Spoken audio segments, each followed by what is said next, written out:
Hello, ladies and gentlefolk. It's time for an Avocado GamesCast annual tradition, the year-end Community Extravaganza. There's no way we could possibly summarize the entirety of 2022 in gaming in just one podcast. But today we are going to try to do that. Yes. So, after we summarize the year in gaming, we're going to do the community segment of the Community Extravaganza, where we throw it on over to some of our listeners as they share their favorite games of the year. And finally, we'll be back to talk about our favorite, least favorite, and most surprising games of the year. Well, I've been saying we here. Who is we? I'm Merve, and I'm joined by my good friend and podcast editor, the Kappa. How are you doing? I am good. I was talking about I'm getting over this sickness that the entire country had. It's funny because my wife sent me to the store because she was feeling crappy, and she said, get some Theraflu. And they were literally sold out. And it's like one of those like sitcom things, where you're like, there's no way she's going to believe that the store is out of Theraflu, but nope, they were. So, but I'm feeling good today. So I'm glad to hear you're feeling better. Whenever I go to the grocery store, which also has a pharmacy segment, they have pretty much everything in stock except for the painkiller and like Tylenol aisle is just empty right now. That's what I was going to ask you now. Is Canada like the U.S. when it comes to Tylenol and acetaminophen, or Tylenol and ibuprofen? Can you just buy giant bottles of 100 of them? Yeah, ibuprofen and acetaminophen or paracetamol are completely over the counter. Yeah, over here now, as well. I've heard in Europe that they think that that's insane. Like they get like 2 tabs of Tylenol, like in its prescription or something. Like they think we're bonkers for getting that much, like over the counter pain killing. So extra strength Tylenol is over the counter, but stuff like Tylenol 3 is not here. Yeah, same here. Tylenol, okay. Tylenol with I think it's like Motrin has like a version 2 that's got like something a little bit stronger into it. My brother, he is a nurse anesthetist, CRNA, and he told me that like the combo of Tylenol and ibuprofen combined is like one of the highest rated pain killing like combos, like on par with like lots of other like real stuff. And he was like, if it was invented today, it'd be illegal. Like to combine those two. And we do them like over the counter, so I think that's always kind of funny. But I've never tried mixing the two. I always take one or the other. I feel like it would be dangerous, so I'm just steer clear.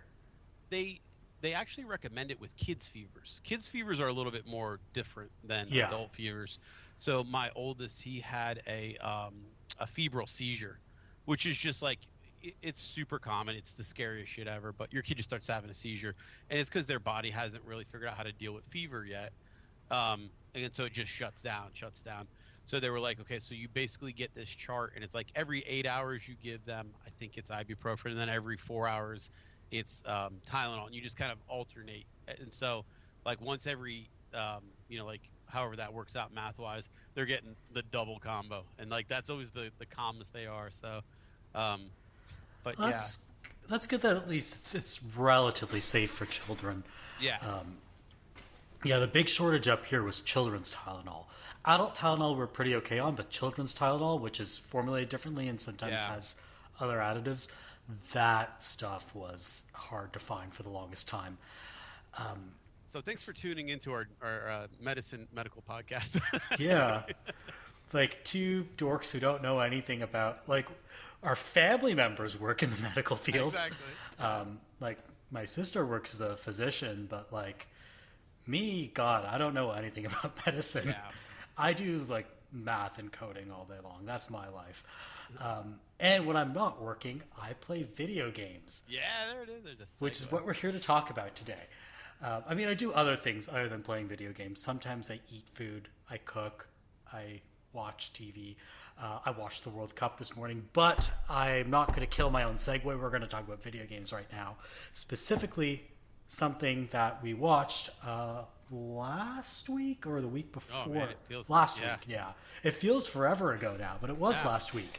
It was the Game Awards, which streamed on December 8th on Twitch. Twitch and YouTube and also on Steam, which we're going to get to in a second because it's hilarious.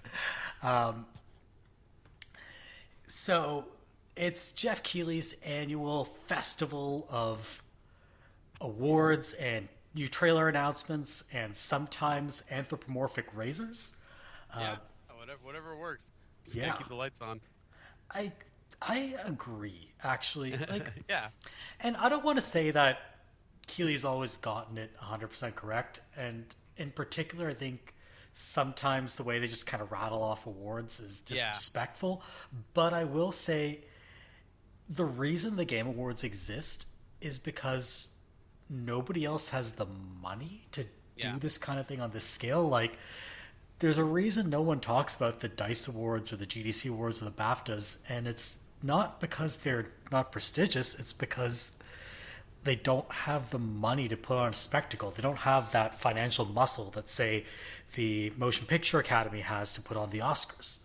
Yeah, I think that's a really good point that, you know, things have to be profitable. I think we hate that, and like we reflexively, you know, maybe our generation especially, just, you know, the corporate, you know, I get it, but things have to make money to continue to exist sometimes, you know. And as much as we hate it, I think Keighley, is it Keighley or Kaylee? I kind of heard of both. I think it's Keighley. I think so too. I think he's finally found the right balance, in my opinion. Every year, I think you can go back and listen to me talking about this podcast every single year, and it's like, he's getting there. It's getting a lot better. This was the year I was like, yep, this is an award show. Like, it felt like a legitimate start to finish. You know, they could be given TV shows or movies or anything else, you know, awards. I liked it. I liked the presentation. I liked the stage. I like the presenters. Well, most of them. The host to the pre-show, she was great. She was very engaging, I thought. Some of the Sydney stuff Goodman? that she had, some of the stuff she had written was a little bit kind of, you know, cringy, but you know, that you get that with regular award shows too. But I thought she was great. I liked it. I liked I think I said the stage design, but yeah, it did look really good. Yeah, I will say production design this year was spot on. Mm-hmm. So, as far as the awards go, not a lot of surprises. God of War Ragnarok, Elden Ring, they completely cleaned up. I don't know if they're good games because I haven't played them, sorry. But I'll assume that they merit what they got. And in particular, the really funny thing that no one's talking about, Nintendo basically cleaned up all the smaller categories. Yeah. Which is not something I would have expected, but like family game, action game, what else? Sim strategy game, multiplayer. That was all Nintendo games, which is not something I would have expected. Yeah, but I would agree. Like, nothing was that crazy. Everything was kind of what I expected it to be. You know, I think there's some, like any award show, I think when you get a situation where you get games that kind of split the vote, I guess I would say. Yeah. Like, as soon as I started to see God of War winning, I was like, oh, it's a bad year for Horizon again. Forbidden West. You know? I believe they went home completely empty-handed this year. Yeah. Which is remarkable considering how many nominations they got. Yeah. And so I sometimes think there's that split the vote. I think we kind of maybe mentioned this a little bit in the last episode too, but it does feel like it's becoming action game of the year, you know, for game of the year in a lot of ways. I don't know. I still don't think Stray belonged. I don't think it showed up in any award categories past. I think maybe it won it won debut indie and best indie. I don't think it won anything else. Yeah, that sounds right. I mean, I still think that probably Sifu or Cult of the Lamb or a couple other games did more. You know what I mean? Yeah. But yeah, sure. It's hard to argue with best indie, right? But, you know, Xenoblade, I don't know. I mean, it makes sense, but it did kind of feel like they were looking to fill something out that wasn't just a Sony game. I will talk about Xenoblade a little later in this podcast. I would never. I was not expecting to get a Game of the Year nomination. It's a game that I think. How do I put this? because the first, let's say, 30% of it or so is so different from every other JRPG on the market, and then like eventually becomes a much more generic game, but like the first 30% of it is so bizarre and out there, I think it feels a little bolder than it actually is. And so I think it kind of almost encourages people to nominate it for these kinds of awards, because it's so different. That. Like Bravely Default, I think had that going on as well. You know what I mean? Where it just felt so different. But like really what it was just a JRPG in a kind of different wrapper. Yeah, that's essentially what Xenoblade Chronicles 3 is. It's a basic JRPG at heart. And that's not necessarily a bad thing. I don't intend this as a critique. It's a basic JRPG at heart, but in a completely different narrative wrapping until you get kind of later into the game and it starts to become more like your typical JRPG narrative. As for announcements, so this is where things get, for me, a little bit strange because I don't know exactly what, like, the announcements were so light on details that any enthusiasm I have is kind of enthusiasm for the version of the game that's in my head and not whatever it's actually going to end up being. Like, for instance, Crime Boss Rockay City. The FPS crime game with all the celebrities. They didn't even tell you what kind of game it was. What kind of game it was, yeah. And, I mean, like, part of me was like, all right, there's always going to be that, what did you grow up playing, right? Like, and that's almost the kind of game I remember playing for, like, I don't even know how you describe it, like a crappy PlayStation 2 game where it's just like a Kane Lynch, you know? I was really kind of interested in hearing more about that game, but I feel like I heard nothing, you know? And I had to go online and figure it out. That's weird for an announcement, right? Yeah, like that announcement did not tell you that it had a single player campaign and co-op heists. Which it didn't even tell you it was an FPS. Yeah. Like, yeah. I don't know, that sounds cool to me. Online, I had no feel for it at all. So, like, if it has a meaty single player campaign, sure, I'm down for that. I think that would be really interesting if it was like kind of, you know, because think about the older GTA. It's not really like pretty much everything Vice City and beforehand. It was basically there was a good single player wrapped around an open world game, right? Yeah. And I think what a lot of people reacted to with Sleeping Dogs is kind of the same thing, right? It's an open world, but really you're playing this kind of this narrative, and you know I enjoy that stuff. So I'm just kind of surprised, I guess, that they really just kind of were like, I don't know, you figure out what this is on your own.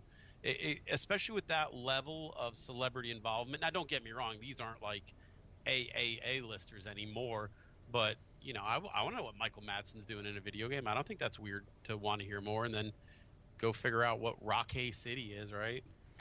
Yeah, I guess it's supposed to be a Miami pastiche. Yeah. I don't know. I've never been to Miami. I mean, so let's talk. There were announcements that really got me. I know Armored Core 6, sure, another From Software game, whatever. Death Stranding 2 does nothing for me. I bounced off of Death Stranding 1 so hard that, like, they might as well have announced, you know what I mean, Pong 2, and I would have been the same level of interest, but if they made Pong 2, that would be dope. Like, where do you go now from Pong 1? I was into the first Death Stranding. I'll play Death Stranding 2, but my opinion on Death Stranding is I really liked it, and I never want to play it again. Yeah, sure. And a sequel kind of feels like it'd be, more of the same, right? Hades 2 looked awesome. Judas looked really good. Just kind of chunking through them. But the one I feel like I've heard no one talk about that I thought would kind of get a little bit of hype going was that Bumblebee game. Transformers Reactivate. I didn't even remember that got announced. Yeah, right? And now I'm looking, it's on the list of new announcements. Yeah, it looks pretty cool. It did that thing where like at the beginning it's like, wait a minute, is this a Gears of War? Is this you know what I mean? Like you're trying to figure out what game it is, right? And they're like going around reactivating things and like putting pieces together and stuff, and it kind of like slowly starts to set in that it's a transformer, you know, and then it happens to be Bumblebee. And I know like in pop culture in general, you know, Transformers, who cares, right?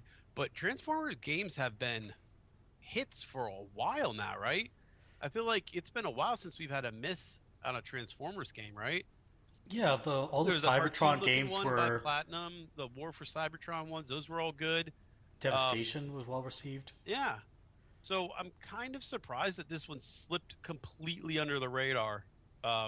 Yeah, no one's talking about it. I didn't even remember. Yeah, you didn't even remember what? Yeah, I know. Yeah, it got announced. There wasn't a ton of announcements. There was probably maybe 20 total. Yeah. And you would think, I mean, a lot of them are kind of whatevers. I mean, truthfully, a lot of sequels out there, but nothing against Hades 2. But man, I don't know. I feel like I love the world of Hades. I'm excited to play more of it, but that one kind of left me a little bit head scratching as well about. It's the first sequel that. That they've made. Let's say the studio Supergiant. Yes, first studio. Sequel Supergiant's made. And it's hard to tell what they're going to do with their first sequel, right? Is it more of the same, or are they going to kind of, you know, take what we knew and mutate it a little?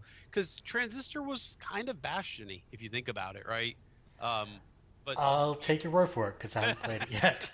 I actually haven't played a Supergiant game yet. Yeah. I need to fix that. That's my project for next year. Hades would be a good one to start with, to be honest with you, because you're probably gonna either bounce off of it real quick or vibe with it right away. So that's good to know. But yeah, announcement-wise, it was kind of. I mean, I know like the press went to Knives Out for Microsoft, and I think what we're probably seeing is less announcements at the Game Awards, just in general. Probably saving it up for who knows what event these days, right? Not E3 I mean, or all the publishers and platform holders do their own events now. Right. They're not so reliant on Game Awards, E3, Gamescom, etc. Because I don't think there was anything there that was. I think maybe the biggest one was Death Stranding 2. Yeah, I'd say Death Stranding 2 was big and Armored Core 6 was big. And also, like, Hades 2 is a big deal just because of how big the first Hades was. I did want to talk about Judas a little bit. Because this is the debut game from Ken Levine's new studio, Ghost Story. Not to be confused with Ghost Ship, who make Deep Rock Galactic. This is Ken Levine's new studio. It just looks like BioShock, but I'm okay with that. Unapologetically, I would say. Almost like there's even a scene where like you know, a knot splicer's banging on the glass, you know, like, which is the opening of BioShock, you know, and it's very like, we're not running away from the fact that we're making a BioShock game in all but name, you know, which is, I think it's smart, you know. I think BioShock is a series that's remembered very fondly, no matter what, whether you finished it or not, or whether you stuck with it. And there was a lot of people who thought there's no way they can pull off what they pulled off with BioShock. And yeah, I don't know. It's kind of surprising that they just kind of jumped all in and were like, yep, this is a BioShock game. Cool, I think, too. I'm down for that, honestly, because, like, if you're going to plagiarize, you might as well plagiarize yourself. Yeah. So put yourself at your best, right? You know? Sure, looks good. And I think, you know, BioShock Infinite definitely left a lot on the table in terms of where I think the story could have gone and things could have happened.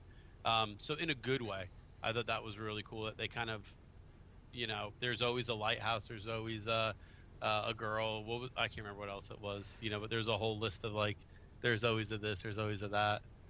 Yeah, it's been a while. God, that game's almost 10 years old now. Yeah. So, one more announcement that I did want to mention. Bayonetta's getting an isometric platformer? Yeah. What is going on? That was something, right? It's so colorful and kiddie looking. It looked... Which isn't necessarily a bad thing. I'm just confused. It looked very cool. I don't know what the Bayonetta angle of it is. Maybe I'm weird there. I Was I don't think you're missing weird. something? I don't think people play Bayonetta for the story. Yeah, yeah. I mean, yeah. So I was kind of more surprised, I guess, that um, that's where they were going with it. But sure, looks fun. Those types of isometric games are always good for telling a story. Do you know what I mean? Because you've got a lot more leeway to say, okay, sit here, player, and watch this, more or less. You know? Yeah, Um, also, there's the whole idea of the camera being fixed in a certain way, which allows for tighter control of how you deliver the narrative visually. So, yeah, you're right. It is good for telling a story. yeah, I think true. Bayonetta, I don't think has as many detractors as other game series do right now. I think everybody's kind of in love with it. 3 was kind of um, beloved, I would say, for a game that had a little bit of controversy for a very Yeah, short period of time. I will Um, say a lot of people don't like the story, really, but 'cause I I thought the story was pretty secondary, to be honest with you. that's what I would have thought as well about the Bayonetta series. Like, full disclosure, I don't like. I played the first two Bayonetta games. I It's didn't very like one, acquired and I taste. Yeah, hated the second. So I haven't really followed Bayonetta discourse that closely. Um, but my understanding is that the ending of the third game is quite controversial. okay. But I mean, good for Bayonetta, at least getting more for games. Some other stuff. I thought that Banishers game looked pretty cool. I thought I would like to see more of that. Um, I don't know about that Hellboy. Something about that felt weird to me. Not the voice. I don't care that it's not Ron Perlman. I don't care about that, but I saw a lot of that being talked about. There was something about the gameplay where it just wasn't really clicking for me what you were even doing, because it kind of looked like a beat 'em up at times, and then other times it kind of was like like a Walking Dead um, Telltale type looking game too. So I don't know. Be interested to see what it ends up being. apparently, it's a roguelite action adventure. Yeah. I mean, how do you play it though? like, roguelike action adventure to me would be like, I don't know. I'm trying to think. Um, like Shovel Knight. I mean, I don't know. I It guess. definitely didn't look like Shovel Knight, right? I I'm looking at gifs of it. It seems like a regular old brawler Yeah, that's what I with. thought too. It looks like the art style is very Sable. Yeah, It looks like that's a good someone way made to a put it. Sable brawler. Yeah, I immediately went brawler, so that kind of is comforting that you said that, because I immediately went brawler with it, and then it was kind of like, nope, that's not it. It's not a brawler. Um, so I don't know. I'll check it out probably. That to me has the feel of a Game Pass game anyway. You know, um, Yeah, fire it not a up on bad a thing. weekend. See whether or not you want to invest more time into it. That kind of thing. Yeah, I can see that. Yeah. So All I mean, right. Sorry, go ahead. I'll probably talk about this later, but I do think that this is going to be the year of more and more kind of those Game Passy type games getting chances. Maybe not indie. I don't want to call them indie, but those $30 double A type games I think are going to have a little renaissance. But go ahead. No, I completely agree with that. I've long championed the double A game, Hmm. and I'm excited to see more of them get a chance to really shine. I did allude to people being able to watch the Game Awards on Steam, Yep.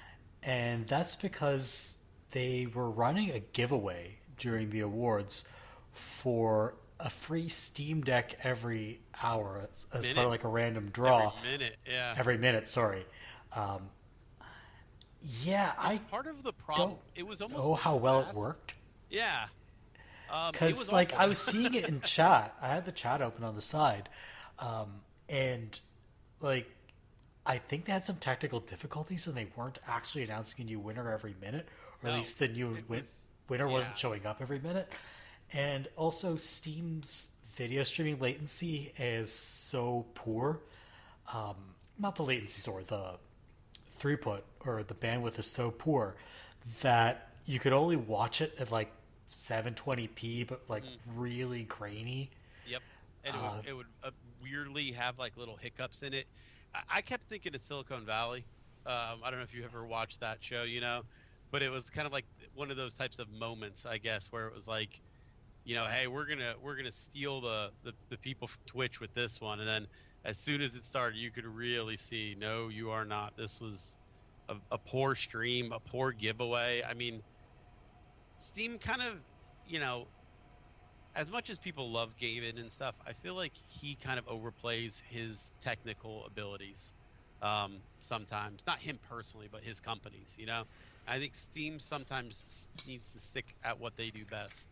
And whenever they kind of get off those rails, they start making Steam machines or, other things like that. And it never really is their wheelhouse, right? Well, from what I understand, they kind of finally nailed it with the Steam Deck, but that was after a lot of failures. Yeah. Like Steam Machines and Steam Link and the Steam Controller. And they've iterated and all that to make the Steam Deck, but they were not good at it out of the gate. And I thought they probably thought they would be good at it out of the gate. I think they thought, we've got all this goodwill. Let's cash it in for moving everyone off of Windows, which is weird now because Steam and Windows have kind of cozied up during this FTC thing. But I kind of got the feeling for a little bit there. You know what I mean? That's what they were kind of pushing. As they say, lawsuits make strange bedfellows. Yeah, exactly. Yeah, that's not a real saying. I just made that up. No, I was thinking of that episode of The Simpsons where Homer becomes a union head, and Burns tells Homer, well, negotiators make strange bedfellows, and then Homer thinks Burns is coming on to him. Yeah, that's exactly how I feel about this whole thing, because there was a time where it felt like them two were at each other's throats, Xbox and Steam, didn't it? I mean, it was like to the point where we're going to put an anti-gaming OS on our devices just to kind of spite you, right? Because they were trying to pull apart. They were trying to push hard for Linux. I mean, and Steam Deck runs versus Steam OS. Like, it's running on Linux. But I don't think they're as worried about trying to pull away from Windows. Now that Windows has backed off on stuff, like trying to, like, for a while there was talk that they would do everything under UWP, which they've kind of abandoned. Yeah. I mean, Game Pass is way more centralized to, I think, their whole thing than any of that other stuff. I mean, I every now and then I'll type in store on my PC because I forget it even exists, and like you get that Microsoft user face that's shows you Halo and Candy Crush all on the same screen, like they're all the same games. But I don't know. I guess that where I'm going with that Steam giveaway thing was a mistake. They weren't ready for that level of viewership, I guess. And if you're not ready, I don't know if there is a way you can test it out and say, what would it look like if 500,000 people started watching this all at once? But it's not a good advertisement for what I think. Steam has been positioning itself kind of as this streaming alternative for a while now. Obviously, Microsoft got out of that space, right? And, the only one really playing right now is Switch and somewhat YouTube, right? So I wonder if Steam's kind of saw an opportunity here, was like, well, let's get some eyes on Steam streaming, and it did not rise to the occasion. That's why I was thinking of but now everyone knows who MILF Hunter is, so good way to go, MILF Hunter. Congratulations. Good for them. So anything else we wanted to mention about the Game Awards? No, I mean all in all, like I keep saying, I think it's an adequate to good show most of the time. I do agree with you. It's tough when they kind of toss off some awards, but every awards ceremony kind of does that too. You know what I mean? The Oscars have the technical Oscars that, sure, you guys really do care about this or whatever, but I wish those were televised. Yeah. But I think that the Game Awards splits a nice medium valley where hey, we're going to give awards to esports, but we're also going to recognize that you got to be grognard level, in the know to know who the esports coach of the year is, right? And that's not going to be interesting to the average person enough to eat up 5 to 10 minutes of screen time, right? Yeah, So the average person the average gamer does not watch esports, right, which I don't know, maybe the average gamer should, but yeah, but only so many hours in the day, right? I think it's smart to recognize they don't, and Yeah. because of that, don't give it any more undue time than probably it would deserve, if that makes sense. Yeah, for sure.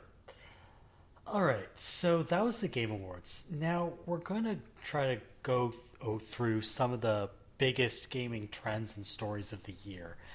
And the one that I want to begin with is probably the one that is on everyone's minds and was also on everyone's minds last year. And that is continued industry consolidation and acquisitions. There were a lot of them this year. And I think there were three really big ones and one notable one that I'm going to count as a big one, even though it wasn't that big. So, first, Take-Two acquiring Zynga, Sony acquiring Bungie, the big kahuna, Microsoft acquiring Activision, and then the smaller but still, I guess, almost culturally significant one is Embracer buying Square Enix's North American assets. Yes, yeah. I think that was the biggest one too, in a weird way. Activision, I think I've only heard, you try to follow this the best you can, and everybody's like, look, the FTC promised to look more into monopolies, so they're going to make Microsoft jump through a bunch of hoops, and eventually they'll probably okay this deal, right? Like, there wasn't enough real reason to say that Microsoft is creating a monopoly by owning Activision, right? I want to be careful here because I don't want to come across as someone who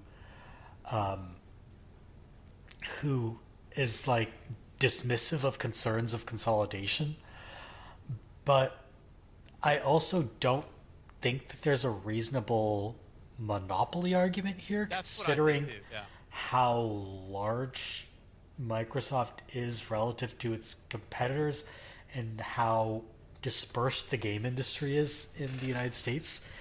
It's going to be hard to make that argument, and there might be some other technical arguments that the FTC might use to poo-poo this that I don't understand because I don't study mergers and acquisitions.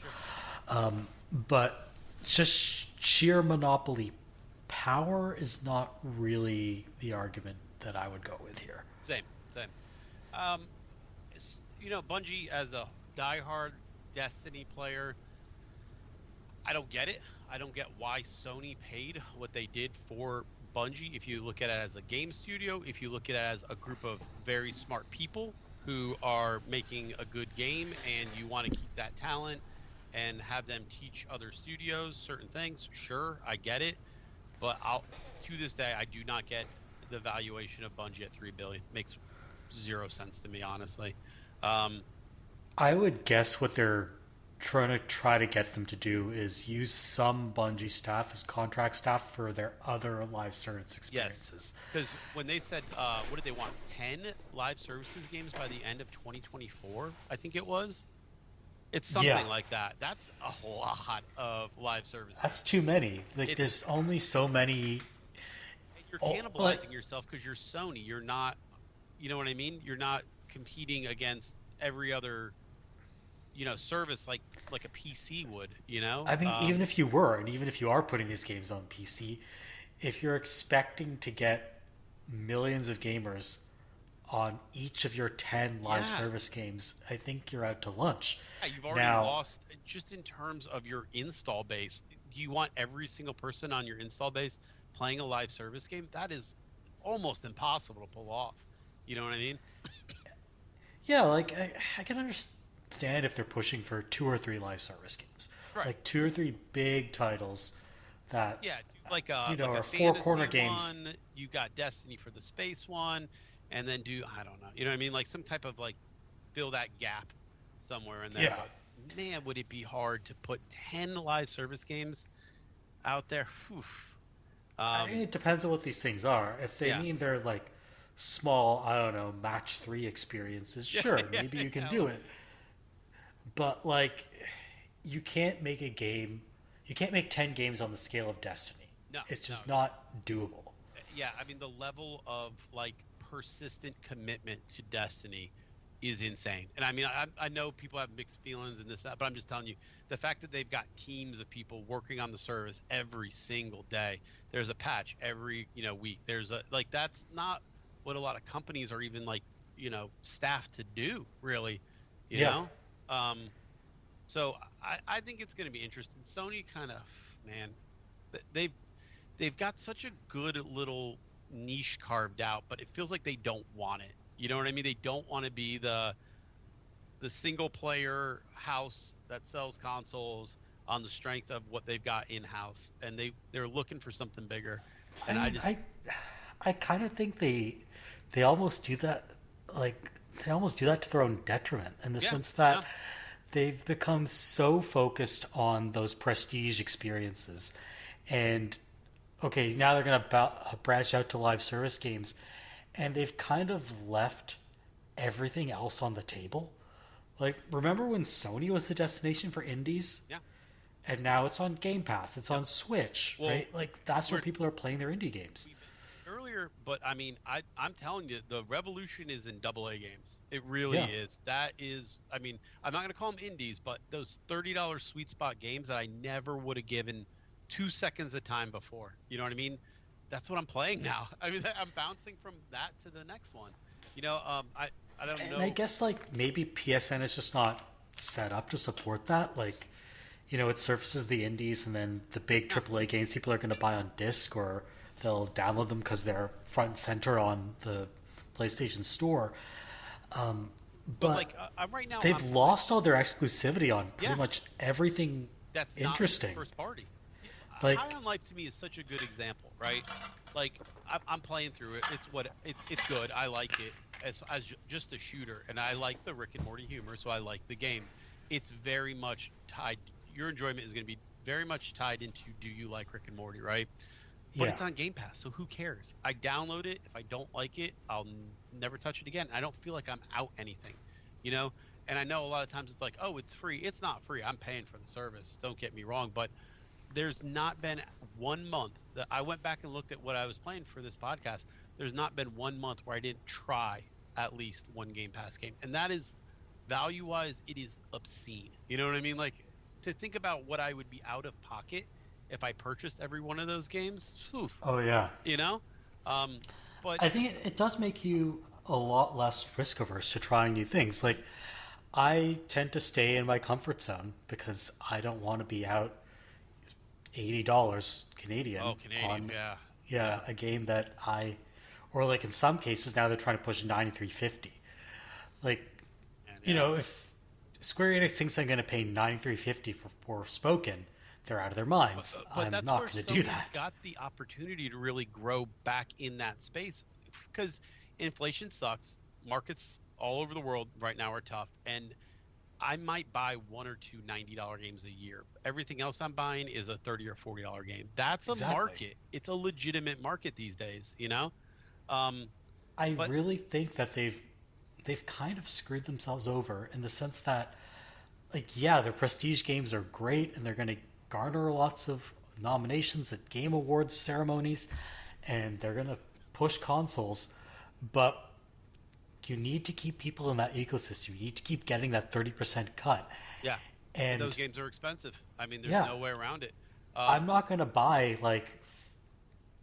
I'm not going to buy those games if they're not there. Yeah. Like, they've lost exclusivity, say, on all that crazy weeaboo stuff they used to have.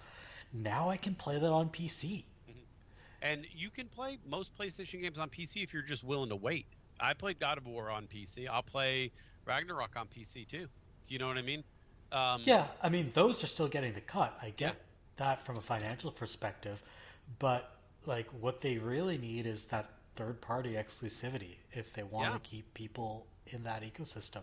I agree. I don't have any plans to get a PS5, and I really liked my PS4. Mm-hmm. It's a weird place for them to be. Hopefully, Bungie does well under Sony. I think it's a mutually beneficial partnership in the sense that Sony gets Bungie's expertise. Bungie stops having to worry so much about the books. And I think that'll work out.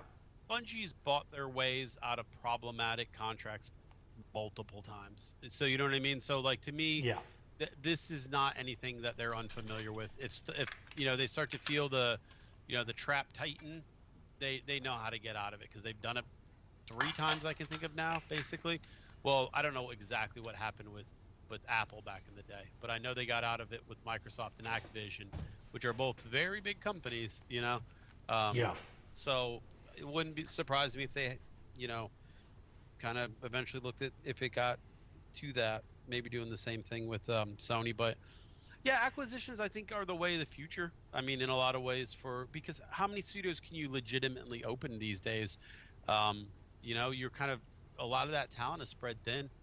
I mean, I think what you're actually seeing is that a lot of studios get bought up and then new studios form in their wake. Mm-hmm. There's a lot of churn in this industry. I think that, I kind of see that as a positive. Yeah. That it's possible for, even as these things consolidate, devs strike out on their own, form 20 developer teams, and go out and make some AA game, super giant type stuff. Yeah, I mean, you've always got that possibility, and some of it is like that. If we've got the right people doing the right things, we can really knock this out of the park. And obviously it's worked here and there, but I really do think that a lot of people who strike out on their own, man, it can be kind of scary. I'm sure. Yeah. And some of those studios ended up getting acquired. Yeah. Aaron Flynn's new studio, Nightingale, I believe that was acquired by Tencent. Well, they've been on a buying spree too. While they're not out there acquiring stuff, boy, they have been right on the border of it, I think, right? Inflection, which is making Nightingale, wasn't acquired by Tencent. But devs, when they strike out on their own, they're ripe for acquisition by some company that's going to scoop them up. The other thing that I wanted to mention in the acquisition space is game companies branching out into non-games media. Mm-hmm. So Embracer buying Dark Horse, which does comics. They also acquired the Lord of the Rings IP rights for video games and board games. And probably the weirdest acquisition in this space, Epic Games buying Bandcamp. Yeah. Weird. I'm actually kind of worried because I like Bandcamp and I don't want it to change. Yeah. But we'll see how that goes. I don't know. I mean, it's one of those things I really haven't had a good feeling for why some of these people are buying what they're buying, but yeah. Let's talk Lord of the Rings, because I've been playing a lot of Lord of the Rings online, right? That is a tough IP to buy, as far as I know. It's always kind of one of those ones where they sold it as what it was, and you've got rights up to and including like a certain timeline in the Lord of the Rings world, if that makes sense, right? Yeah. So I don't know what they're actually getting when it comes to that. What did Embracer buy? I'm sure there's someone somewhere who could tell you exactly what, right? But I've always thought that was kind of weird, because a lot of times when it comes to that stuff, the rights that you get really limits what you can do with a story or a game or things like that. But I've always thought WB made the most of what they could with the Lord of the Rings rights that they had, right? Which I don't think included the movies, but I do think they included basically everything up into the movies, and then before or after the movies, right? Some kind of weird thing like that. But yeah, I think so. I don't know exactly what the deal was there. Yeah. Because I think New Line has the rights for, has the movie rights. Wait, no, Uline is owned by Warner Brothers. Yeah, Never mind. Okay. I think it's Warner Brothers because I know they've made the last couple. The Shadows of War and the Shadows of Mordor. That's been their bag for a little bit, but I don't get the feeling, at least, that there's too much more you can do in the Lord of the Rings space. In some ways, Yeah. Not in a bad way, but unless you're gonna tell the story of the movie again, and I think that makes a lot of people mad when you do that, right? You gotta be careful with that. I think it's because the movies were such a good adaptation of the book that captured their spirit so well. Even if it did change some significant things, it captured the spirit of the book so well that no one really wants to mess with that adaptation. You really can't do better than that. I get why there's that kind of apprehension about it. That being said, people need to be a lot less precious about their darlings, and if they mess up the adaptation, whatever, you still got the originals. I'm probably the one person on the planet who loved what they did with Shelob in the most recent one. I thought it was hilarious that they made her like an elven princess that could shapeshift into a spider. You know what I mean? Like that's. I know it doesn't hit exactly where the lore goes, but it's interesting stuff to me. I'll have to take your word for it, because I only watched the first Hobbit film, and I was so bored out of my mind that I actually got invited to do the second one, and I was just like, no. I think I'm going to sleep this weekend instead. But yeah, it's an interesting acquisition, for sure. Middle-earth rights, because I don't know what they can do with it. Maybe they can do some kind of game adaptation of the Silmarillion, whatever that would turn out to be. Yeah. I don't know. Yeah. But I've kind of been out of Lord of the Rings space for a while, so it's a cool IP to own, though, if you can think of what to do with it. Do you know what I mean? Yeah. But I don't know. Remember when EA bought Star Wars? And it was like, wow, think of all the stuff they're going to do with it. And they got some stuff out of it, but nothing blowing us away. You know what I mean? So it was not until the contract was up, after which they released Star Wars. What's that game?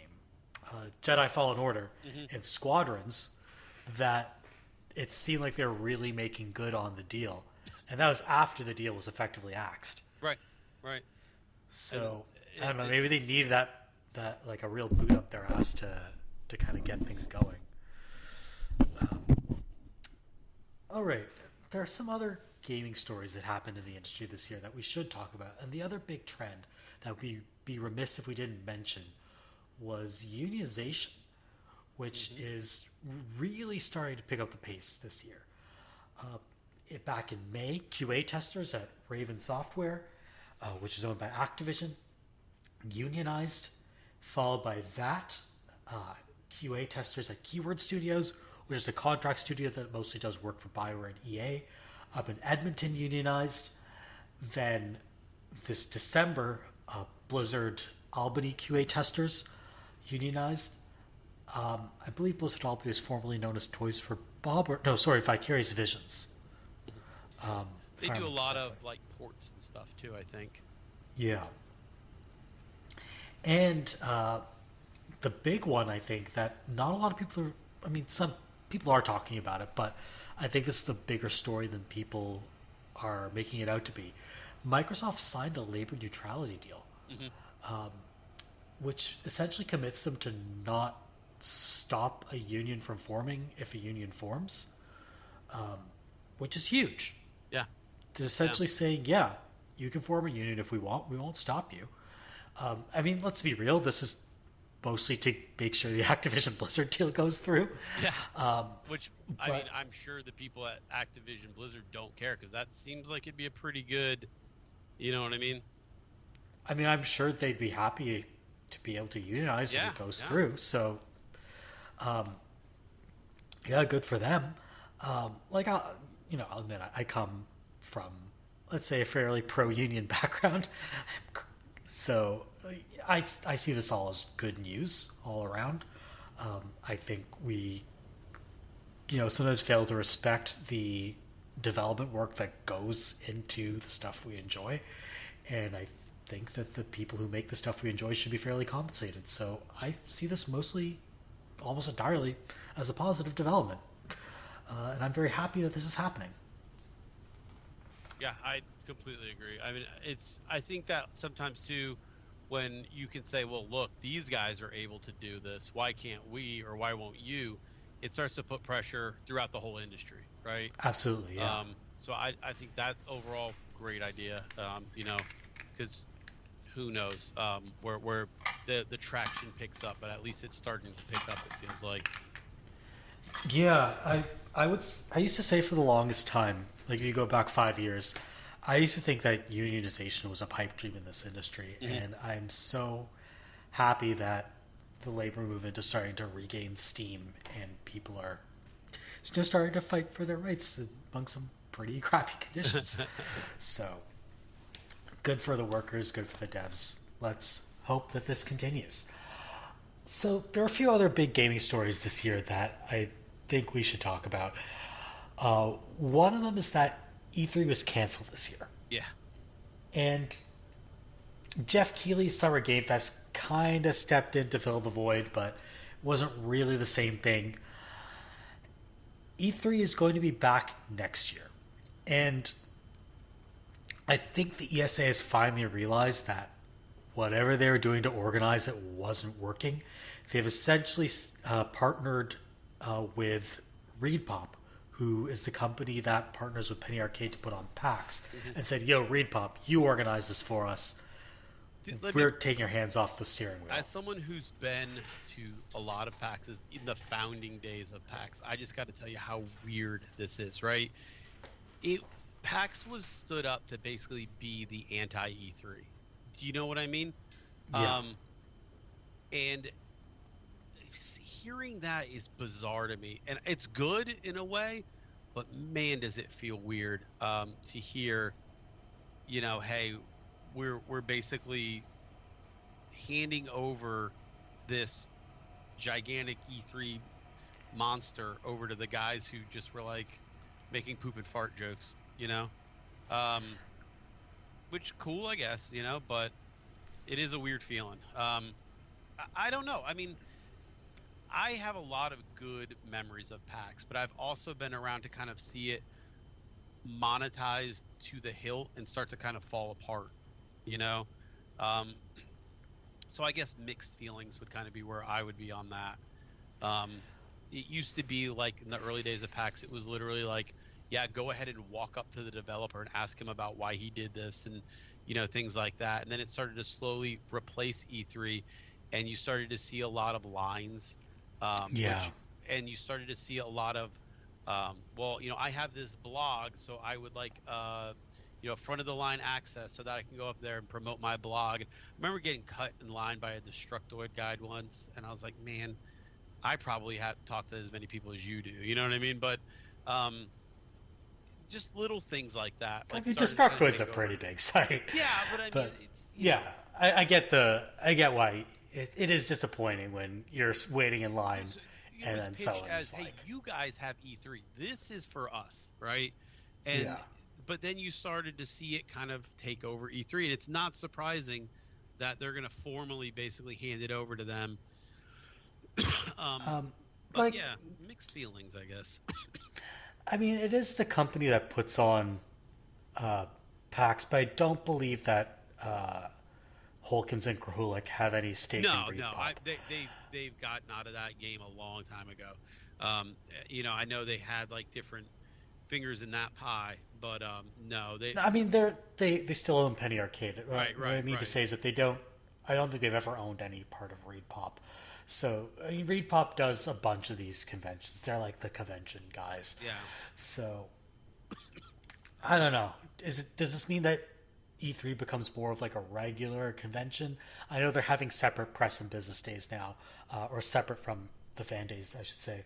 So I think that's the right way to go. Yeah. But we'll see. I will say, though, that pretty much anything would be an improvement over what the ESA has been doing.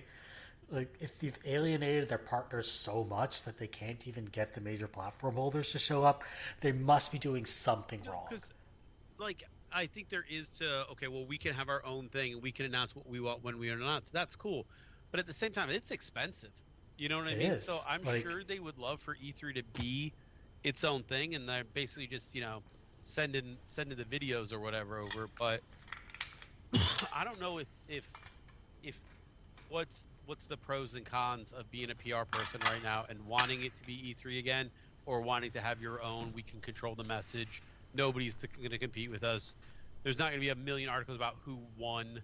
Like, I don't know. I would guess that they want E3 back more than almost anyone, if I had to guess.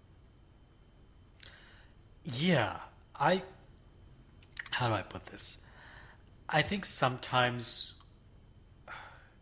there's a certain arrogance in video game executive rooms or marketing arms where they almost believe that people are paying more attention to them than those people actually are. Like, Sony had this for the longest time where they're putting on their state of play presentations and nobody was watching these things. Yeah, who was because they thought they could just do Nintendo Directs. Yep. But Nintendo's perfected this as an art, and Sony has not. Yeah. So they thought that they could control the message, but it turns out, you can't control the message. It's just that nobody's going to hear it. Right. So I think they're hopefully starting to realize that, you're going to lose a bit of control over the message if you partner with E3, but at least people are going to hear part of it. And as long as you don't botch the message completely, they'll pick up what you're putting down. I agree. And I mean, I do want E3 to actually kind of be a thing again. I do miss it being like a centralized location for, all this type of stuff. But I don't know. I don't know what they'd be willing to give up, even if they have their own events for, like, let's say announcements, and E3 slowly becomes like, hey, remember that thing we announced at our thing? Well, here's where we're at with it. Kind of like a hype event rather than just, an announcement event. I'd be okay with that. But yeah, for sure. So that was a story about a new partnership that's forming. Let's talk about an old partnership that fell apart. Yeah, indeed. Yeah. So we're actually recording this on the day of the World Cup final, which is fitting for this news story because EA and FIFA cut their partnership this year, and that partnership had lasted nearly 30 years. Yeah. So the FIFA branded EA soccer video game has been a thing for so long, and FIFA was reportedly seeking to double the licensing fee from apparently 150 million US to around 300 million US. EA balked at that. They're like, nah, they're not paying $300 million just so we can feature the World Cup and the Euro Cup or whatever. Because they don't get any of the club licenses through this. They don't get any of the player likenesses through this. They just get the literal, this is the team from Germany or whatever. Yeah. That's all they get out of it. So they're like, 300 million for that. Screw that. And I know this is EA's cash cow, and I know they don't want to mess with it, but I do sometimes wonder, because I'm a Madden player, and a lot of similar things happen with Madden as happened with EA.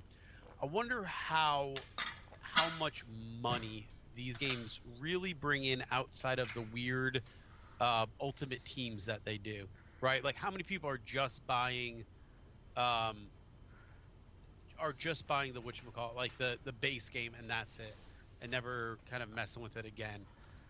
I assume it's like all games with whales, 90-10. Yeah, that's what I was thinking too. Something like that, right? And I don't know if you're at that 90-10, I don't know if it makes sense to then try to pay out of that 90-10 so much for licensing, right? Like, like it makes sense probably for the football clubs, which would I imagine would be the same as the NFL teams. But if tomorrow they said, hey, in order to license, the NFL, you're going to have to license the Super Bowl individually. I don't know that EA would be willing to do that. Probably not. Yeah, they would just call it. So then they make their own like fake tournament and they call it, I don't know, the Ultracup. Yeah. And your announcer's like, okay, the winner of the Ultracup. But yeah, I don't know. FIFA confuses me on so many levels. All I know is that if there's a dime to get, they're going to ask for a quarter. But EA is also the same way, so it kind of just feels like the classic let them fight type situation. This is the rare case where I side with EA, which almost never happens. FIFA, like EA sucks, but FIFA is downright evil. Yeah. So, and like doubling the licensing fee, come on. Yeah. 300 million is a whole lot of cash that really they is. did not earn. So FIFA's like, we're going to make our own FIFA branded game. I don't know which partner they're going to find. EA has developed a really robust pipeline to churn these games out every year. If we're going to try to find another partner, it's not going to be easy. Clearly can't be Konami after how badly eFootball tanked. Well, the NFL did something similar way back in the day. EA didn't used to have an exclusive, and you could make you would get an NFL 2K made by 2K, obviously, and a couple other studios that would make NFL games. But there's a lot of nostalgia in the world for NFL 2K. I'll tell you that that they were okay games. Madden and FIFA, I feel like would probably do better EA if they had some competition. You know what I mean? Yeah.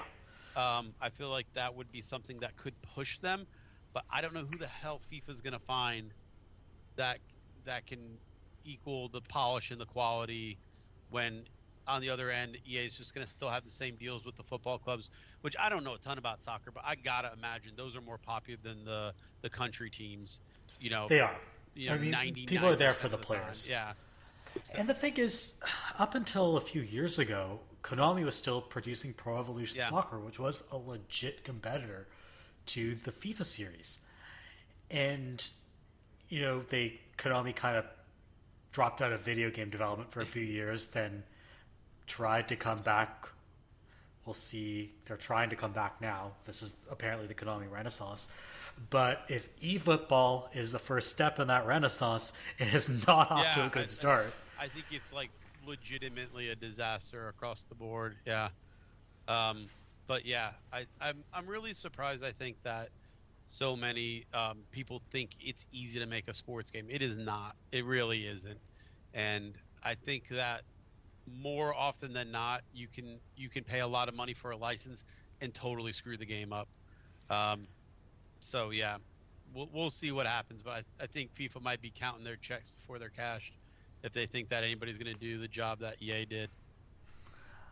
Well, I think what they're banking on is that the new studio that makes FIFA games is going to make games called FIFA 24, FIFA 25, and players who are none the wiser are just going to pick it up and realize it's crap. And they're not going to realize that EA Sports FC is really the sequel to what they want to play. Yeah. Get the confused grandma market. I think that's what they're banking on. I mean, Sepp Blatter is already a confused grandpa. Probably figures that everyone else thinks like him. So, I don't know how that's going to play out, but it's interesting to see that level of what everybody assumed was a successful partnership, though, collapse, right? I mean, like, that's a big-time one, That is FIFA just overplaying their hand. I think they could have pushed for a higher licensing fee. I think they could have probably pushed that to 200 mil. But when you're saying, I want to double this, and you're doing it, like, you're putting up the ultimatum in a World Cup year, and you're really, really encouraging you're practically encouraging your partner to walk away at that point, because like FIFA 23 was still gonna come out, right? Like, it was in development. That game was gonna come out branded as FIFA 23. So they didn't have the leverage, but they also had the visibility, which is the worst combination, right? Yeah. They have all the visibility of a World Cup year and people really caring about this partnership, but with none of the leverage because it's a World Cup year and that game is going to come out anyway because it's like, if they're doing this next year, maybe they could have pushed. But maybe you this just year, release like a specific World Cup game every. Yeah, I don't know. I mean, because it would only be like an every 4-year thing that anybody would probably care about. Remember, like when they used to release like Olympic games? yeah. Yeah. But like there are cups outside of that. Like people pay a lot of attention to Euro Cup, and some people pay a lot of attention to CONCACAF, or I forget exactly what the acronym But to the is. point where you think that could sell every year? On the strength of the Euro Cup, you could probably sell a game. I don't know about the other cups. Okay. But yeah. I don't know. I'm not like. I played a lot of soccer growing up, but I don't really follow it as an adult. So I'm in this weird position where I don't know who any of the players are, and I don't know any of the strategies or like who the coaches are, but I know the rules. So I'm like, yeah, I know what they do in that situation. I don't know who any of the players are, but I can tell you what they're doing. So yeah, it's fun. Today I was explaining like basic rules of soccer to some of my friends on Discord, and they're like, "Wow, you know so much soccer." I'm like, "Played it for 10 years, haven't watched it since." You got to remember, I mean, almost anything to an American blows us away when it comes to soccer. We're like, wow, you got so much soccer knowledge. We just don't know. I mean, I was talking to my friend. He's Canadian too, and we were talking. He's like, "Oh yeah, tough luck on the World Cup," and I was like, "Oh, did we lose?" And he's like, "Yeah, you didn't know." I'm like, "No, I had no idea." And like, it's not even like being willfully ignorant. It's just it gets so low profile here. It's just not a thing. I think my perspective is skewed because the American cities I've lived in are New York and LA. Mm-hmm. New York has a pretty prominent football club at Sure. NYFC, and LA has the LA Galaxy, again another prominent football club, but also a huge Latino population which is super into soccer. Mm-hmm. So soccer is a huge thing in LA, and so my perspective on America is that it's like, oh yeah, it's a soccer country, but it's not really. Oh, you are so wrong. Yeah. Like, I mean, go live in LA for a couple of years, and you start to think that, oh yeah, I do live in a soccer country. Like if you go to the Mercado, which is the community market in downtown LA, all the TVs there are playing soccer. It's great. Yeah. It's fantastic. It's just such a weird thing for us. It always has been, but not in a bad way. Like I lived in Seattle, and that was definitely, I would call Seattle pretty comfortably a soccer town. I mean, it legitimately was. And you would see it kind of break out here and there, and they'd have the Sounders would have a good year and things like that, but it never felt like there was more to it other than kind of like a push to make it popular rather than like kind of an organic thing. But you know how I know Seattle's a soccer town? I knew that their football club was called the Sounders. Sounders, yeah, exactly. I didn't even have to look that up. I was like, oh yeah, you mentioned Seattle, and I was about to say, oh, you mean the Sounders? Yeah. There you go. So they've actually made waves. So I think them and Portland are kind of those kind of Pacific Northwesty type things. So, but yeah, I mean, I associate Ultimate with the Pacific Northwest. Like I think that's what they play. Yeah, that's the other sport I played when I was a teenager. It's like the only sport I ever got to be good at. I actually, we talked about this a lot just around the house because we've had exchange students now for a couple of years, and they've always kind of been like, is it just, it's just not a thing here? And we're like, no, like even the World Cup, because they wanted to talk to friends about soccer, and the weird thing though I think is that they see how like it's a thing that kids play. Like my kids play soccer, and they go out and play soccer with their friends, and there's like, what happens? I'm like, it's just been considered a kids game as long as I can remember, where like, it's not weird for your 5, 6, 7-year-olds to play soccer, but by the time they hit 9 or 10, if they're really serious about sports, they're almost doing like, advanced level type stuff. I played baseball as a kid, and man, as soon as my dad could get me in a league where I didn't have to go every single weekend, trust me, he did. But yeah, it's tough. I mean, and when we talk about the rights to it, I wonder if that's part of EA saying, look, it just doesn't make the money in America, and maybe it is better for a European studio to just be the FIFA house, but I don't know. I don't know if that factors in, because they make so much money off this in Asia and Europe, where the FIFA game sells like gangbusters, and especially in Europe, where like club soccer is really big and people follow the Euro leagues. I don't think the cost to giving up on the World Cup is that high. Like I think they're worried maybe about giving up the Euro Cup rights. Yeah, because that's probably the one where you get more. Yeah, I can see that, because the other thing too is a lot of the stuff that they do in those sports games costs money, right? Like, so for Madden, which I'm again more familiar with than FIFA, but they have to rank and rate like every player in the NFL. 5,000 something players, I think it is. And it's like, okay, well, well, maybe it's not 5,000. I don't know what it is, but so it's however many people are in the NFL, they have to give them a catch stat and an awareness stat and this and that. I think when you get to FIFA, like, or just the Euro clubs, the Asian clubs, all those different clubs that are out there, that probably starts to really add up when you're having just the complexity is way higher. Yeah, exactly. So I wonder if they're like, shoot, man, we don't want to have to do this every 4 years for some guy who otherwise we just have a rating for, but now he has a different rating because he's playing with his country, or I don't know. I don't know if it makes like financial sense to keep that along with the expensive license, just to say, hey, here's a World Cup team, which is what I'm assuming that they're really paying for, right? That's really all they're playing for. They still get all the same players. Yeah. They just don't get to play as Messi. You just can't play as Messi on the World Cup. Yeah, you play for Messi as. Yeah, you don't play as Messi on the Argentina team. You play as Messi on Real Madrid. Yeah. He plays for Real Madrid, right? Don't shoot me, soccer fans. I know they're the ones that got all the money, so that sounds about right. Yeah, I don't know. No, sorry, Paris Saint-Germain.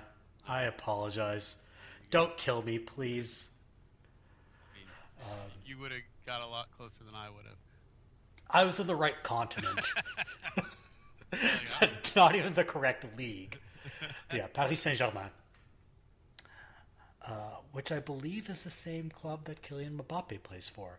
Which is why it was so funny that they were playing against each other today. Yeah, I was at my kid's birthday party yesterday, and he kept calling. He's like, "Oh yeah, no, I don't like in PayPal." I'm like, "What?" Like, I don't get the joke. And apparently, like, he takes big contracts, and that's why like they don't like him or something, so they call him that. I'm like, I don't even know if that makes sense as a it's like a nickname. But yeah, who plays that amount of money over PayPal? Yeah, I was like, what? That's a real big stretch, right?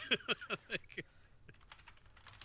so yeah, but yeah, I just don't keep up with it. So yeah, I probably should follow soccer more closely, but don't have the time. Yeah. Speaking of another thing I didn't have the time for, Google shut down. Well, they haven't shut it down yet. They announced the shutdown of Stadia, and the Destiny community was devastated, and no one else. So yeah, that's shutting down on January 18th of next year. Yeah. But we might be hearing this in 2023. January 18th, 2023 is when it's shutting down.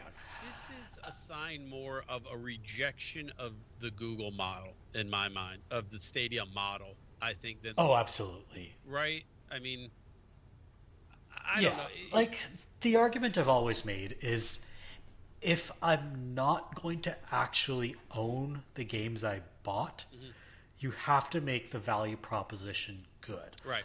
Like, if I'm not going to own the TV shows that I stream, then you got to give them to me for a good price, like say Netflix does, where you give me this huge library of content that I can stream on at my own leisure, and there's new stuff coming all the time, and some of it's rad, some of it's not, but whatever. You really need that kind of model if you're going to get me to give up on ownership. Right. And that is not what Stadia did. Stadia was like, pay us $60 for the right to stream the thing you could have bought a disc of. Yeah, and it's interesting you bring up Netflix, because what's happening right now is everybody's starting to do that math, right?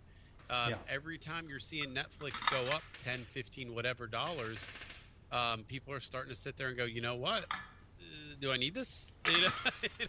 So, oh yeah, I'm making that calculation too, because I realized, hey, I don't pay any penalty for not subscribing to Netflix for a month. I can turn that subscription on and off. Right. I'm starting to make that calculation where before I would just be lazy and leave the subscription on. And I think HBO Go is patient zero for this. Where it's like, wow. I even mentioned this on the avocado, where I said I couldn't imagine like 6 months ago getting rid of HBO Go. Like, it was the banner streaming service, and I figured I'd have it forever. And then they just started pulling stuff off, making me look like an idiot. I mean, and now that's the Zaslav, yeah, right? Like, he's being right.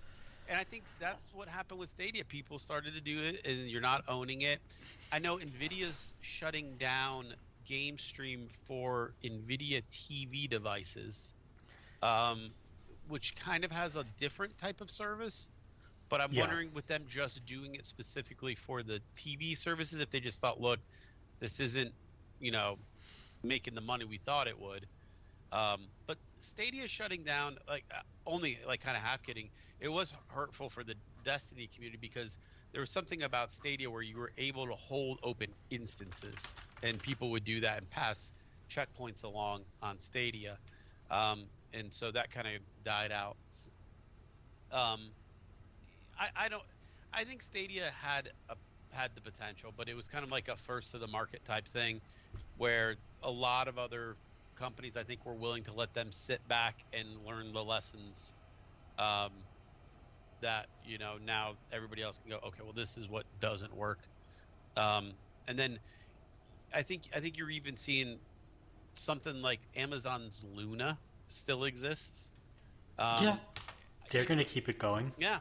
And I think their model is a little better. It's more of a subscription type service. Yeah. So I feel like that's kind of where everybody's going to be going in a little bit, is going to be which one of these works and which one doesn't. So let Google learn some of those hard lessons. This is a lot of failures for Google, in a lot of weird places. I think with Stadia, the big failure is that they went in so big, so fast. They made internal dev studios, which they shut down early last year in 2021. They made it out like it was going to be the next big thing. They put all this investment into it, and then, apparently not realizing that Phil Harrison is one of the most incompetent business executives who's ever lived, Google gave him the reins to what should have been a really important project for them going forward. Speaking of learning lessons, I mean, they technically weren't first. There was OnLive and a couple other ones, right? Yeah, OnLive and Gaikai. But one of the very first things was like, wait, you don't own the games, and you're making me kind of pay to stream the games that I do own. It was all kind of a little bit weird, and it never felt like it came together in any kind of coherent way that, like you said, I don't see the value proposition there where I do with Game Pass, which probably ate up Stadia, in terms of well, if I'm going to buy one of these, the answer is real clear which one it's going to be, Yeah. And Microsoft hasn't fully finished making everything available to stream over xCloud or whatever that technology is. But as long as people are fine with downloading stuff to their local machine, or downloading stuff to their Xbox or their PC or what have you, then them putting it on they're TVs fine with this. If they have the hardware, they're fine with it. Yeah, but I mean, now they're sticking it on TVs. That's the next level, right? Yeah, I like do I kind of think hate the smart TVs. Don't get me started there. yeah smart TV apps are Yeah. not all there.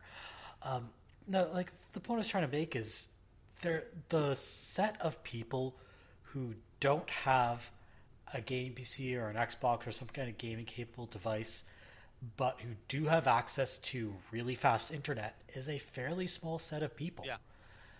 You're It's not going to capture that many people Yep, and it with changes pretty this kind of quickly. thing. It changes pretty quickly these days with who has what and access to what and things like that. I mean, my brother, not a big gamer, but he's always been kind of interested in a lot of the gaming world and stuff. So when he comes to me and says, "Hey, how's that new Rick and Morty game?" You know, um, where can I go play it? And I'm like, "Hey, man, you can spend $1 and stream it to your laptop. That's a pretty you know what I mean? That's a pretty big deal. Um, that not a lot of other companies, I think, appreciate just the ease of a non-gamer picking something up and just jumping right in. Um, but I mean, I think that was kind of the Stadia dream wanted. with Stadia. Yeah. That's But what then Phil Harris has said, "Yeah, we're going to charge you $60 to do that." and that's when as soon as you can't say this to your mom or your friend or if you're already a dedicated gamer with a dedicated gaming machine, Stadia never really made sense, right? Unless Yeah. you were like, I'm just done upgrading my PC. I'm just done with it. I'm just gonna whatever Stadia comes out with. That's where I think maybe Nvidia is probably going to eventually be able to make the money and say, look, graphics cards are $1,200. That's just what they are now. If you want to just stream a game cheap, here's what you do. You take that $1,200 and you spread it out over 5 years of Nvidia Stream Pass or whatever, and you stream the game from the equivalent of a SLI 4090, and then you're paying more for the graphical fidelity and stuff. But could they deliver on that? I have no clue. I doubt it, right? But I think that's the dream, but I also don't trust Nvidia to pull that off in a way that makes. Yeah. I mean, it's not even that they don't have the streaming experience. Let's say they use Google Stadia tech as a white label product. I just don't think they have the business sense to run it in a way that isn't super similar to Stadia. Yeah. Nvidia loves overcharging people for their merchandise or their tech. Yeah, speaking of just look at how. Speaking to a guy who just put a 4080 in his PC 2 days ago. I know. I mean, I'm thinking of stuff like G-Sync, right, where they tried to make Adaptive Sync proprietary, and like it still is to some extent, but they had to back off on their G-Sync branded monitors because, well, no one's like, people were like, I'm going to pay $800 for a monitor, sure. Yeah. They're like, no, look at what AMD's doing. I can get a G-Sync ready monitor for $150, or sorry, Adaptive Sync ready monitor for $150. G-Sync versus G-Sync really kind of was a war of nobody was going to win it, really, because people are going to buy the monitor that works for them, and then they just want to flip Adaptive Sync on. That's it. It's a setting. It's not a monitor thing, So I don't know. NVIDIA always seems to be like the definition of a one step forward, two step back type company. They capture the market. They finally got everything good. They kind of sort of wage a war on the crypto miners that everybody hates, and then they kind of take another step back. I don't know. I have no love for them, but I do hate AMD drivers with the passion of the million suns, and I've RMA'd way more AMD parts than I have NVIDIA, so that's why I use them, but I don't love them, It's like the company you're almost forced to use. Yeah, like I kind of swore off AMD after my graphics card burnt out after 2.5 years of use. Yeah. I've never had an NVIDIA card burn out on me. And for me, it was a motherboard that AMD swore up and down. There was not a problem with it. And yes, there was a problem with it, and they were doing kind of explicit things to hide it. That was kind of, the end for me. Yeah, so I guess I'm stuck in the more expensive ecosystem now. Yeah. But at least I haven't blown up my PC, so life's grand. All right, that was the year in gaming. Now we're going to throw it on over to the members of the avocado community to talk about their 3 favorite games of the year. And after that, we'll be back to talk about our favorite games, our least favorite games, and our gaming surprises of 2022. Hi everyone, it's Tereglith. I don't actually have a top 3 because I found out the hard way that my old gaming laptop can't even handle LEGO Star Wars The Skywalker Saga on the easiest graphics settings, which is really quite sad. But I do have a top 2! Number 2, the OnlineSoloGames.com version of Spider Solitaire I play when a movie isn't really grabbing me. Number 1, Into the Breach Advanced Edition, the latest release by FTL creators Subset Games. It's a completely free expansion for the original Into the Breach, which was released in 2018 to immense acclaim as one of the greatest tactics games ever made. For those who aren't familiar, it takes place on a series of 8x8 boards where your 3 mechs with varied capabilities, weapons, and pilots must foil the destruction wrought by the enemy Vex, who are giant bugs that live underground and love to knock down skyscrapers. Unlike many tactics games, there is next to no randomness. You have perfect information about both your and your enemy's attacks on every turn, conveyed with a crystal clear UI. The Advanced Edition expansion came out right as I was coming down with COVID this summer, and it was the perfect thing to get me through those weeks of isolation because it offered 5 brand new squads, many new enemies, many new missions, many new bosses, and an entirely new difficulty level called Unfair Mode, which has added many new wrinkles to my brain as it forced me into galaxy brain tactics against 6 or 7 enemies at once. If you bought the original game 4 years ago, or if you've never played it before, definitely go check it out. Bomber Mech's best squad.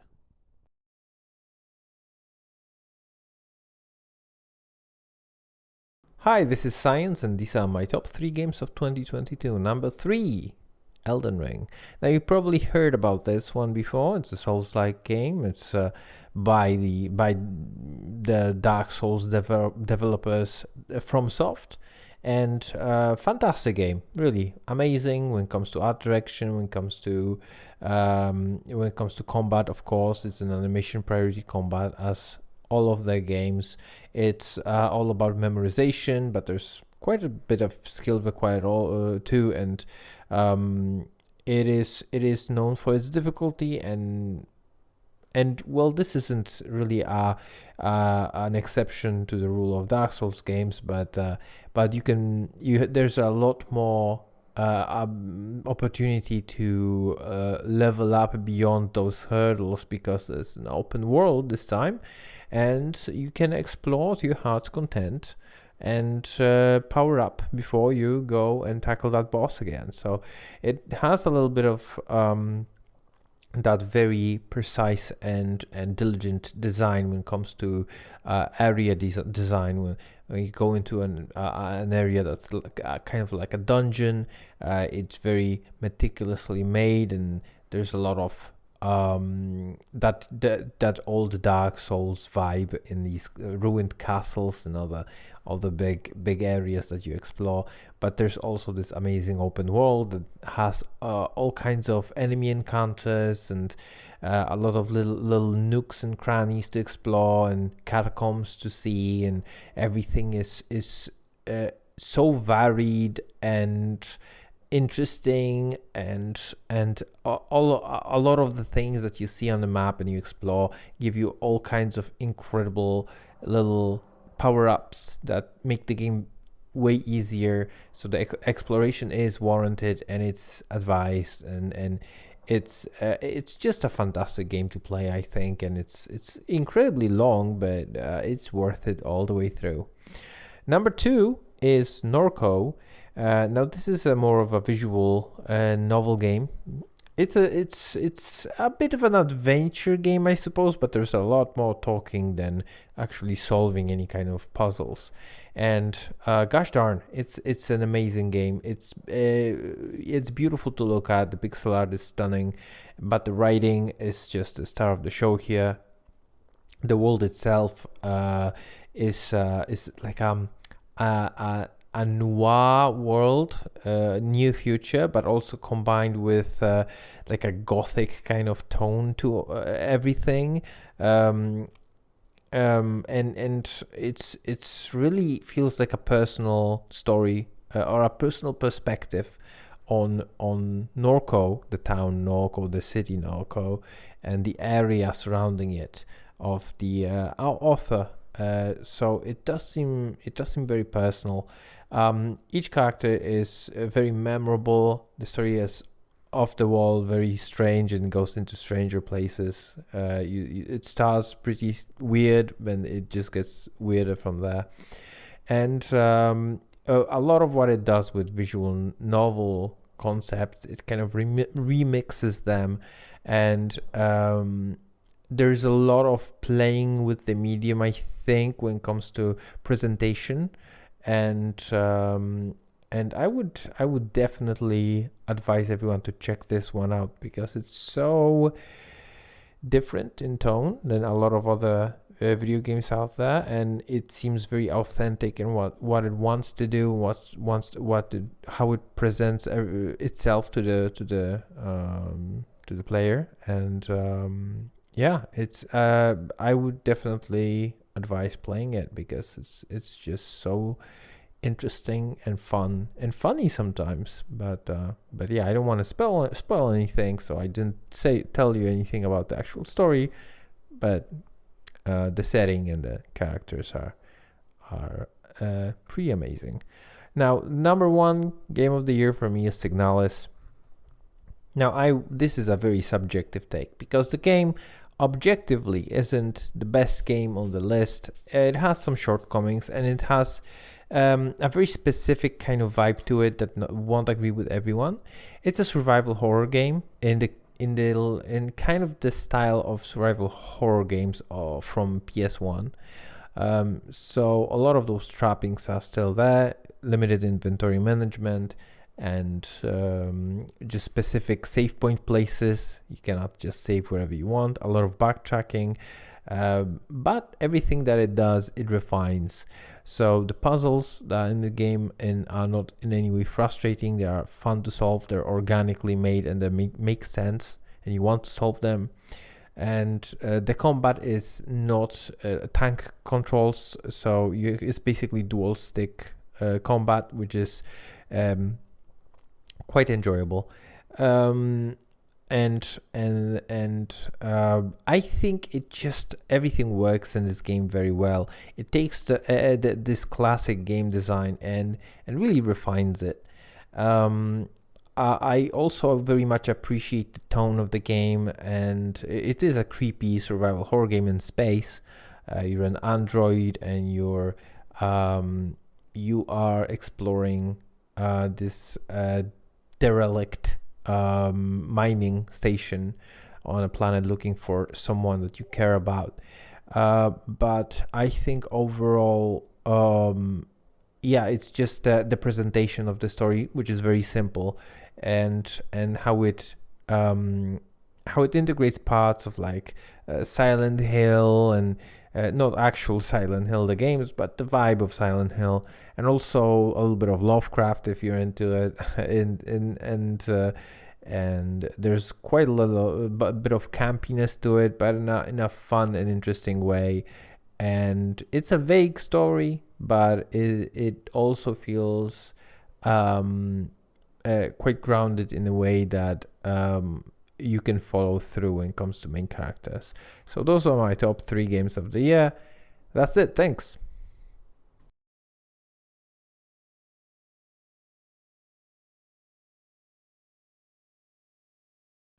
Hi, this is Doctuar. You'll know me from my little avatar as a cactar, and these are my top 3 games of 2022. A lot of the games I play, especially when on PCs, I'll buy a game on sale.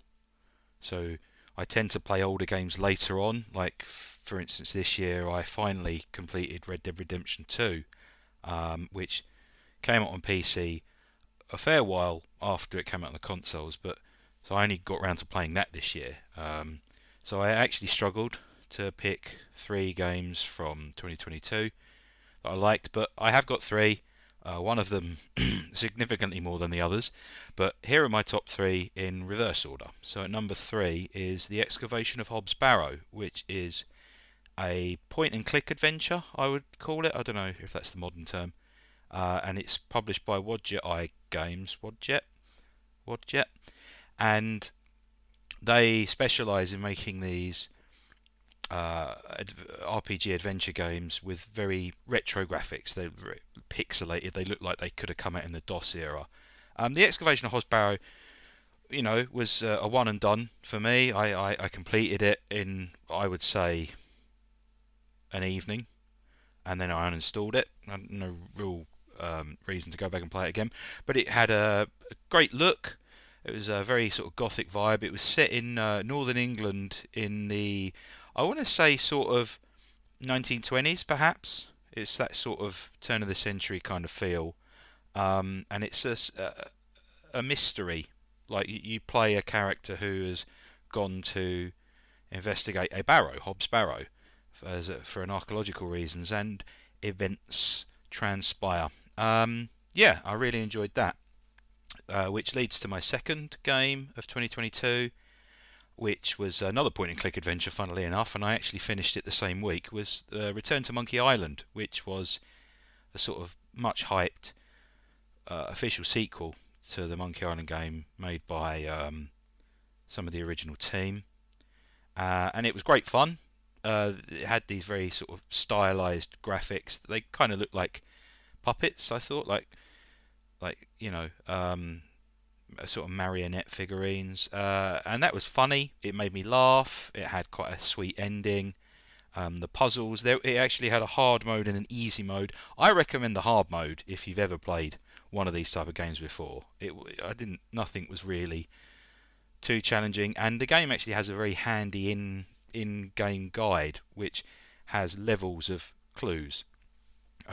So you can ask it for like pointers towards a puzzle, and it will give you increasingly more and more intricate replies until eventually it just gives you the answer. So if you get stuck, the guide's right there in the game. And my game of 2022 was by far underway. A little unknown title that you might have heard of. It's called Elden Ring. Apparently there was a lot of hype prior to the release of this game. I'm being sarcastic, of course. It was a fantastic game. It blew away everyone's expectations in terms of sales. Critically, I think some Dark Souls fans think that it veered a little more from the path than they'd have liked. But I was surprised because it's the first From Software game I've completed, that's for sure. But you think that a game with so much, sort of pressure built up about its difficulty. I've completed it 3 times now, and I don't know what I'm doing. And I found it a fantastic game to look at. It was a wonderful soundtrack. There was loads to explore, and I just had a great time with it. It came actually at quite a difficult time for me personally, so that weird, gloomy fantasy escapism was actually quite useful for me. But yeah, it's my game of the year. It may yet become the game of the year. We don't know. I haven't played God of War Ragnarok. I don't have a sort of opinion on that. Although weirdly, God of War actually technically came out on PC this year. I didn't realise that. I looked at my Steam purchases and I bought that on January the 9th. So maybe I should play God of War to the end now and see if that's better than Elden Ring. I don't know. So that's my top 3. Thank you.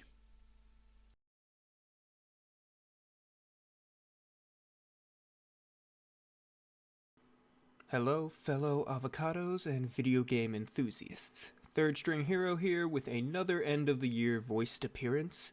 Let me start by saying that this was a very strange year for me gaming-wise. Obviously there was work, but this was also a year in which nothing was really leaping out at me as some definitively amazing experience. That's not to say that I didn't enjoy anything. Quite the opposite, in fact. Because the problem I had in making my list was that I played 12 games from this year, and could argue that every single one of them is an 8 out of 10 for me. No perfect 10s, but that happens.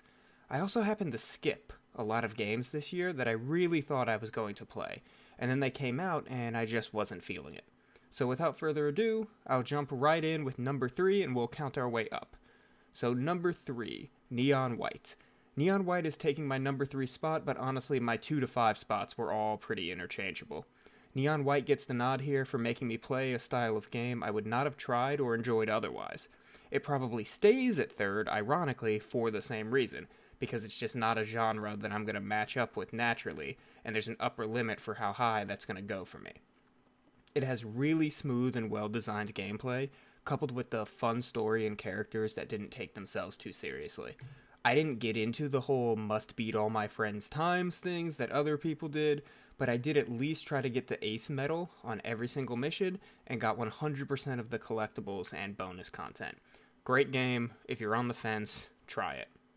Number 2, Warhammer 40,000 Chaos Gate Demon Hunters, because a game is not cool if it doesn't have at least multiple subtitles. This was honestly a breath of fresh air and hit me exactly where I needed it when I needed it this year. I love experiences like that. I'm already a 40k fan, and this was a really fun 40k twist on the XCOM style tactics formula that we have increasingly seen being adapted to various properties. I think the campaign mechanics could have used some balancing, as I personally prefer to have a lot of time in games like this, so giving me a fail condition is just going to stress me out and make me want to quit. But I powered through and ended up having a great time with my squad of Grey Knights, all of whom were named after real-life friends or volunteers on the Avocado. I'm 100% playing the eventual sequel. Number 1, Genshin Impact. I know. So this is the year that I finally just cave and make Genshin my number 1, mostly due to the competition only being okay this year for me. So big disclaimer first. This is a gacha game, and so by its nature, it's outright predatory. So this isn't a recommendation. Know yourself before jumping in. That being said, Genshin truly has become my forever game that I keep coming back to over and over and over again. I was already hooked, but the 3.0 update this year also happened to just be really good and just cool, with really cool improvements to their storytelling, and they've just been on a hot streak of characters, events, and stories that I've really enjoyed. With an increase in my work schedule, Genshin is also a game that has been fitting into my life more easily right now, so I can just do my dailies at the end of the day. It still needs more variety, more endgame content, and more variety in its endgame content, but in a year like this, I kept coming back over and over, and sunk more time and got more enjoyment out of Genshin than anything else. So there's my list. There were also 2 Pokemons and a Monster Hunter expansion this year, just to cheat and extend my list a little bit at the end here. So I hope everyone had a good year. I cannot believe how fast that this year went. May everyone have a good end to their year and a great next year. Happy gaming, fellow avocados.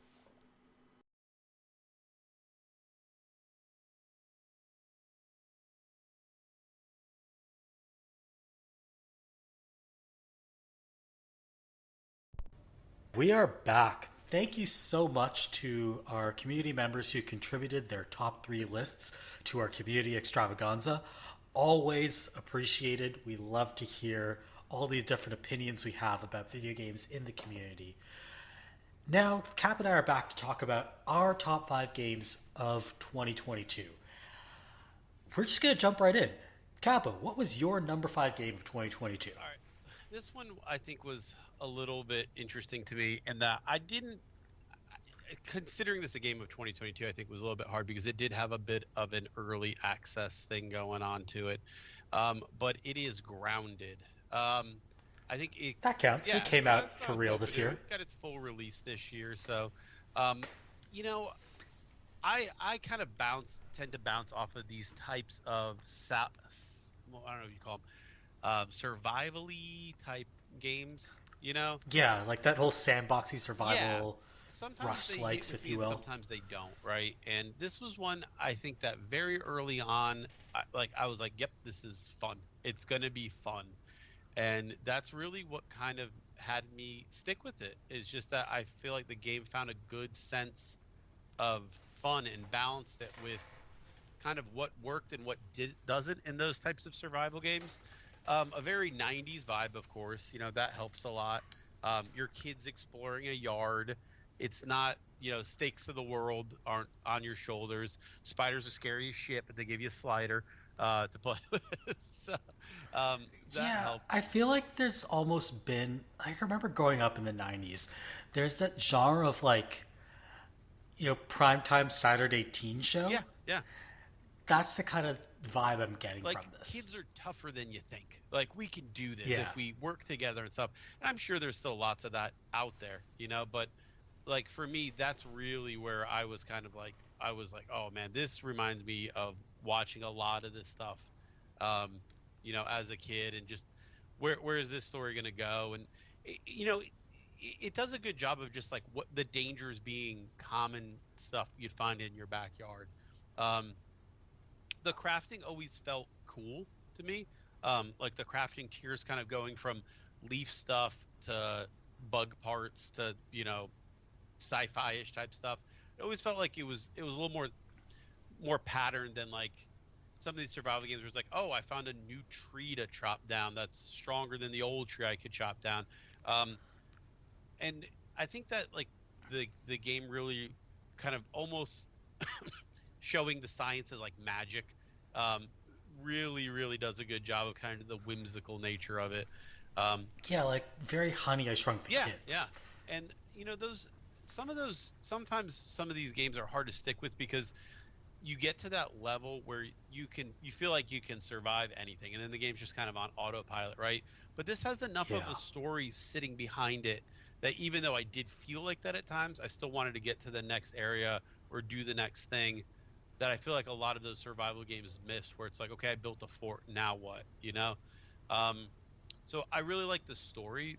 That is what got me from part to part in the game, that I think a lot of those other types of games could really learn from and say, this is what keeps certain people, maybe not everybody, but definitely me, kind of coming back to the well for more in these survival games.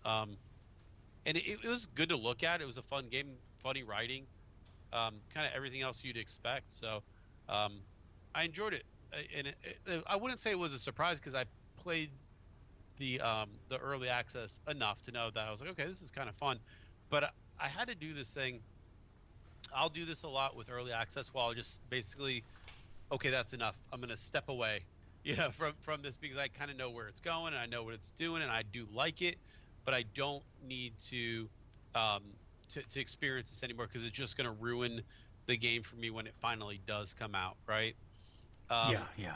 So the stuff that I enjoyed was always there, and it never really it never switched modes into something that I didn't enjoy. And I think that's, for a survival game, and me, that's a good sign, right? Because usually I get to a point I'm just done with it, right? This one I was able to see through to the end. Did have the spider sliders somewhere in the middle, but I enjoyed it. And that's cowardly. Yeah, you got to go all out. Nah, I'm kidding. But I think it kind of felt like sometimes with early access you get kind of hype, and sometimes it kind of douses the hype. And I do feel like in this case it did kind of douse the hype that it went through early access. I feel like I heard a lot less about it kind of as it went on. I almost feel like I heard more about it during the early access period than when it finally released. Yeah, same. I know I did manage to get my co-op buddies interested in it. We're probably going to all buy it during the Steam winter sale, and I'll give it a go next year. I think that'd be a real fun co-op game. I didn't play it that way, but I could definitely see that being a really fun experience. It's kind of, how do we take on this, bug that keeps annoying everyone? Does it work well as a single player experience? Yes, it does. And those survival games, I think what kept this one rolling for me, right, was the fact that whenever I would kind of make it to that next phase, right, that next tier level or whatever, the game would have me do something where it felt like I had to change something in the game world itself. And that's what I liked. I felt like that little bit of impact on what's around you, I thought was a really cool change, where other games, I think, instead of doing that, would have you go from the desert area to the tundra area. You know what I mean? Like that's the progress loop in some of those other games. Whereas this one, I feel like it was more based around, hey, we need to make this part of the yard be like this, or go to this, area. And it did have some of that, like you went to a little poisoned area, but how do you interact with Was it almost like adding a bit of that like Metroidvania spirit A little into? bit, because all of a sudden having a new gear piece that lets you do something different in that Metroid experience. Now that I can survive in this biome, I can really harvest it and take advantage of it and things like that. Really, I think what kept me, because I thought a lot about this actually, like what kept me sticking with it, where I usually quit this type of game really quick because I just get bored of the survival part, I think was the story and the 90s nostalgia and the callbacks and the reference and the fact that you're kind of playing as a kid and it doesn't feel like it's the fate of the world. It feels like, you're just a kid trying to, get back to normal. Yeah. It is enough of a drive for me to get to see the game through, where I didn't really, like other games, I don't tend to feel that kind of. But yeah, I mean, Grounded, I don't think I didn't see it on a lot of like Game of the Year lists, and I bet you it's because a lot of that early access, people probably felt like, okay, I've played this already.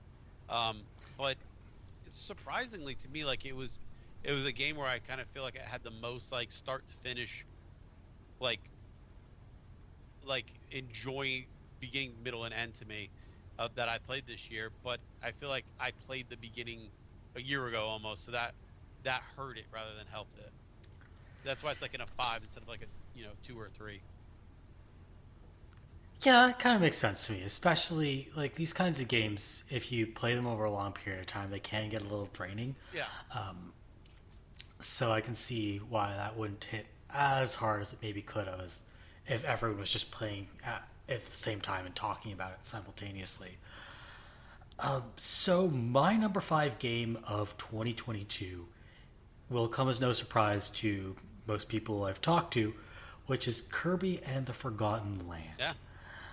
So, Kirby, I think I wouldn't get too much pushback if I were to say that Kirby's had a string of mediocre games. Yeah, I agree. He kind of was like at maybe not right at it, but at that risk of falling into that kind of B tier of Nintendo. You know what I mean? Yeah, like people like the character, but they don't really care for the games he comes from. That's where that was going. And HAL Laboratories, credit to them, I think saw the writing on the wall, saw that Kirby was in danger of becoming irrelevant, and they decided to swing for the fences and make the 3D platformer Kirby that everyone has been begging them to make. Mm-hmm. And that's exactly what it is. It's Kirby as a 3D platformer. And like, it's not super original. They basically took Super Mario 3D World gameplay with the fixed camera angles, and they threw Super Mario Odyssey mechanics where you essentially possess or steal powers from your enemies, and they made a platformer out of that. And you know what? It works. Yeah. It works really damn well. Every Nintendo success story, I do feel like starts out with this, like, yeah, this is an easy idea, and then you just do it to a level where, like, you hone it. You know what I mean? And then that's that sweet spot, I think, for so many Nintendo games that people just, this is the one. This is the Kirby, because it's like they finally figured out, okay, what is the essence of the Kirby? You eat stuff. All right, well, what can I eat? Well, you can eat this. Well, what if I ate a car? That's where the game kind of flips, right? Like when you start to say, well, let's take this idea and run it through all the different, pathways. And I think that's why this Kirby was so successful. I even watched a lot of people stream it. And, I don't know how much streaming you watch, but, Kirby doesn't typically get streamed, Oh, yeah. It's not like I don't know anyone who's like, oh, yeah, today I'm playing Kirby Star Allies on my channel. Yeah. No, like, people wouldn't do that. But, like, when you look at stuff like Mouthful Mode, like you mentioned the car that Kirby can swallow, that's hilarious, right? Yeah. Like, I mean, it's also kind of cute. It's kind of hilarious. It's also gruesome. But I think that's exactly the kind of vibe it was going for. Like, yeah, this is weird, but it's also awesome. Weird, but it's what this character does. Like, so, like, in a way, the weird becomes normal, right? I mean, and I think it was so successful as a game because, when Kirby games get announced, they're kind of like in that, like, I'm sure there's gigantic Kirby fans. Don't get me wrong, but I think Oh, most there people are. are like, oh, Trust cool. me, there are. Yeah, a Kirby game, cool. But I think now you're starting to see if they can be this imaginative and keep this going. There's no reason that Kirby can't be just as good as those other top tier franchises. And now if they can figure out Yoshi, that'd be another thing, right? But Oh, if they can finally make the Yoshi series worthwhile again, that would be great. But like, I'll settle for this being really, really good. Yeah. It's just a fun action adventure platformer game. It's a pure joy to play. It controls well, which is really, really crucial when you're making a game like this. Yeah, kudos to HAL for Yeah. knocking this one out of the park. So good for them. All right, what is your number 4 game of the year? So this is one of those ones where I feel like it's totally based on the experience I had playing with it, maybe not so much the game itself. But this is another one I hadn't seen a lot of places. Teenage Mutant Ninja Turtle Shredder's Revenge. Oh yeah, I've seen a lot of praise for Good. that. Okay. Good. That makes me feel a lot better. Then, I mean, I think when I talked about this on the podcast, it was like this is a labor of love. This is, when people talk about labors of love, right? Like this is the exact kind of game I have in mind, right? We're going to be faithful. We're going to add some twists. We're going to really explore what made the game fun. It was just fun for me nonstop from the first login screen to the end. The jump in, jump out multiplayer was really fun for my kids. Hey, what are you doing? Oh, I'm fighting this boss. Can I play? Yeah, sure. Jump in. But labor of love is really just what I keep saying it, but it's what comes to mind every time I think about this game. The goofy songs, well, the good songs, the bad songs, the goofy songs, the way the characters all kind of interact, just like it's just fun. I run out of words to say because I think everybody who's played it knows exactly what I'm talking about. When you just like you plug it in and you might play for an hour or 3 or 7, it doesn't matter, but every minute is going to be fun, and there's going to be some new weird twist to it, and they added just the right amount of new moves and combos and stuff like that the combat doesn't feel stale. So it's like kind of capturing some of that spirit of the original Teenage Mutant Ninja Turtles games, Right. which they released a collection Yes, of yep. this year, by the way. And so they've kept that spirit, but they've also imbued it with some new stuff and Yeah, 'cause some I new think- ideas. I think It's a like lot just of- keeping it fresh. Yeah, exactly. And the freshness feels good in a way where it's like I don't feel like I'm trying to like reinvent the wheel, right? This has all the stuff that made the games good. It's all still here, and you can you can play it start to finish and enjoy it just like you did one of those arcade games. Or you can team up, you can explore it, you can try to get all the collectibles and master all the combos and stuff like that. There's a lot of layers for people who want to be masters of Ninja Turtles games here to be found in. Really, really, really good game. This is the kind of I know we talk a lot about indie games, and I think this is the kind of indie game I gravitate to in a lot of ways. And it is an indie game, for whatever purposes that is. But I do think that this is kind of what I like, maybe more than like your standard like Braid or something. That's kind of my Yeah, it's just a game that's happy to be a game. Yeah, and it does it in a way where it's like, yeah, it's not ashamed to be just a fun game. You just want to pick up a controller, you want to get to the next area, you want to hear the next song. Stuff's fun. It's a fun afternoon. It doesn't have layers of pretension or anything. It's just like, no, you're a Ninja Turtles game. Go hit people with Donatello. Yeah, so that being my game 4, it helped a lot that I spent a lot of time playing co-op. And I mean, even to, my wife would jump in, my kids would jump in, just kind of, whoever was around saw me playing, they'd hear the music. Oh, it's this game. I'll, pick up a controller, jump in. That's a cool experience that you kind of have lost. And I think that was an effort that they put into that old arcade feel of, the kid who shows up next to you and drops a couple quarters and helps you get past the boss or whatever. That's what this game felt like. So enjoyable as hell to me, start to finish. Yeah, it's a rare gift to be able to engender those like feelings of camaraderie. Yeah, yeah. So Many games have kudos like to that. anybody who can make it happen. Yeah, so many games have that kind of like co-op versus thing going on at the same time these days, right? Where it's like we're playing together, but I want to get the high score, or I want to do this, or I want to do that. And this one never really felt like that. It always kind of just felt like, hey, you pick up a controller, we're gonna work together. It doesn't have a lot of like, weird. We're together, but not really. I think that's smart too. If you're gonna have a real co-op experience, I think it's just, do it in a way where everybody moves forward. Absolutely. All right, so I guess I should talk about my number 4 game of the year. And this one is also not going to come as a surprise to anyone who's seen me talk about video games this year. It's Xenoblade Chronicles 3. Yeah. I just thought it'd be So, higher. That's violent, yeah. Yeah, I mean, I don't want to start criticizing the game too much. Yeah. There's a reason why it's not higher, and it's because the ending doesn't really work that well. Not that it's logically incoherent, it's that it's not really thematically of a piece with the rest of the game, but to explain what I liked about this game. We're going to talk about anime for a second. We're going to get weeby for a second. A lot of anime and JRPGs are about saving the world, right? Like, it's a bunch of teenagers who are way too young to have any business saving the world, and they're tasked with the business of going to save the world.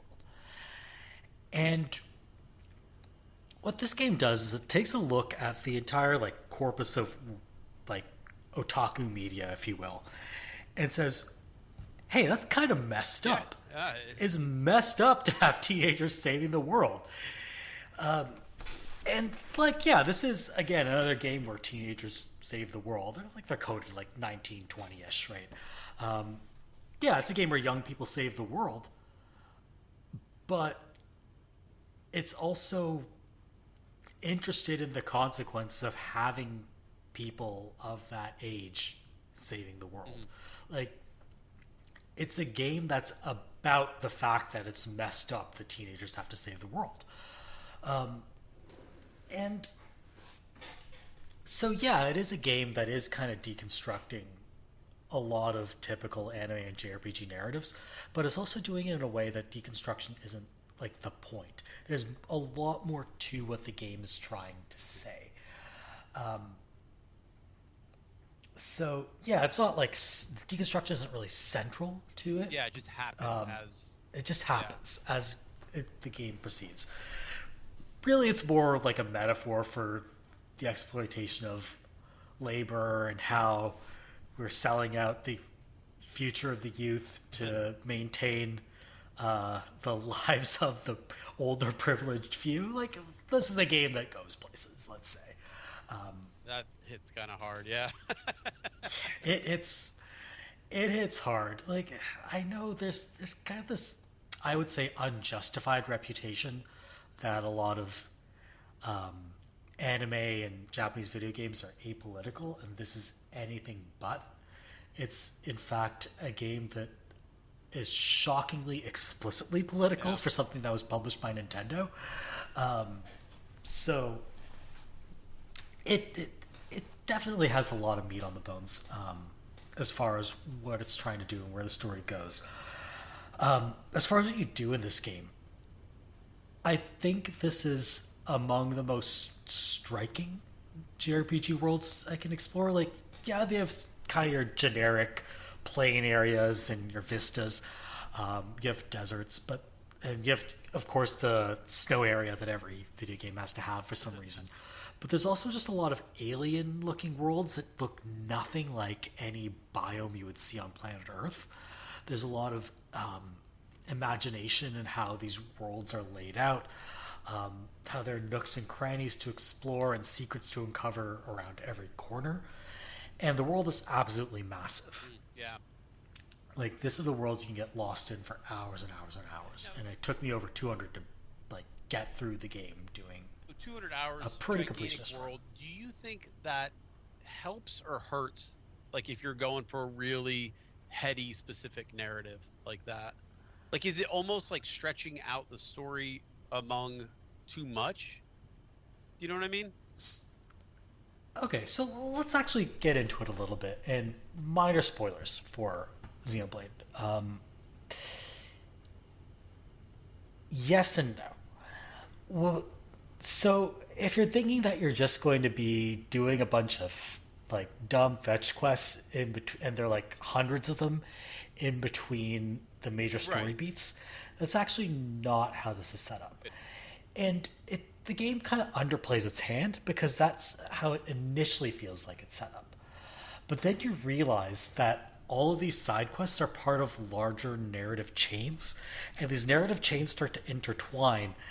And you're almost sort of like, this is a game where you're freeing the world, you're freeing quote unquote colonies as you go through the game.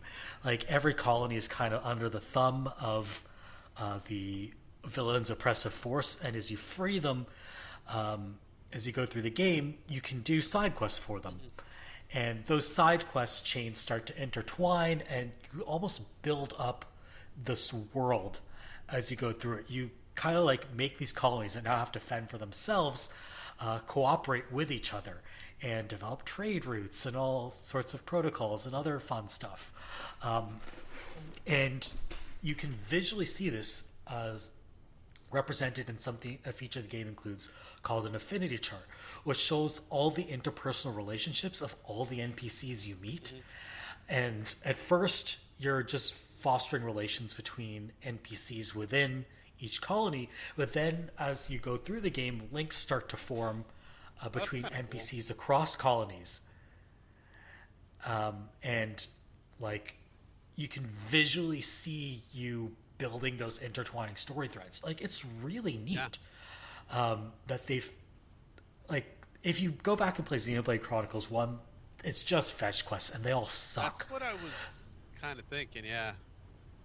And now if you go play Xenoblade Chronicles 3, you're almost like you're rebuilding the world.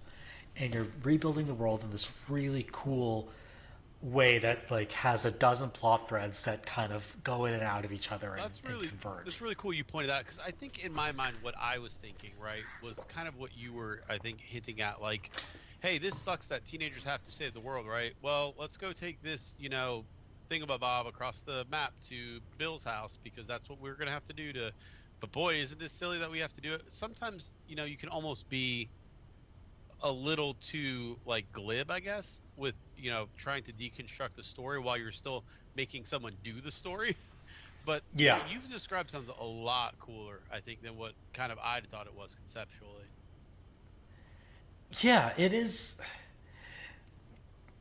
I think one of the most refreshing things about this game happens early on. I should say the premise is that there are two warring nations, and your party is composed of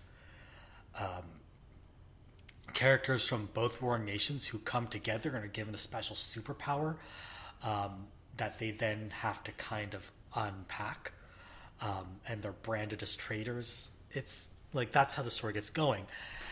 And once these two halves of your party come together, one of the first things they do is they say, we're going to sneak around so that we don't get into too many fights with our respective nations. Okay. And we're going to keep things on the down low. Like, immediately, that's the first thing they decide together. They don't immediately launch into a rousing speech about how they've been tasked with such an important duty and it's up to them to save the world. They're like, we're on the run. We've got a problem. We have a destination. And we're going to do everything in our power not to kill more people. Okay. And that's such a refreshing take. Like, to have that level of maturity in the characters. Yeah, because like they're not making stupid decisions. These people, like, they behave like the 19 and 20-year-olds that they are. I mean, they're not technically 19 and 20. I'm not going to get into the sci-fi of it all. But they behave not like idiots. They behave like young adults. Some of the worst JRPG kind of tropey things that happen is like, well, we're going to tear down this system. Okay, well, what are you going to replace it with? You know what I mean? There's always a lot of like, oh, we're gonna rip it all down, and okay, well, cool, but a lot of people kind of depend on that government to feed them probably. Yeah, this is a game where you're rebuilding that system. Like, some of your side quests are literally teaching agriculture to the newly freed colonies, because they're like, oh yeah, we need food. We're no longer getting food from the villain. One colony had kind of developed agriculture on the side. They're like, yo, can you teach the other colonies how to grow potatoes? Cool. Like, that was literally all the parts that we're missing from Game of Thrones. Yeah, like, you're like rebuilding society. You're building up. You can tell what this game's political leanings are. Like, the game. The fact that somebody thought it wasn't political is bonkers, but yeah. Like, I was gonna say, the way you can tell the political leanings of this game. Yes, there is a money system, but it's basically irrelevant because you'll get so much money it doesn't matter. And like, you don't build up a financial trading system. You build up like, not even a barter system. You build up like a trust gift exchange, almost like Inuit style system. Like, that's the economic system you build up. I'm sure there's no problem. Which I think is really funny. Really neat. So yeah, really fun JRPG, really great combat system too, that kind of like goes with the themes of duality and cooperation that are exist throughout the game. Like, there's literally a mechanic where you press a button to combine two of your moves. Like, you get moves from one warring faction and the other warring faction. They're called Agnes and Kevis. So Agnes moves and Kevis moves play slightly differently from each other, and you can literally press a button to combine the moves, like the moves from your base class and the moves you've borrowed from the opposing nation's class. Like, I think it's really neat that you're like literalizing cooperation just by pressing a button. So yeah, super cool JRPG, bursting with stuff to do. And it's actually meaningful stuff to do, which is something I can't say for a lot of the big open world games I've played before. So yeah, if you're into JRPGs, definitely give this one a go. All right, what is your number 3 game? This is the one that I think like people are going to get you out of your mind, but PowerWash Simulator, the sheer amount of time I put into it, I think alone, I can't delude myself anymore and act like it's not one of my favorite games basically ever. I've been joking about this. Not even joking. I think I'm actually serious about this. Think of how many like mid-tier AA games Square Enix released this year. This is the best one that they published. I'm just talking as a game, right? Like, I think we talked about when I talked about it before, but like, there's only so many ways you can interact with the video game, right? Shooting. Okay, well, cool. That's by far the most way we interact with the game world. We shoot things, right? What if though my shooting was cleaning very like different layers of grime off of stuff, and like I'm seeing a really cool visual representation of what I'm doing and how I'm interacting with the world as I do it, right? Like, it's just, it feels like something that someone should have figured out 100 years ago. Not 100 years ago, you know what I mean? Like, one of the first games should have been like, hey, what would be kind of cool is if you I know Mario Sunshine, certain other games had cleaning as a mechanic, right? But wow, it's so, like, it's almost like therapy. Like, I feel like, nobody wants to come home from a long day of work and clean, right? That's a given, right? But there's something about cleaning in a video game versus cleaning in real life that, like, I'm wondering if it's a trend or a societal thing, or I don't even know what, but like, it seems like there's been a fair amount of like cleaning based games lately, right? Like, a few years ago there was Viscera Cleanup Detail. Yeah. Sorry. Oh, and even like the new event for the season of Deep Rock Galactic is a cleaning game. Like, you foam up an infection in the world and then you suck up the foam with a vacuum. PowerWash Simulator is just like, it's the kind of game I found myself just flipping on and just like almost like watching like a mindless TV show almost, you know. But then like I started like there's like lore going on, there's little like hints going on, there's a whole game world under it there, and it doesn't care if you figure it out or not. It's just there if you want to enjoy it. But I mean, everything about it just felt so relaxing and refreshing. Like where I said like Ninja Turtles felt fun, like from the second, this game was almost like a meditative state, right? Like I was just, hey, look, I'm just gonna clean this one part of this slide, and then I'm gonna move to this part, and I'm gonna move to this part, and you kind of just like developed your own little plan in your head and just went with it, and you get to see the reaction and what you're doing right in front of you. It's got little sound effects that are so perfect for what it does. Like when you finish an area, there's a little like ching, like sound, like like a coin being deposited or something, but it's just the right sound effect for something like that, where you get that little audio. Okay, on to the next thing. Yeah, it's so satisfying. Satisfying start to finish. And it's got goofy stuff to clean. It's got real world stuff to clean.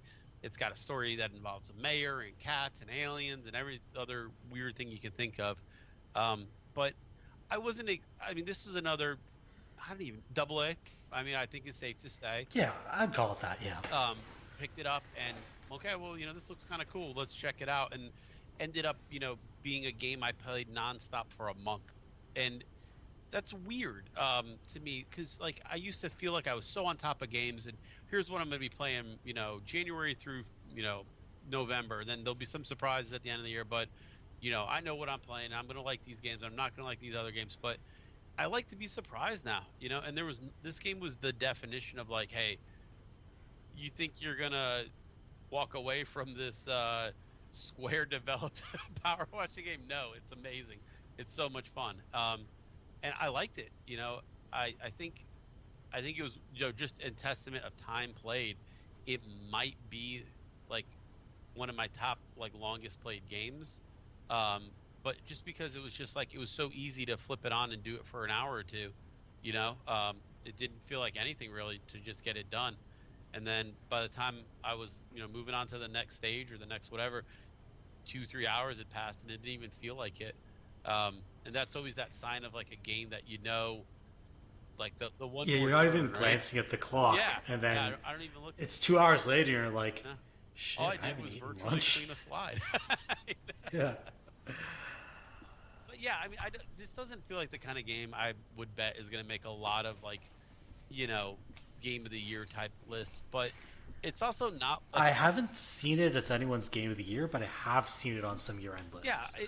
So it is a game that is quite well liked. It's the kind of game I think that's worth still talking about, I guess. And like that's kind of what it was for me. Was like, it's not something that I just wanted to be like, okay, I'm done with that. Like, this is the kind of game that I want them to make more of. Make more games like this.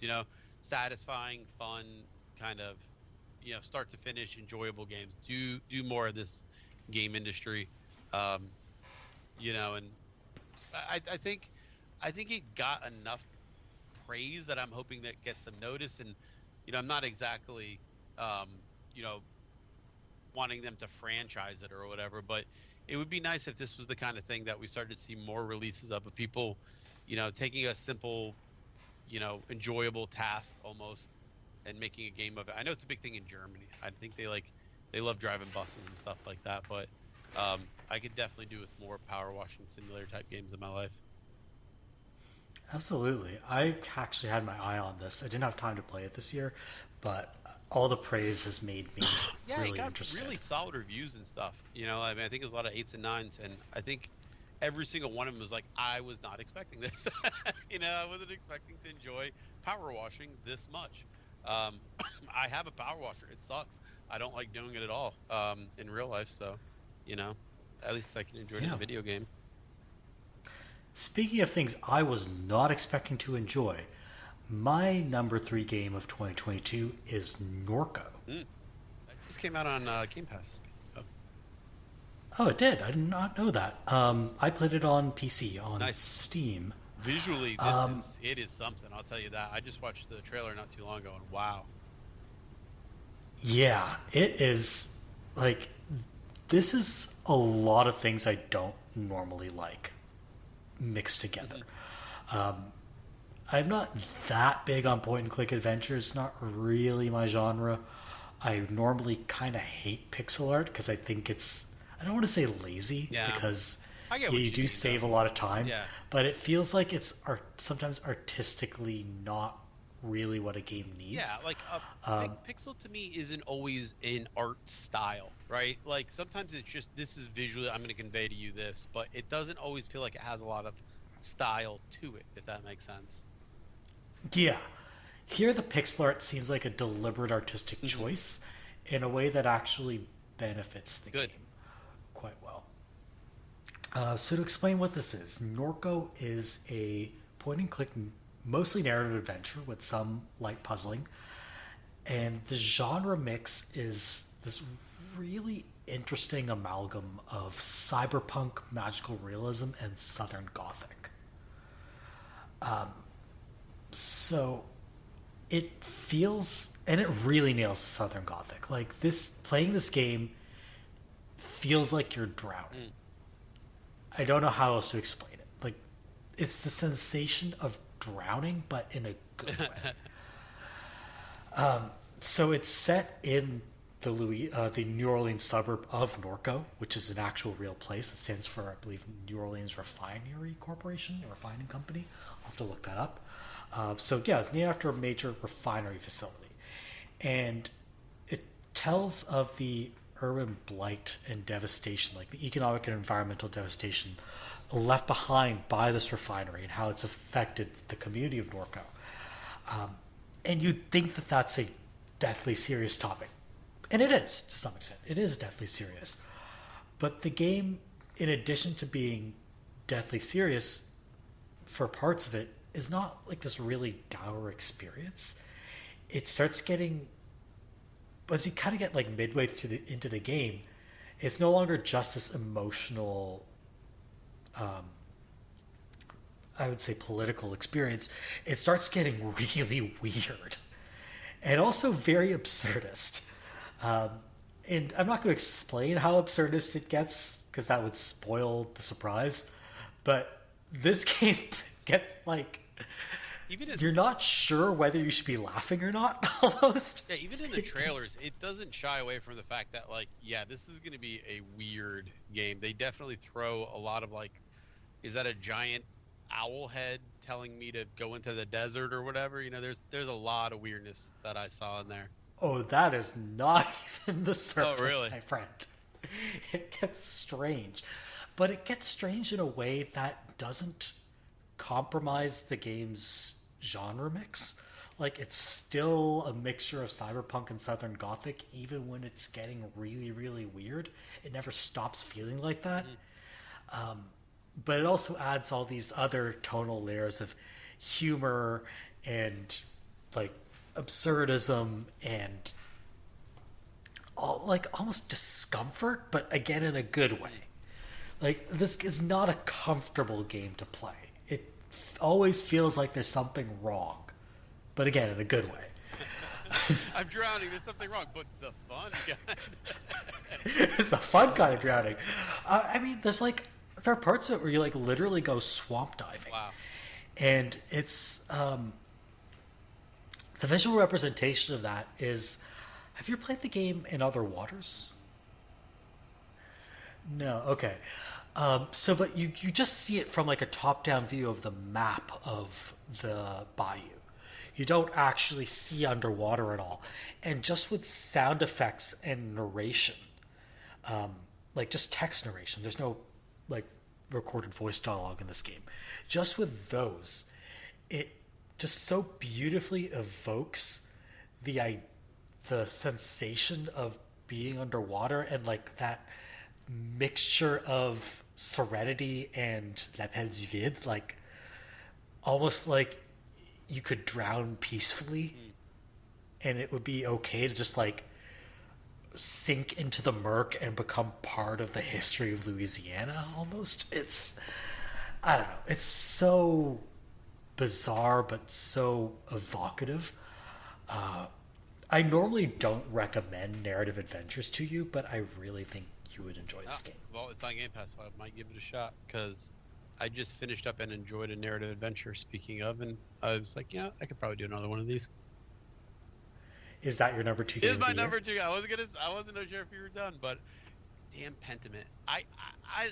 Oh my god, yes. Pentiment. I love this game, and I don't even know if I want to talk about it.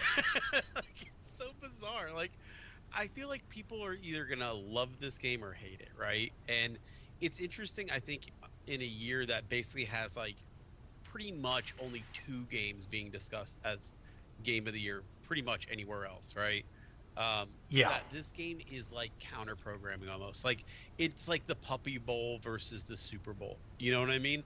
I kind of get that. When you describe Pentiment and you're like, yeah, this is a video game that came out in 2022, people are like, are you insane? You played this? Like, this sounds awful, right? But there's so much like weird charm to it, and so much like dedication to getting things right and making just things like sound and feel right. But also there's a lot of slipperiness in the narrative, right? Where it's like, you're just a stranger in this town. You don't know what you think you know. You're not going to get this right. You're not going to figure it all out, and that's okay, right? Just do your best with what you've got in front of you, right?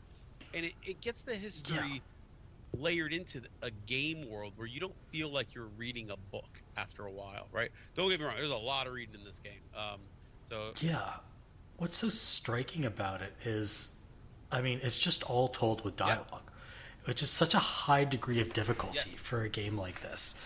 Like, they don't fall back on, like, there is an in-game glossary, but other than that, they don't fall back on prose at all. It lets you kind of work in the game world where you're like, you know what, you don't like this guy, you don't like this guy, or, you know, this story doesn't sound real to you, then go with it. Like, it lets, like, a lot of games, I think we've talked about this a ton here, where it's like they gives you that illusion of choice, right?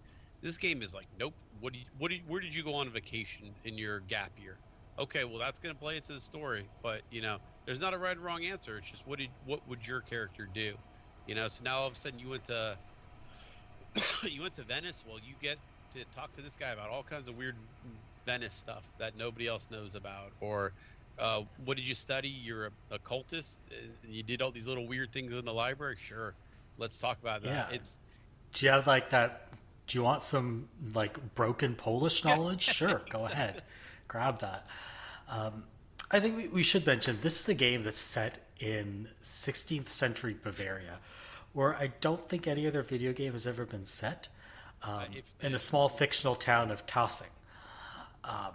And it's set kind of just after the Reformation in Germany.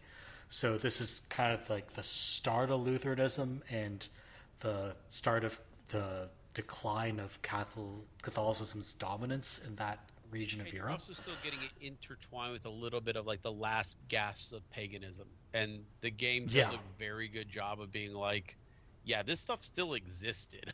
You know, it's not like it went away. People still believed a lot of this stuff, so. Yeah, and like they talk about the old legends and how that is like an important part of this town's cultural identity. And like these ideas and disputes, not to spoil where the plot goes, but they play out over the course of the game, to the point like you can have a discussion with a character where you're debating the merits of transubstantiation as Catholic doctrine. Yeah, and the game like, never... is this literally the body and blood of Christ, or is it just a representation? Like, that is an actual conversation you have in this game. The game never gives you the right or wrong answer. It's like, nope, you want to have that conversation? Sure. Whatever you came up with, that's the right answer, right? And it does it all in a way where, like, the visuals are just perfect for what the game is trying to do. It sounds corny to say, but like I actually would like meeting new characters and seeing what font they talk in. Like, yeah, because the fonts tell you, you know, like the fonts tell you about who the characters are. Like, more educated characters have this beautiful calligraphy. Characters who are literate will have another type of calligraphy. Characters who are literate and are big into books have like the bracing almost. I don't know what you would call it, but yeah, they have like printing press style font, Wilhelm, and then illiterate characters have like chicken scroll. And I mean, like I like that it tells a story in kind of three pretty distinct acts, I would say, right? And it does it where it doesn't really. There's a time break in it and everything, but it doesn't feel like you lose who your character is between the acts. It does a good job of drawing the lines of like what would have made sense for this character to do in the meantime. And God, it's such a hard game to even describe. And like it's like I was saying, it's you almost would have to really know the person to be like, yeah, you'd like this game. I remember like when you started playing it, one of the first things you did was you messaged me like you gotta play it. on Slack. Like, I know what kind of game you're into, and you have to play this game. I don't think it's a spoiler to say this was your number one, right? I mean, we've spoiled it now. We'll talk about it a little more in a second. Because I do think there's something in just knowing what someone's going to enjoy in a game, and the game doing it like perfectly, like to a T.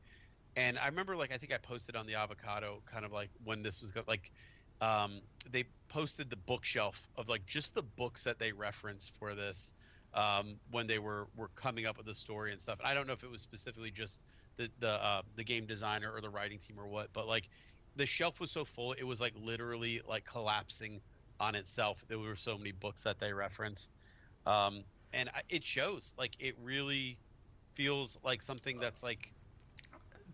Yeah, the game credits have a bibliography, and like they're referencing all sorts of journal articles about things like different gender roles in 16th century Bavaria, or one character you meet is a monk from Ethiopia. So, how did Christianity spread to Ethiopia, and depictions of Christian tales in Ethiopia? Like they've referenced that scholarship in the game. And one of the books in the bibliography is probably I would say the work of art that is the closest related to this, which is The Name of the Rose by Umberto Eco. And I don't want to say it's a ripoff of The Name of the Rose, that's really underselling this, but the plot structure is kind of similar in that they're both stories set at an abbey involving murders. Mysterious, but low stakes kind of. Yeah, The Name of the Rose is the difference there is that's set, I believe, and I want to say 13th century Italy. Yeah, I think it's definitely before Reformation. It's pre-Reformation. I believe it's post-schism. It's during the conclave about what to do regarding apostolic poverty, I believe. This is one of my favorite books of all time, and I barely remember what happens in it. I read it in high school. Yeah, I read it. That's about when I read it too.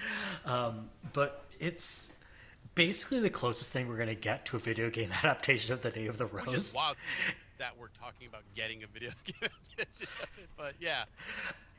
And yeah, it was a good idea to do this. There was nothing that the game kind of like you can't make this a 400-hour RPG. I get it, right? But there was nothing that the game feels like it left on the table, right?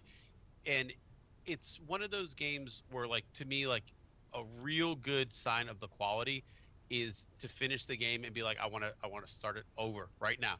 I want to see, like, what if I made some different choices? What if I did this? What if I did that? I didn't like how this turned out, but not in a bad way, not where you're like doing it because you feel like the game cheated you, but because you want to see more. And I think that's a very strong, positive for the game. I'm definitely doing a second playthrough next year at some point. Because I want to see what happens if I play Andreas as a total asshole. Because I think it'd be really funny. It's funny as shit. I'm going to tell you right now. Because there's definitely a couple characters where I'm like, you know what? I don't like this guy. I'm just going to be a jerk to him. And the game lets you, and like every time you see him, he's gonna be like, yeah, I remember what you said to me, we're still I think friends. one of the best things like about this game is that you get special dialogue options if you pick certain backgrounds and certain choices, And in a lot of games, those would be like an insta-win button. But in this game, I would say roughly 30% of the time, people are like, what the hell are you talking about? What are you talking about? Yeah, I love that. 30% of the time, they're like, 30% of the time, it's like actually helpful. And the other third of the time, they're like, you're a moron. Shut up. Like, it makes it clear, like, because when you make the choices, it's like your character spent a summer in like an area or something like that, right? So if you try to like wade into like super complex, deep down hard level politics, people are like, yeah, you were a tourist. You were hanging out at the beach for a week. Don't try to act like Duke Sauvignier's true thoughts or whatever.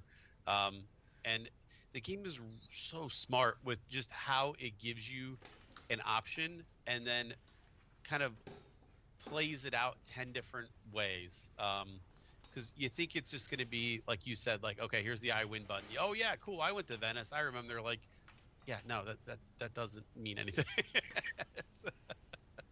But I don't know how you could even make more games like this, right? Like, this feels like such a one-off, right? But yeah, I don't want there to be a Pentiment either. I do want Josh Sawyer to make like more games in this style, if you will, or like explore these ideas more. But I don't want a sequel to this. I like a lot of horror, right? And so that's the new thing is elevated horror. This is elevated horror. Like, this to me isn't. This is a smart, intelligent game. Like, no, there's a lot of dumb shit in here, right? It's fun, but there's like there's poop jokes. There's like give this game to like an average person, and they'd be like, wow, this is too advanced, so I can't figure this out. Like, no, it's all there for you. It's accessible, right? But I think this is kind of a case of like maybe trusting a developer to find an audience that you don't know is there. This game was put out by Microsoft against God of War Ragnarok. Like, absolute madman, right? Like, I have to say, I don't know who the audience for this game is. Yeah, right. But I think that audience is very happy right now, and all I know is that I am in that audience. I have no problem recommending this on the Avocado, for example, right? I'm like, there's going to be enough of you that this is going to hit that spot, right? Like, the interaction between the people we talk to about video games there and this game, I think, is like, the old classic. It's if the Venn diagram, it's a circle. Like, everyone I think who touches this is going to take something from it. But like I said, like, I really do think this was just a gigantic leap of faith that someone somewhere is going to like this game because it's too good. Like, but let it find its audience. Don't assume it's not going to have one and, say, nah, I'm not going to let you make this weird game about a fictional medieval manuscript illustrator because it's just too weird and I don't know that people are going to like it. Like, nah, let it have its chance, And shit, it's brilliant. It's not my number one, but damn, is it right up against it. So I loved it. But let's get your number two into. Yeah, so we're going to talk about my number 2 game of the year, which is kind of like Kappa when you played Pentiment. You immediately recommended this to me. When I played this game, I pretty much immediately recommended it to you. And I don't know if you played it yet, but I think you should. It's called Neon White. Yep. So imagine you took the tone and aesthetic of Paradise Killer, the parkour shooting of Titanfall 2, the bite-sized levels of Super Meat Boy, and the card battling mechanics of Kingdom Hearts Chain of Memories. And that sounds like a mess, right, if you were to throw them all together, but this game works like gangbusters. Yeah. It's so satisfying to play. It's like the controls are so tight, the shooting feels good. Everything about the soundtrack is done by this artist called Machine Girl, and it's just like pumping and super hype and just totally gets you into the mood. It's like this pulse pounding techno that just totally makes you want to go shoot some demons. And it's not just like a game that's like badass and fun up front. It's also surprisingly thoughtful in its level design. So the way the game is set up is that in order to advance to the next level, you have to beat a level. Fair enough, right?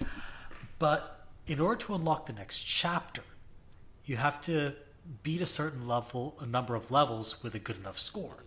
So what that necessitates doing is going back to a level you've beaten and just kind of perfecting your run through it. Like almost like it's training you to be a speedrunner. I love that. That's one of those things about Mirror's Edge that I think a lot of people missed out on. You know, I love that concept of like, get this perfect. But yeah, that sounds awesome. Yeah. It's like, you don't even have to like get it perfect. You just have to get it. Well, yeah, better. but like I'm the kind of person who, like, when I played Titanfall, which you mentioned, like I would, you know, that starting stage where it's like, okay, we're going to try to figure out your difficulty, go do this run. I did that run until I was top of the leaderboard. You know what I mean? So I know exactly what you mean when you're talking about. Oh yeah, absolutely. Yeah, like what I was trying to point out is that like it sounds when I say this that it's going to be a super difficult game, but it's actually quite accessible. Like it'll train you in a way that you'll feel yourself actually getting better. That's awesome. Unlike certain games that shall remain nameless.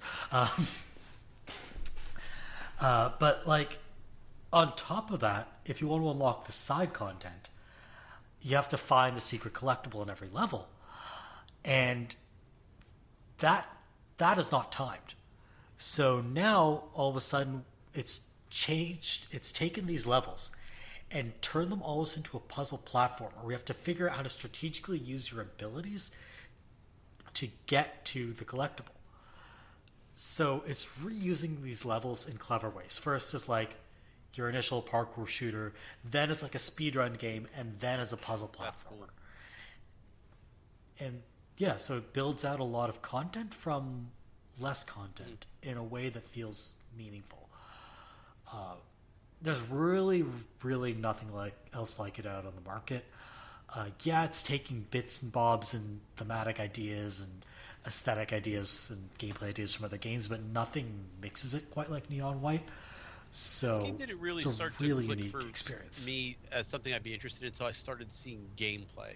I think that's it really sells itself in the gameplay trailers because it's super kinetic, and like when you're seeing it in action, it makes a lot more sense, I think, maybe than some of the other stuff, which is just kind of like, you know, like what is this game? But yeah, speedrunning the game is kind of where it feels like it's designed to be something that you get it till you get it perfect. Yeah, absolutely. I would recommend, if this sounds at all interesting to you, go watch some gameplay footage, because just describing it doesn't really do it justice. I will say it looks it's even more fun than it looks like. Yeah, I can see it. It looks fun, and it's actually even more fun than that. Because I mean, it does look like it almost is like intimidating, especially because if you start to look at gameplay of it, you're probably going to find some guy who's doing the level in 45 seconds, using some kind of weird thing that you don't have access to, or this whatever. But you can see, like, even if you just watch people play it, like regular people, they can slowly go from like 15 minutes to 5 minutes just by getting to a level where the game starts to click with them. And I think that's when you have a really well-designed game, is that you don't have to, you make those leaps on your own just by experiencing it. Because that's one thing that Titanfall did, if you think about it, right? Like, a lot of those stages, it would give you something, and you just be like, oh, I know how to use this because the game taught me. It's not something that, you ram your head against the wall trying to figure out. I think I've made this comparison before, but Titanfall 2 is like an FPS Mario game.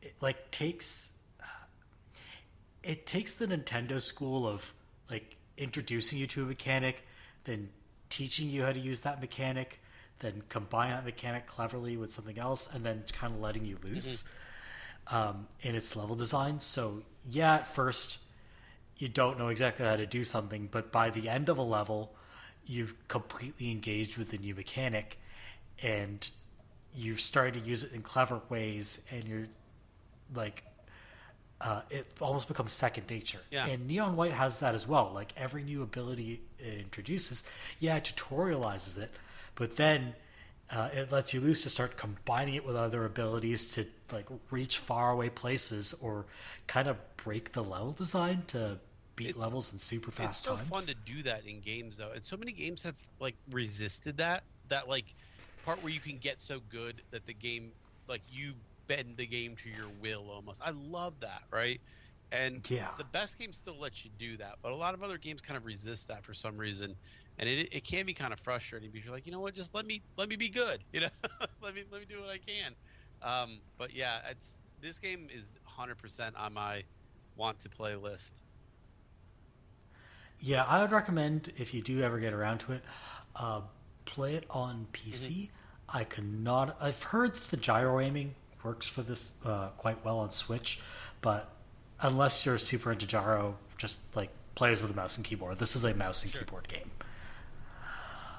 All right, what was your number one game of 2022? Total War Warhammer 3, which is a mouthful, but I don't know what they've been doing over there like for these years, but they finally figured out, I think, what makes real-time strategies to me the most fun, right? And it's this kind of like, not everything's balanced, not everything's perfect, some things feel thrown together, and this unit is always going to beat this unit no matter what. But Total War as a series, right, has kind of always struggled to find time periods that really work, right? Rome works, feudal Japan works, right?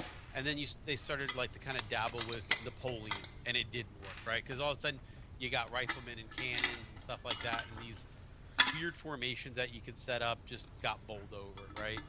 And I don't know, whatever genius over there figured out, hey, we should stick this into a fantasy world and let elves and dwarves and cannons and magic and everything just go crazy on a battlefield. But damn, did they nail it.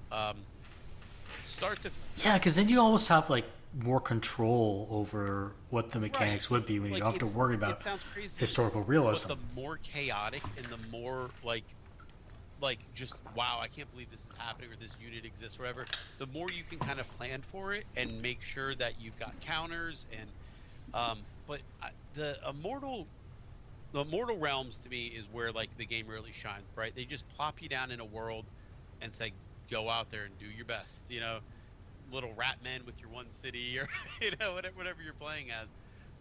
But the RTS genre, I think, has kind of been looking for like the way forward, right? And Total War to me is the only one that's really found a good answer. And the answer is just be as crazy as you can and let the player have fun in the world. And there's going to be a best and a worst, and this unit works and this faction sucks, but we'll try to balance it. We'll try to get there. But in the meantime, you know, hey, sorry, you know, you ran up against this guy who has 500 dragons, and that's what his guy does, and you got steamrolled. That's just part of the game. And by kind of, I think, like having players just have to accept that, it's put the game in a real good place. Because I don't follow like the forums for this game as much as like, you know, other games, but every time I see it, you know, it's more like some of these like, I can't believe I won this battle against this hilariously imbalanced stack is more fun for a lot of people, I think, than, you know, the typical like real-time spreadsheeting. Yes, of like, okay, I know to build this, and this, and then this lets me do this. I think a lot of people like that weird interaction of broken units fighting broken units. At least I know I do, but who knows? I might be wrong there. Like adding that element of chaos, just to me, it also enhances replayability, because then you kind of want to experiment. Like, okay, what would happen if I don't know, sent my elves over there with their fire spells? What it is, because I mean, I've had games where I've lost in the first 10 turns. I mean, what was I thinking, you know? Or I've had games, you know, that 100, you know, turns in, all of a sudden this guy shows up and just wipes me out. There's a mechanic in there I didn't love when it came out, and it basically ports, you know, world-stomping demons into the middle of your base. They've kind of toned that out, and they've given you ways to combat it, but also it adds to that chaos element of it where, man, if you win that battle, buckle up, because you're about to, you know, stomp everyone around you because you've just basically, you know, won 1 million points worth of experience, and everybody around you is now a real high reputation of you and stuff like that. But the stuff that they improved in the game isn't just the battles, it's the way the civs interact. There's a lot more focus on diplomacy that kind of makes sense to me. You can create kind of like vassal cities. One of the things that I learned from a YouTuber who really does a good job with the game that was like eye-opening to me is like, basically don't conquer the people around you, make them vassals and then build them up and then let them kind of eat those hard attacks. They're the first line of defense, you know, and they'll love you so much if you give them enough cities and stuff that you never have to worry about keeping them happy. And that was kind of eye-opening to me, to kind of play the game in that way, where instead of just, you know, they call it painting the map, just conquering every single person around you. You know what? Nah, make a couple of your buddies and then see what you can do with, you know, kind of an outer ring of defenses. And that was really cool to me to figure that out.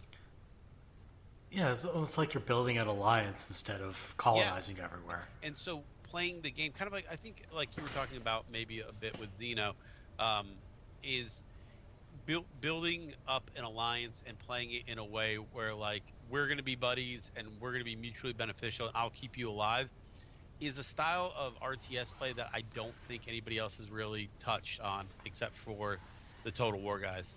And so yeah, because I normally think of that as kind of like a turn-based right. thing or a 4X thing. It's big in Civ, and then Civ kind of punishes you but rewards you, and it doesn't ever feel like that in Total War. It's like, you know what, if you want this buffer state, that's fine. You're gonna have to deal with them doing some stupid shit because they're gonna declare war on somebody, and you're gonna be like, what are you guys doing? You know, but you can manipulate and work them enough that it feels like you've got an actual ally, and a lot of games don't do that right at all. Who would have thought that Total War would be an accurate native simulator? And I mean, I think it's got, you know, very good reviews. And one of the things, like, I love that they did this, is they basically said, look, if you bought a bunch of lords and heroes and factions in the previous games, as long as it's all on the same Steam account, we're going to basically give you all of it, right? So you can play Total War 1 factions that you purchased in 3. And, you know, they get all the little benefits and upgrades and stuff like that. They've been really, really vocal on, you know, their website and stuff about the changes and why they're doing them, what their goal are. And one of the things I really like reading, and I think this is kind of where it kind of pops up into my Game of the Year list, is that they do a really big, like, effort in saying, this is what we want this faction to be, right? And this is what we want it to feel like when you play these guys. You know, this is our mentality of what's going into it. And you don't see that a lot from developers, where they like get down into that nitty-gritty level, right, of you know, design philosophy of what does a Skaven army look like, right? And I think this game kind of is almost needs to be treated like the trilogy in an RPG, where it's the culmination of all these different games and factions and stories, but it's all there on one map right now for you to do, to play start to finish. So it's got good reviews. RTSs are tough, I think, these days, to kind of figure out what you're gonna love and what you're gonna hate, what you're gonna bounce off of. But the fact that this one, I think, has got so many 8s and 9s, really well reviewed, I think, by everybody but GameStop, and you know, sometimes they're a little bit of an outlier. GameSpot. Yeah. Oh, did I say GameStop? I mean GameSpot. Yeah. Yeah. But you know, I think it's one of those ones where if you're ever going to give an RTS a chance, this is the one to do it, because you almost have nothing to lose with it being so backwards compatible with its prior games, where if you dig it, you can still purchase the prior content, play it right in this new version. You know, all the bells and whistles included. Kind of like what they did with the Hitman trilogy. Yeah, and I think that's smart, because nobody likes to feel like they've been punished for getting to being an early adopter, right? Yeah. And I think there sometimes can be that. And this game has a really cool, I don't even want to call it a tutorial, because it's not really a tutorial, but it's its own starter campaign that introduces you to a lot of the options. And you play a really well-balanced faction that's really fun. They're not just like some, you know, boring no-name faction. And I've never been big into the Warhammer like world lore, but this has gotten me into it a lot because I do want to know, like, hey, why do these guys hate these guys? They seem to be like they'd get along, and there's certain faction unlocker mods. This game is very mod friendly, which pushes it kind of into like the next stratosphere of me, for like that number one spot. Being mod friendly, I think right now is something that if you want any kind of length, in your RTS, it's not even an option anymore. You got to give the tools. You got to let them run with it. You got to be able to, show people why, they want to stick with this game and mod it. And I mean, there's probably 10 million, whatchamacallits already, Game of Thrones mods and stuff like that. But they do a good job, I think, of really selling you on the fantasy aspect of the game and letting you kind of live out some of the fights just to see what would happen is sometimes really fun. You got this army of rat men with machine guns basically against, these titanic, trees from the forest realm and stuff. So it's got that kind of like who would win in a fight feel to it, but yeah, almost like that playground aspect. Yeah. And start to finish, I mean, I think I there was definitely some like, okay, this is bullshit, you're cheating. There's a lot of complaints about the auto resolve, which becomes necessary later in the game because you can't fight every single battle. But a lot of it's been kind of, picked up and put back together in some of the DLC. So real easy recommend for me if you're even kind of on the fence about an RTS game. Total War has been refined to a laser at this point when it comes to a lot of their play styles, but there's nothing in there that makes me think like wouldn't be something that if you like RTSs you wouldn't want to pick it up and play right now. So absolutely, I am trying to kind of get back into the genre, so I might seriously consider taking a look at it.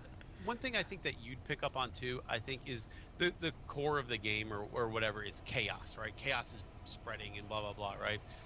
That's kind of the story, but the game does a great job of making it feel like that is actually happening in the game, right? Like a lot of time that's just the mechanic. Hey, we're just going to spawn these armies, but in this game you start to see like allies that you used to be able to really rely on start to act a little weird, and like you start to see like there's little in-game missions and hey, if you let this guy into your city, he's gonna probably give you some nice stuff, but who knows what's gonna happen in the next couple weeks or the next couple turns. So there's a lot of that going on this time, and I think the game is really smart about making you feel that build up, that like apocalyptic type dread.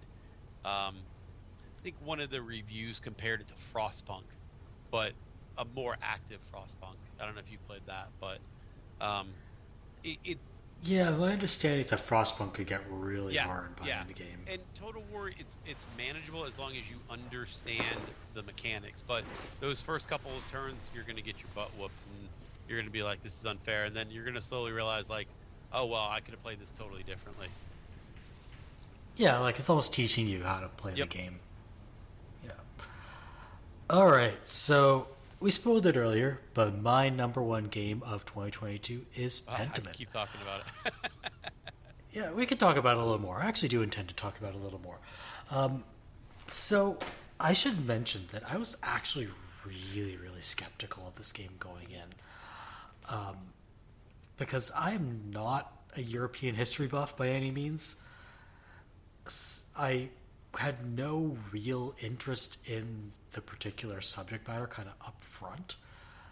But what I found really special about this game, in addition to how specific it is about its setting and its time period, is that the game, as you play through it, makes the case for why history is interesting. That's really cool.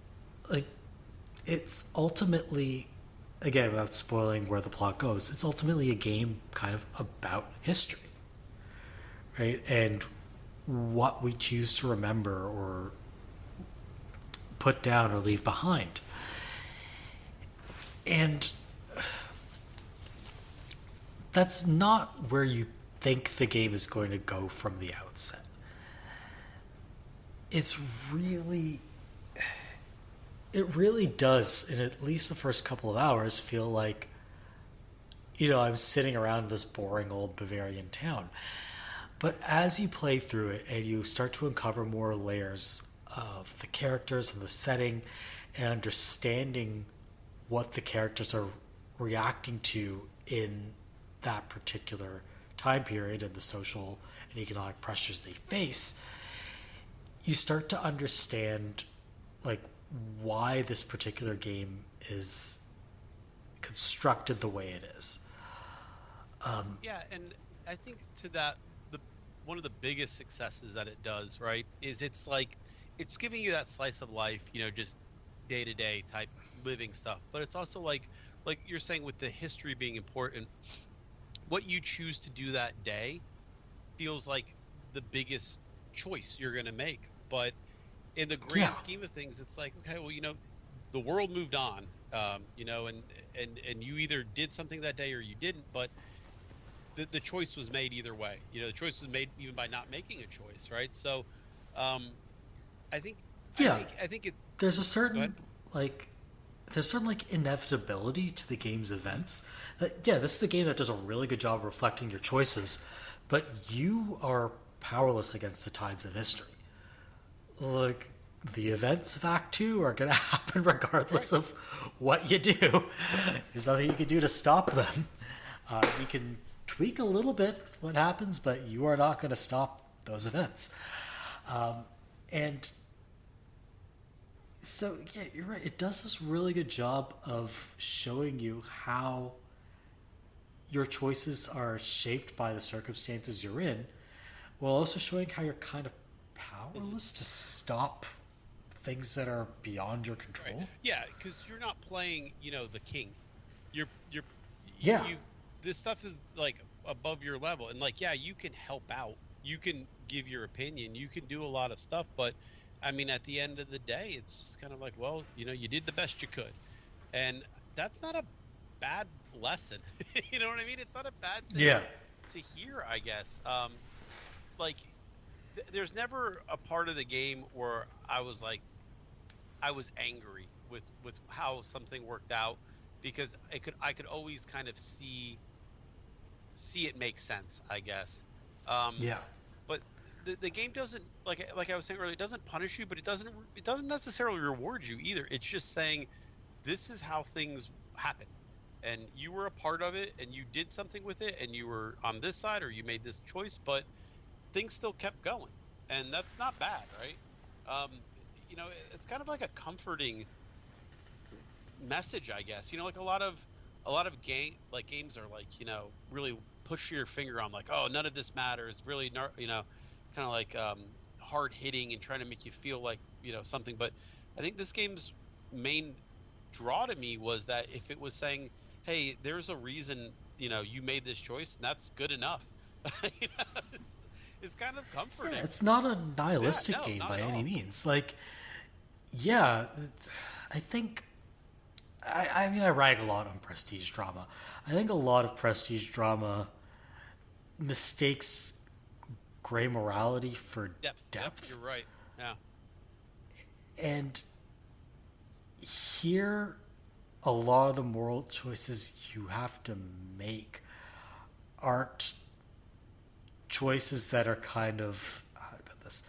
They're not false choices. They're actual choices that you would have to make if you were put in that situation. You never are faced with a dumb Sophie's choice that feels like it was artificially constructed to force you into a state of emotional distress. Right. There's not if you choose this wrong, you're going to get the bad ending, right? There's not really a bad ending, it's just an ending. There's not a lot of also which person, I mean, there kind of is a little bit of this, which person are you going to condemn to death? That is in there.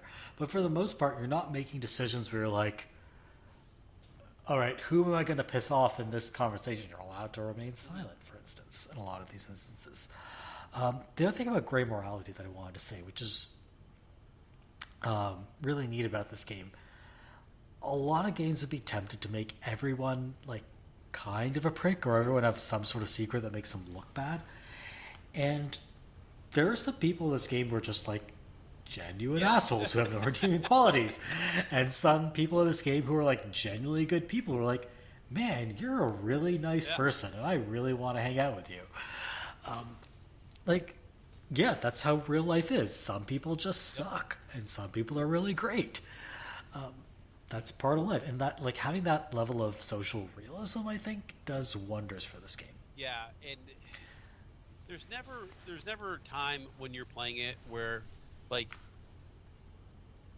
the lesson that you learned is like that you're dumb or you're a bad person or you're an asshole, because you're interacting with other people who are all those things, you know? So it's like, hey, that's just how you reacted to that person. I think it's okay. When I met that guy and he wouldn't move the sheep, I was like, hey, move the sheep, asshole. Like, you know, that's like the very first interaction I've had with this guy. I'm like, yeah, my character is going to be annoyed by the fact that this guy's just sitting there watching these sheep and not do anything about it. But that's the kind of thing that the game lets you do, right? Yeah, and what was I going to say? There are some conversations like later into the game, and there's one like particularly difficult scene that I think most people would have seen playing this game, where you are kind of forced to eat a meal with a family who is in, let's say, a very abusive situation.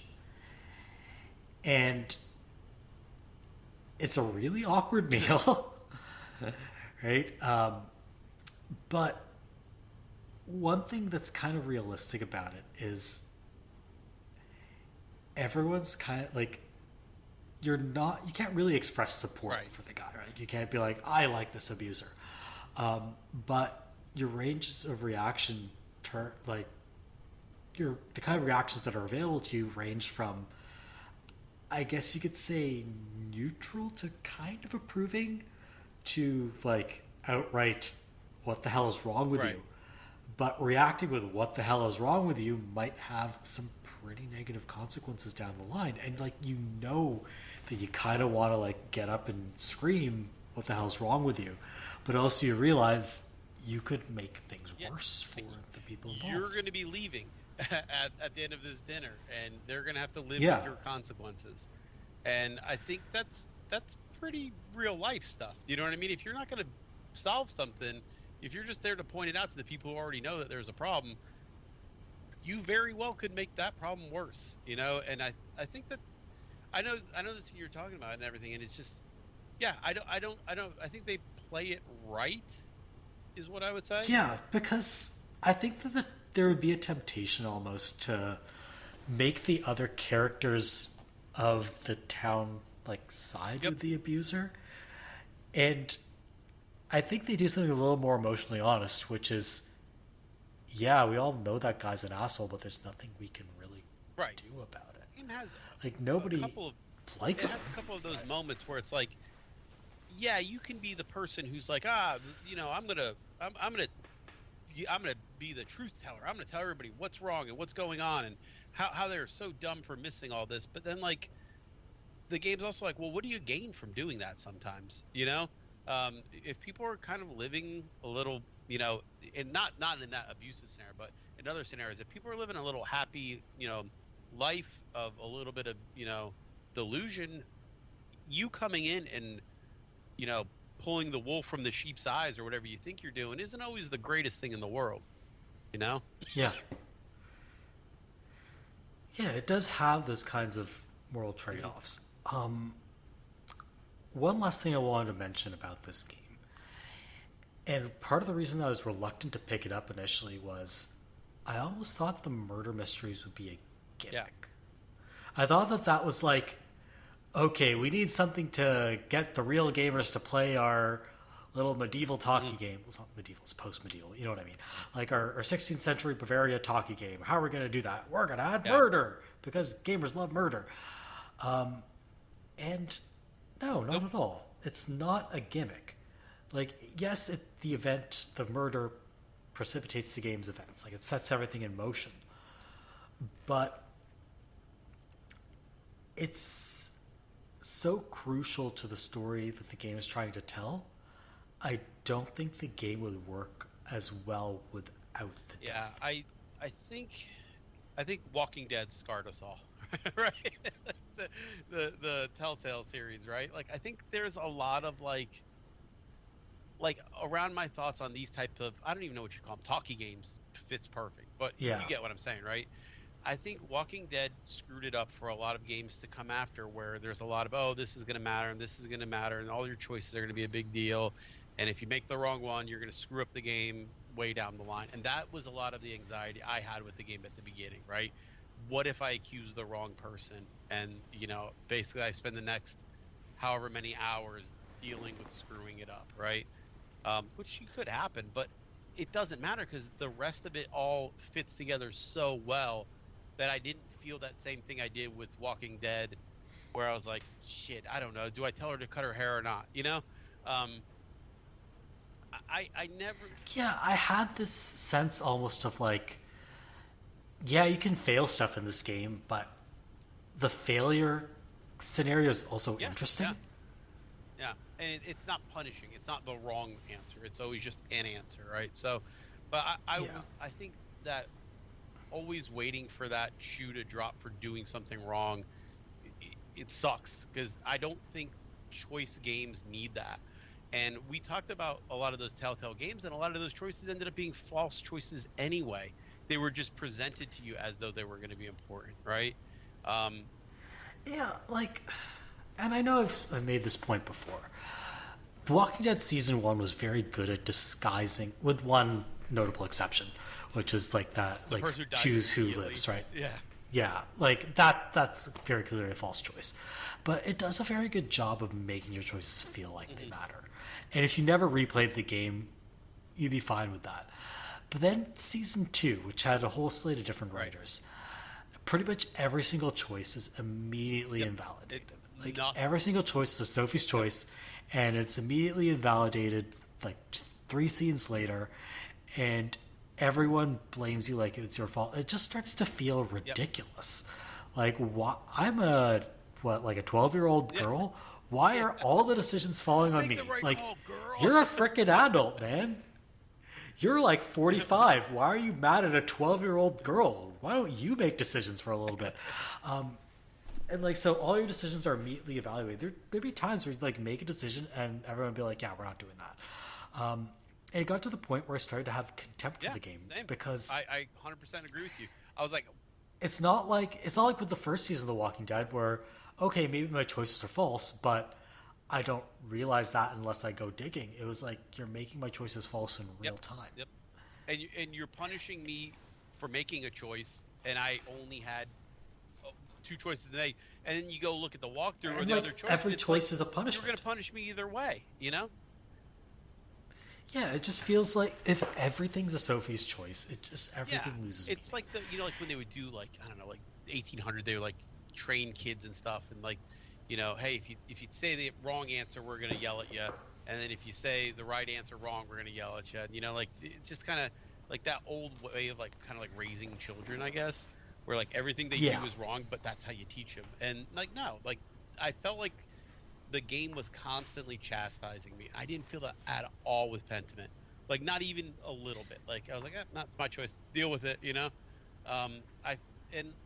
I think it's easier to inhabit, like, in an RPG sense, like the role of this character, because you're an outsider in the town. You're just doing the best you can, and nobody really expects you to figure it all out, right? You're not royalty. Yeah. You're not, the chosen one. They're like, yeah, you're a reasonably smart guy. You've got some schooling. You've been around. Do the best you can with some of this stuff, And if you decide to eat dinner with the wrong family, sure, I mean, it happens. But like, yeah, it's. I think this is going to be kind of one of those games that like people study almost. Like, they're going to try to figure out how this game nailed every single thing that it did, because there's not one thing to me that it missed, honestly. Yeah, I think this is really going to be.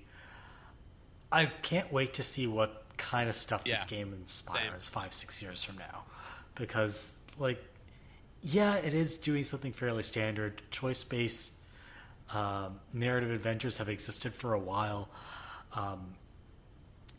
but it's also doing something plot-wise, theme-wise, aesthetically that no other game has ever done before, and just mixing all those ingredients together in this unique package is something so wonderful that I would love to see more. How wild is this though that ended up kind of on both our lists? I mean, that should tell you a lot, if you know what I mean. The two of us both walked away with like, wow, this was an experience. That was. I mean, I'm not even like because at first I thought people were like, oh man, you guys just did anything, not pick God of War, didn't you, or whatever. But like, no, I didn't even play God of War. I would honestly rather play this right now than God of War. I really would. I mean, it's hard to explain. I want to play God of War eventually. I just don't have the time or the console. But yeah, like, sorry, you were saying something about. It's one of those things. Like, I keep going back to like. I don't think it's too smart. I think it trusts the player plenty to figure it out. But it's not like one of these games where I think like people were trying to sell it as like, oh, it's the thinking game. No, it's plenty dumb. It's plenty fun. It's got everything for everyone. I mean, it's just you just gotta be willing to sit down and read and put up with it. Which I mean, I get it. Some people find that real boring, but if you're willing to deal with it, I mean, I think I can't think of a better way to spend. It's not even that long. What do you think about? Like 6 hours? 5 hours? No, way more than 6 hours. It's about twice as long, at least. Think about how long. Yeah, because I played it in a lot of like. I actually played it like back and forth between PC and Xbox, so I don't know exactly how long it took me. My playthrough is 22 hours. I would say an average playthrough is around 15, 16 that sounds hours. About right. Yeah. But yeah, it's not like a super duper long game. You're not going to be playing this for. It's shorter than most for visual novels, so yeah, give it a go. Okay, so those were our favorite games of 2022, which we talked about a lot. Now let's switch gears. In fact, go in the reverse gear and talk about our worst and most disappointing games of 2022. I'm going to put the gauntlet down to begin with a really controversial choice. And that is a Memoir Blue. So, to kind of contextualize this, would you agree that the bloom has kind of fallen off Annapurna in the past couple of years? 100% agree. Even though, I think Neon White was Annapurna, right? Neon White was Annapurna published. So, like, this is not me saying Annapurna is a terrible publisher now that only publishes bad games. I think for me, I'm saying that I think people are starting to cotton on to the fact that Annapurna is a publisher, and occasionally you're going to publish stuff that you don't like, and this is one of those games. Now, I think this started. We were actually in the break talking about Artful Escape. That was one that was kind of a miss for me last year. I could 12 minutes missed with everyone, and I could not. That game was garbage. Telling lies. I know there's some people out there who loved Telling Lies. I couldn't get into it. So I mean, I think they've had a few, and it's a publisher that publishes a very big span of different types and genres and stuff like that. And they're not all going to hit. That's fair. Yeah, that does make sense. Like sometimes games don't. Like you're not going to love every EA game. You're not going to love every Ubisoft game. You're not going to love every Square Enix game. Like, yeah, sure. And I think people are starting to understand that, yeah, you're not going to love every Annapurna game, and that's okay.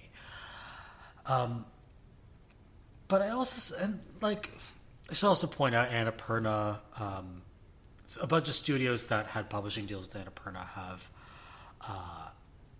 been recently revealed to have had problems with labor abuses. And Annapurna management has kind of turned a blind eye to it. So it's also... Annapurna has also kind of suffered in that regard. But to bring it back to a Memoir Blue, so this is a half-hour-ish, maybe 45 minutes, abstract interactive movie about the daughter of a Taiwanese single mother in North America. And this woman is also a swimmer, or was a swimmer. The game's not really clear. And that's kind of the problem.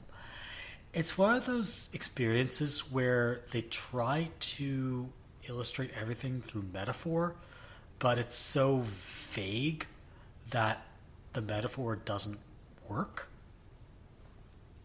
So you end up with this problem where everything is vague, everything is metaphor, but the metaphors aren't really metaphors, they're just vague things that kind of allude to some broader story, but not really. Like, it doesn't feel like this game has anything to say. Sometimes you're barely interacting with it, and like any of that interaction just feels meaningless. Sometimes it can be hard when a game is like, well, this is a game about love or family. You know what I mean? Like, yes, okay, so is everything. You know what I mean? But like, I think I can see where you're going with. Sometimes these interactive novels really want to hit on one specific thing.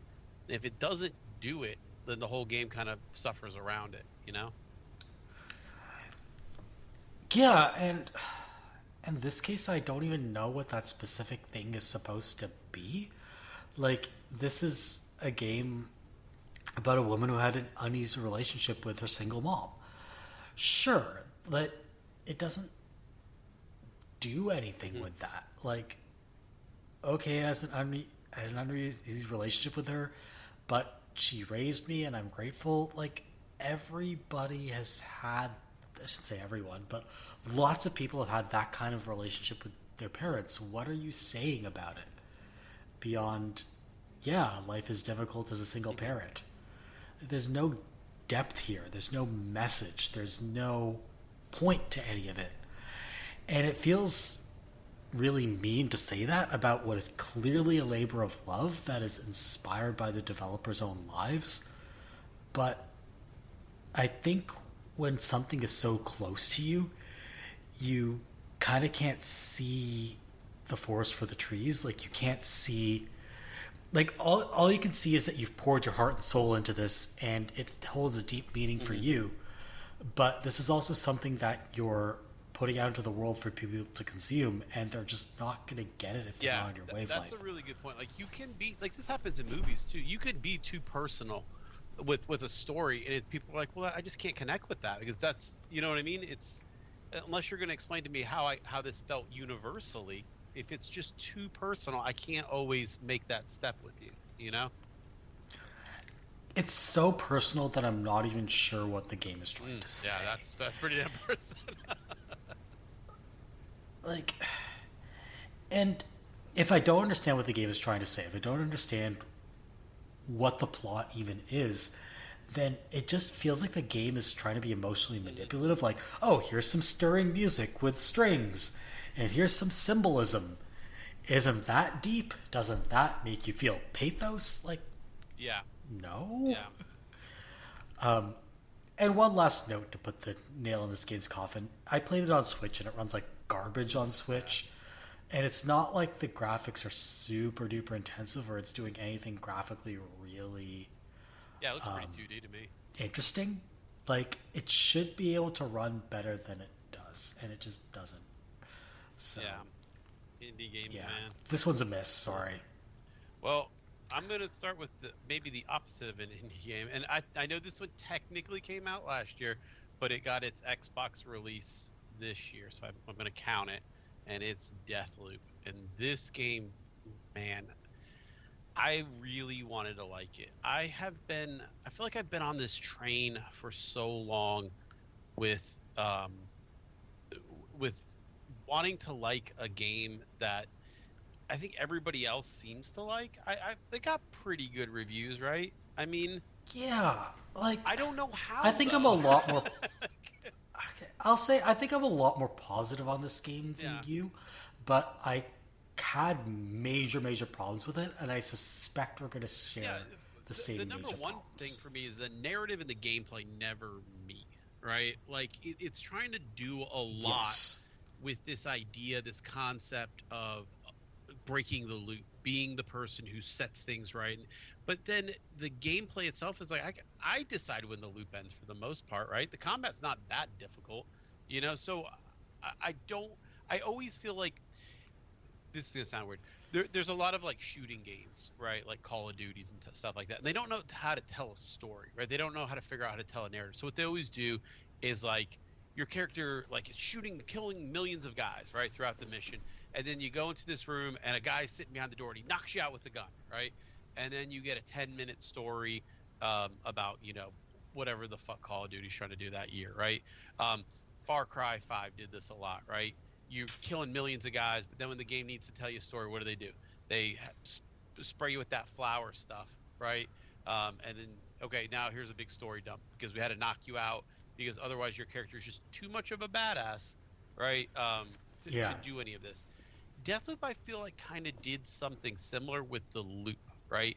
It was constantly kind of just ending the loop because you had nothing else to do that day, right? And that is not fun to me. That is like the opposite of fun almost, right? Like, oh, okay, well, might as well go to bed. Like, who wants that feeling in a video game, Combat's awful. Arcane's never really figured out what they want you to do in combat, stealth or shoot. And I think that's a really, really easy call in this game. I think it should be a shooter, but then the shooting mechanics are bad. The guns feel like pea shooters the whole time. That's interesting. Did you play this on Xbox, not PC, right?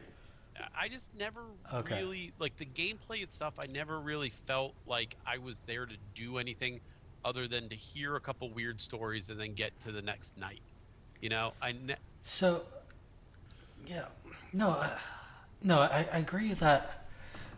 Okay, yeah, like how do I put this? I think the gameplay probably feels better on PC. Sure. Like probably because you're aiming I play with mouse and keyboard more accurately. I think I would hate it if I had to play it with a controller. So I'm very glad I play it with a mouse and keyboard.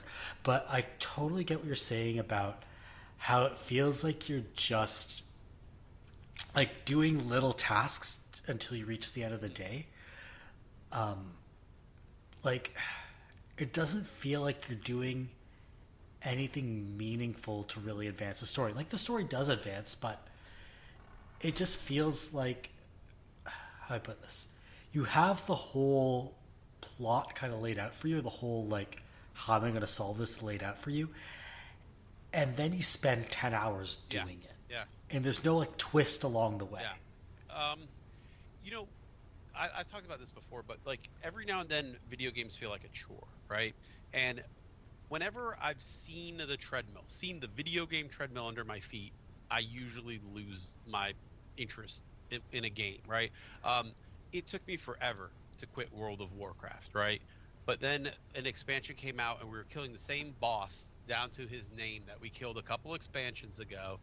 And, there was really no lore or story or anything other than, look, we just needed you to go kill something else so that your stuff can get 1% better so that, you can kill this next thing in 6 months.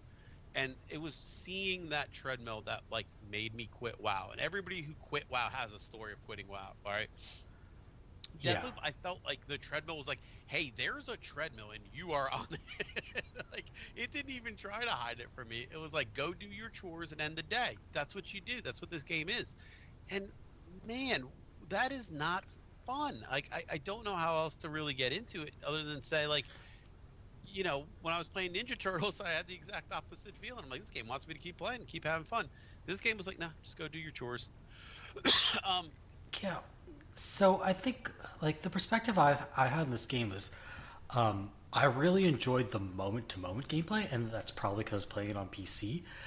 But I hated that this really fun, really cool immersive sim was wrapped in like the worst video game structure imaginable. Video game structure was the worst like, part of it. It'd almost be a better movie. If you just took this gameplay and put it in a traditional Arcane setup, like just a mission-based setup, like say Dishonored or not like Prey. Prey is a completely different beast. But if you just like made Dishonored with these mechanics, I think I would love this game. And by wrapping it in this like overall narrative structure that doesn't work. That's very repetitive, where the macro of it discourages certain play styles. Like, it very strongly discourages risky play. But you've given me all these fun weapons and explosives to toy around with, but you're like, the cons, you're gonna lose all your resources if you try to do something risky at the end of the day, and that sucks. Dishonored did the exact same thing, if you think about it, right? It gives you all these tools and powers and weapons, right? You don't use any of them, though, because you spend the whole time sneaking around corners. You know what I mean? Like, very rarely do you kill, because killing in that game is bad, right? And, like, I wasn't high on Dishonored at all. It was one of my least favorite games, and still is. And I was like, well, this Deathloop sounds like they learned a lot of those lessons, and they're really going to just let you, tell this story and go through this. But there's nothing in that game that I found that I felt like made me want to stick with it. The story is given to you in kind of drips and drabs, right? The character seems cool. He seems like a fun guy. The person trying to kill you seems like a jerk, but that's really all you're given, because it wants to really kind of obfuscate what's going on, which I get, because that's the main thing of the plot, right? Because there's nothing else there once you kind of figure out that. But the world itself, Arcane needs to go over to the fellow people at Bethesda and be like, how do you make a world feel alive, guys? Because their worlds are the most fake feeling worlds. If I ever wanted to design a fake feeling VR world for a show, I would go to Arcane. Their game worlds feel dead to me. I don't know how else to explain it, but it's like you go into the room, everything's kind of set up right, but it looks like a set designer did it, not like a human being lives there, right? I had the same problem with Dishonored. It's just it's like a house style almost, where yeah, it's so weird that they didn't have this problem with Prey. Prey feels like an outlier among all their other games, right? It feels like they designed Prey almost to be like the anti-arcade game. But I think it's because Prey was Arcane Austin and Dishonored and Deathloop are Arcane France or Arcane Lyon. Yeah, maybe. But I forget. Even down to the kind of twee 1970s, French look to the buildings and stuff, that the people who lived in them don't look like they would never have a house like that. But you would go in the room and everything's all cool and it's got these cool chairs and this cool whatever, but nothing feels like a human being's ever been inside of it. Yeah. I don't know how else to describe it, but Deathloop, it was the most I've felt like a disconnect with what other people were saying and what reviews were with what I was playing. I think that's why it's my most disappointing. I'm not gonna say it's bad. It's obviously kind of people love it, but for me, I don't think I could like a game less, and I already don't use arcade games. So, but it's getting 9s and 10s, and I feel like I'm on crazy pills sometimes. It got best game direction, I think. I think that was the award last year that actually pissed me off the most, because, like I said, I'm a lot more positive on Deathloop than you, but the thing I hated about the game was its overall direction. Yeah. You've got great moment to moment gameplay. I really like the setting, but you've wrapped it up in a bunch of awful game design decisions that really undermine what's cool about the game. How many times in Deathloop did you die? A few times. Right, maybe 5 I'm or not 6, as good right? at video games as you. Yeah, 5 or 6. Not that. The game is designed, right, to basically force end the loop by you dying. But if you're never dying, right, that's kind of never how the day ends. The day always just ends with you being like, all right, I'm done. Right? That's kind of a weird way to do it. I mean, it's not necessarily a difficulty thing either, right? It's just because a lot of the days you're like, all I need to do is go do these 2 little weird things, right?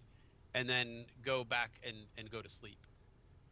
But that's why I think, to me, it feels more like a chore, is because I wasn't really necessarily doing anything cool that day. There was nothing dangerous. I knew I wasn't going to die. I probably wasn't even going to shoot a gun that day,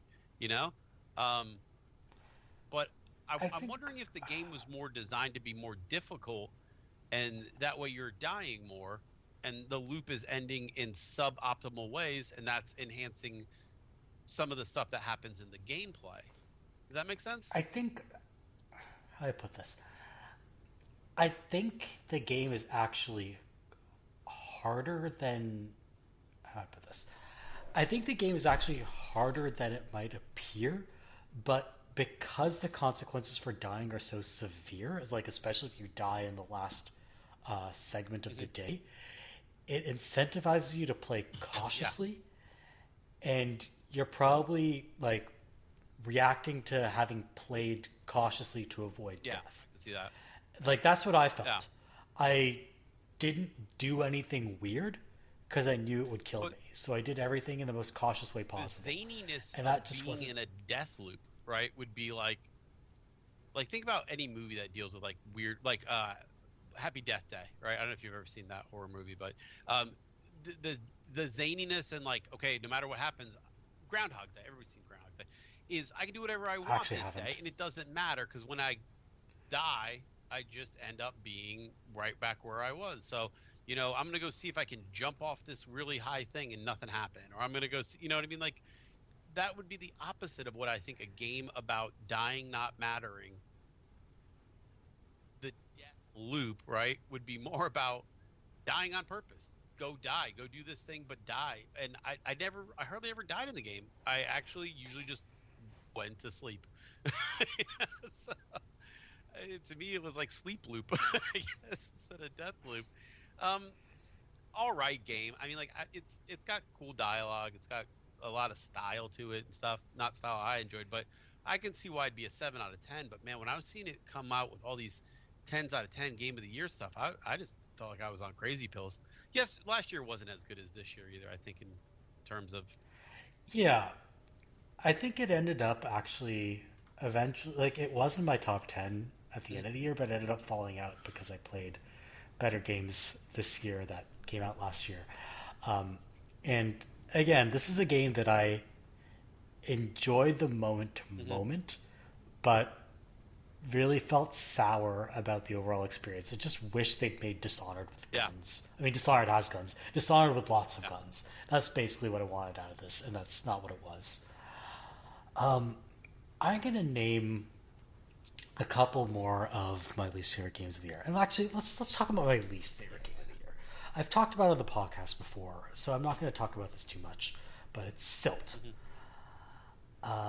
This game is one of the worst games I've ever played. It's this was the so black the premise and is white, whatchamacallit, clone. Well, I shouldn't say clone, but yeah, it's like Limbo but underwater. It's like Limbo inside, that kind of thing, but underwater. And you know, not necessarily the worst thing to do on paper, because Limbo is a pretty good game and Inside is a fantastic game. But those games have a really special mix of, yes, they're oppressively dark. Yes, they're scary, but they're also funny. Like, there's dark humor in those games. This little kid gets his head cut off by a spider or something, and you're like, oh, that's pretty good. You know, but like, yeah, I get it. Yeah, like, there's some dark humor in there, and there's tight gameplay.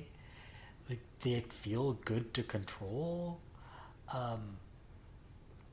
Yeah, this is not that. This is absolute garbage to control because you're swimming underwater. What I'm assuming is floatiness because you're underwater never goes good with those types of exploration puzzle games. Like, yeah, the exploration part is fine, but like, yeah, if you have to do timed puzzles or do action moves underwater with sludgy controls, does not work. And even the art style, which is beautiful, ends up kind of conflicting with the gameplay because you can't really tell whether you can interact with stuff or not. And like, the death knell is when the controls are so poor that you can't tell whether you've not solved the puzzle or whether you've solved the puzzle but just can't execute the solution. Yeah, that's unacceptable. Like, multiple times I looked up a walkthrough. I was like, I can't solve this correctly. They're like, no, you've solved this correctly. You just have to try it 50 times before. Do you think that the style being so close to like indie smash darling hits plays against it too? Because I mean, for me, it does. Oh, absolutely. Like, absolutely. I can't look at this and not be like, all right, dude, you're trying to do, a game that's already been done, basically. But it'd be like if a movie was, Triassic World or something. You'd be like, all right, you got a lot to live up to, buddy. It's exactly the problem. Like, I know I've said this before. If you come for the king, you best not miss. One of them. It's yeah. If you look at that, like Indie Revolution, that was one of like the 3 games that basically. Yeah, Limbo is one of the spearheaders of that revolution for sure. And yeah, Limbo isn't like my favorite game of all time or anything, but even the parts of it I don't like, I can recognize the craft. I can recognize the logic in making that game the way it is. Like, I'm baffled at this game making it through playtesting in the state it did. Yeah. I'm shocked that no one told them this puzzle or this segment is god awful. I've tried it 80 times and failed, and I know what the solution is, and I can't believe you're making me do this again and again and again. Like that, some of these things should never have made it out of playtesting. Sometimes I think a lot about, like, sometimes with indie games, I think it's tougher to maybe tell a team of 3 people, hey, we've missed the mark on this, right? And we need to recalibrate because this is not what we had in mind, right? I think it's a lot easier to tell, maybe like even shift course on like a giant EA type studio and be like, hey, this isn't the Star Wars game we want to make, right? Versus, hey, this vision of this thing you got kind of don't work. So. Like, it's not even that the premise is necessarily a bad idea. Underwater Limbo, cool. I'm down with that. Underwater Limbo with garbage controls, awful puzzles, and like no real cool or creative ideas. Yeah, this is a miss. It's a huge miss, and it's all the more disappointing because it looked so cool in previews. Yeah. But I was like fooled by the cool art style. This game is just hot garbage. I rarely tell people not to play a game. Like, I'm not going to say don't play a Memoir Blue. It's only half an hour. You might find something cool in it. I am very strongly recommending that you don't waste your time with this game because it is that bad. Wow. All right, let's hear another one from you. Okay, so this was one I didn't play but was kind of like disappointed by proxy, and that's Saints Row. We talked a little bit about it, I think, last week. It's tough to see this franchise kind of... I don't know if it's going to get a second chance. I don't know if this was the swan song. But it's tough to see something that was pretty near the top kind of just get that one disaster that I think is probably going to be the death knell for it as a series, at least for the foreseeable future. I mean, I'm worried about Volition because that's 2 duds in a row for them, like Agents of Mayhem and then this, and now Gearbox has essentially taken them over. And I could really see them rolling them into this Borderlands world of just kind of... Oh, they're going to the Borderlands mines for sure. And I'm lukewarm on Borderlands, just being honest. I mean, like, it's okay, but I think its humor is very up its own ass in a lot of ways, and it doesn't hit for me in the same way like a Rick and Morty would. I feel like it's really trying to make you laugh sometimes, and it's beating you over the head with the jokes instead of just letting them breathe. But Saints Row dying this way feels bad. It just does. I think it's hard to discuss and not sound like an asshole and be like, I don't think Saints Row died because it went woke. I don't think that's really what killed this series, right? Everything seems like they just ran out of more extremes to go to and instead went the complete opposite of the extremes and try to make it almost bland, right? When I was looking at... It looks like you know what it looks like to me? It looks like... You know how sometimes on TV shows they feature like parodies of video games or references to video games? It looks like the GTA clone that would be produced for like a CBS like procedural. NCIS, like these kids are killing each other in game, and then in real world, what's the game? It's Saints Row. Yeah, like that's what it looks like. I watched a lot of streamers play it, and it was, pretty negatively reviewed, but so many of the missions were just the same thing over and over again. And I think this is my guess on Saints Row is that they haven't had, I think I talked about this before, they haven't had a GTA to pin themselves against and be like, this is, what we're making fun of, what we're parodying. So now they kind of had to stand on their own, and that really killed like a lot of the parody fun nature of the game, right? I think they would have been real smart. I think they maybe thought about this because it does have a little bit. What if they did it Saints Row 1800s, right? And then they're making fun of Red Dead Redemption, and they got a horse's balls that keep shrinking, or stuff like that. I think that parody is something the series almost needs to put up against itself and say, this is why we're fun and they're too serious. And they lost all that, and because there hasn't been a GTA in however many years, and this GTA was so serious that they went double serious on top of the serious almost, I think.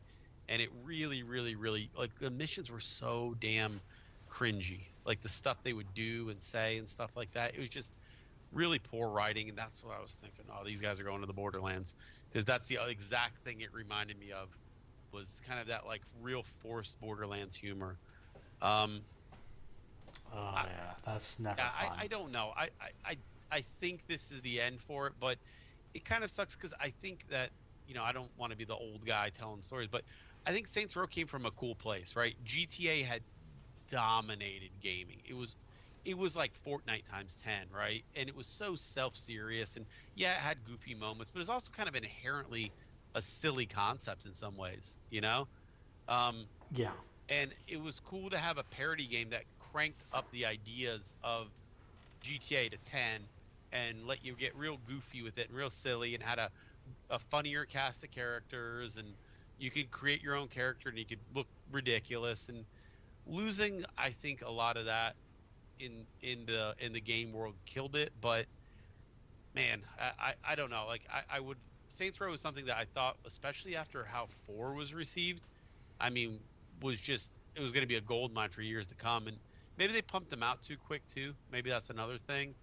But yeah, they had that huge gap between 4 and this one, but it almost feels like maybe they should have picked up where they left off instead of going down this tangent. Their whole thing about it, they have to, we have to ground it because that's what audiences want. Don't put that on the audiences. If that's what you want to do, that's what you want to do. But people have bought silly games for years now, like, that's not, don't put it back on us. We didn't break this series, you did, but yeah, I do kind of like want to push back at some of that. Like, I think it was their CEO or somebody was like, yeah, people are demanding more serious games. It's just where we're at right now. And I think, like, unprecedented times, that kind of crap. And like, no, I think people would have been fine with a goofy game. I've been playing High on Life. It's goofy as hell, let me tell you. I don't think that was something that was needed. But yeah, I don't know. It sucks to see the end of Saints Row. And anytime you're going to be a game so bad you're going to end a franchise, I mean, my worry is that we're going to have a game next year that's going to end a studio. So I'm not liking what I'm seeing about Dragon Age, but oh, you're not liking what you're seeing about Dreadwolf? Not so far, but we'll see. But seeing kind of Volition die because of a misstep, and I know there's been some finger pointing about who said what and who wanted what, but it does kind of suck. It feels weird to talk about Saints Row kind of being on its last legs now. Well, I really hope Dreadwolf doesn't end up in the same boat as Saints Row. I just don't think I've seen enough of Dreadwolf yet to judge it. Yeah. Just some like cinematics or whatever. I'm not super duper interested in Solus. I just want to chill in Tevinter and like. I mean, because I've been watching the anime that they made, and like, I think it's almost a more interesting world to see what happens after something like an Inquisition, like. What happens after like this giant religious movement? Just kind of like, okay, everybody go home. Like, that's, to me, that's kind of interesting. Like, I want to see what happens there, but I don't know. Yeah, I mean, I think the idea is that they're probably not going to base it around the Inquisition, but it'll be a force throughout the game, like depending on what choices you've made. But I don't know what kind of reach the Inquisition would have up into Vinter. Probably nothing. Yeah, and so like kind of lets them wipe the slate clean, and I understand that as more and more choices have built up throughout the series, you kind of need to reset the deck a little bit. But also, if you're going up into Tevinter, it does raise the question: well, are we going to go to the other place? Are we going to go to Navarra, Antiva, Ravane? There's a lot of opportunity in that game that I think if you can keep it kind of focused, and I'm looking at this as the beginning of a new trilogy, right? I think that's fair, you know, because there's going to be some choices like with Mass Effect where you just can't keep going. But I think last time this happened was Andromeda, and a lot of people didn't have the patience for a new trilogy, right? Like they just weren't accepting that this was game one of a new trilogy, and instead wanted more of what they had been getting, I don't know. I'm hoping people are a little more patient with it. Not that Andromeda was perfect, but there was definitely some people who were like, "Where's Garrus? He on another, galaxy, literal galaxy away." So I'm hoping that there's a little bit of understanding with it, but I don't know. I mean, I'm really going to be curious to see what they do, but I mean, I'm hoping they are looking over at what's going on with Volition and be like, this. They've had 2 stinkers. This would be, more or less 3 for BioWare, and the death of BioWare would be something I don't know if I could that would hit real hard. Yeah, I don't think I'm going to absolutely adore this game, but I think they've kind of been saying the right things. Again, my choice would not have been to go to Defender. My choice, if I were in charge of Dragon Age, would have been to go to Antiva and Ravane and do Dragon Age Pirates. Yeah. Right? Like, I want to be a pirate. I want to hang out with a bunch world where you've got basically half the world being controlled by magic users, the other half like a religious cult. Go be a pirate. That to me is interesting, right? But yeah, and I think it would I think doing that would answer some questions that have previously been raised by the game. Like, I think it answers kind of the more interesting questions, because I feel like I've already gotten a good enough description of Tevinter just from interacting with people.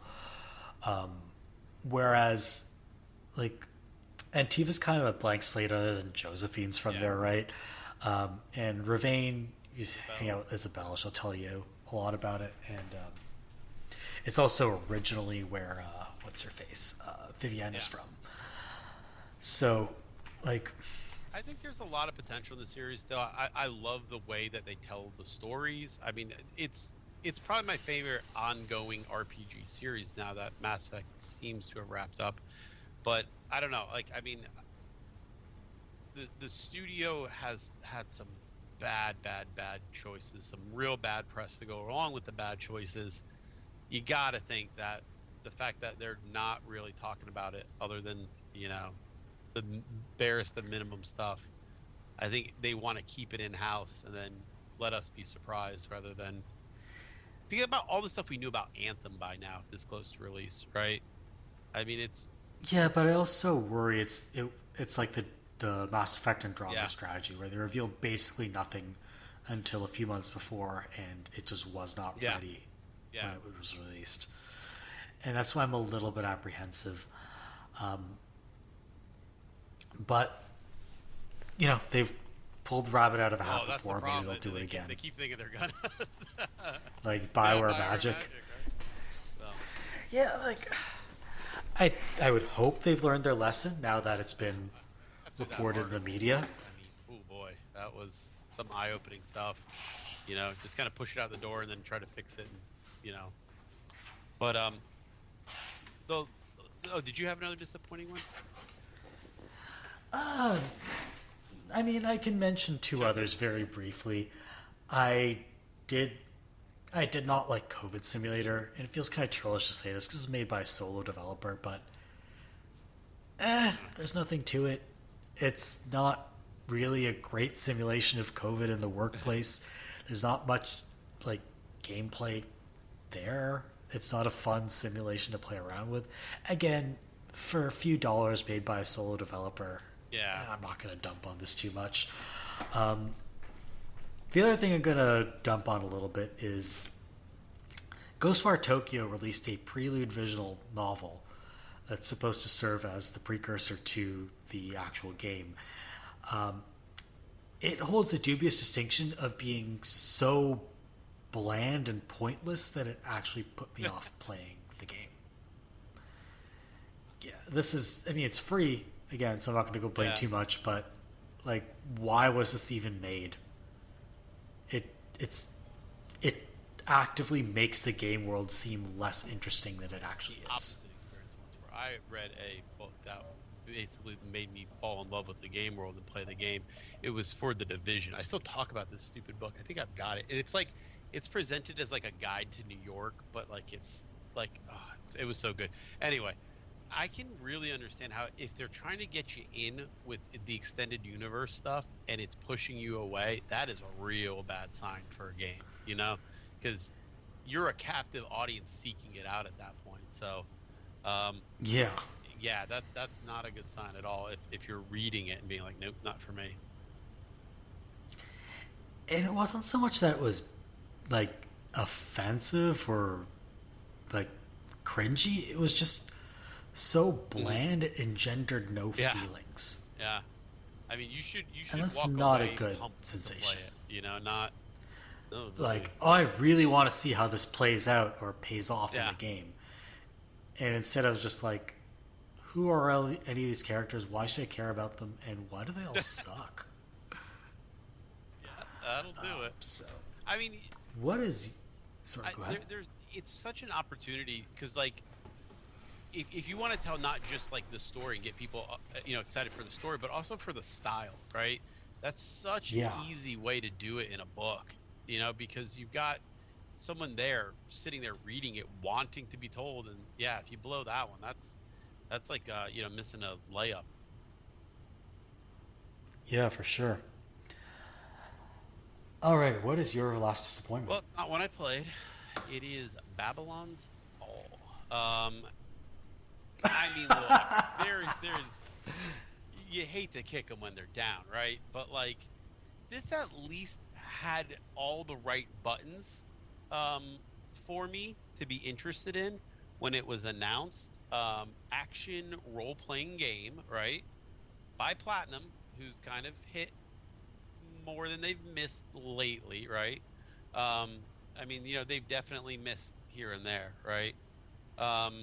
They've had some duds along the way, but I think, you'd be hard pressed to find people who thought Astral Chain and Automata were hot garbage. And this is like the Nier team, right? For the most part, they wanted to up the combat and make it kind of this online live action Destiny. Hey, sign me up, right? I mean, this is right up for me. And oof, did this thing drop a stinky everywhere. I don't know kind of what they were thinking or what was going to be the goal of like the user base for this, but it seemed like they had like a season pass and DLC ready to go out the door, right?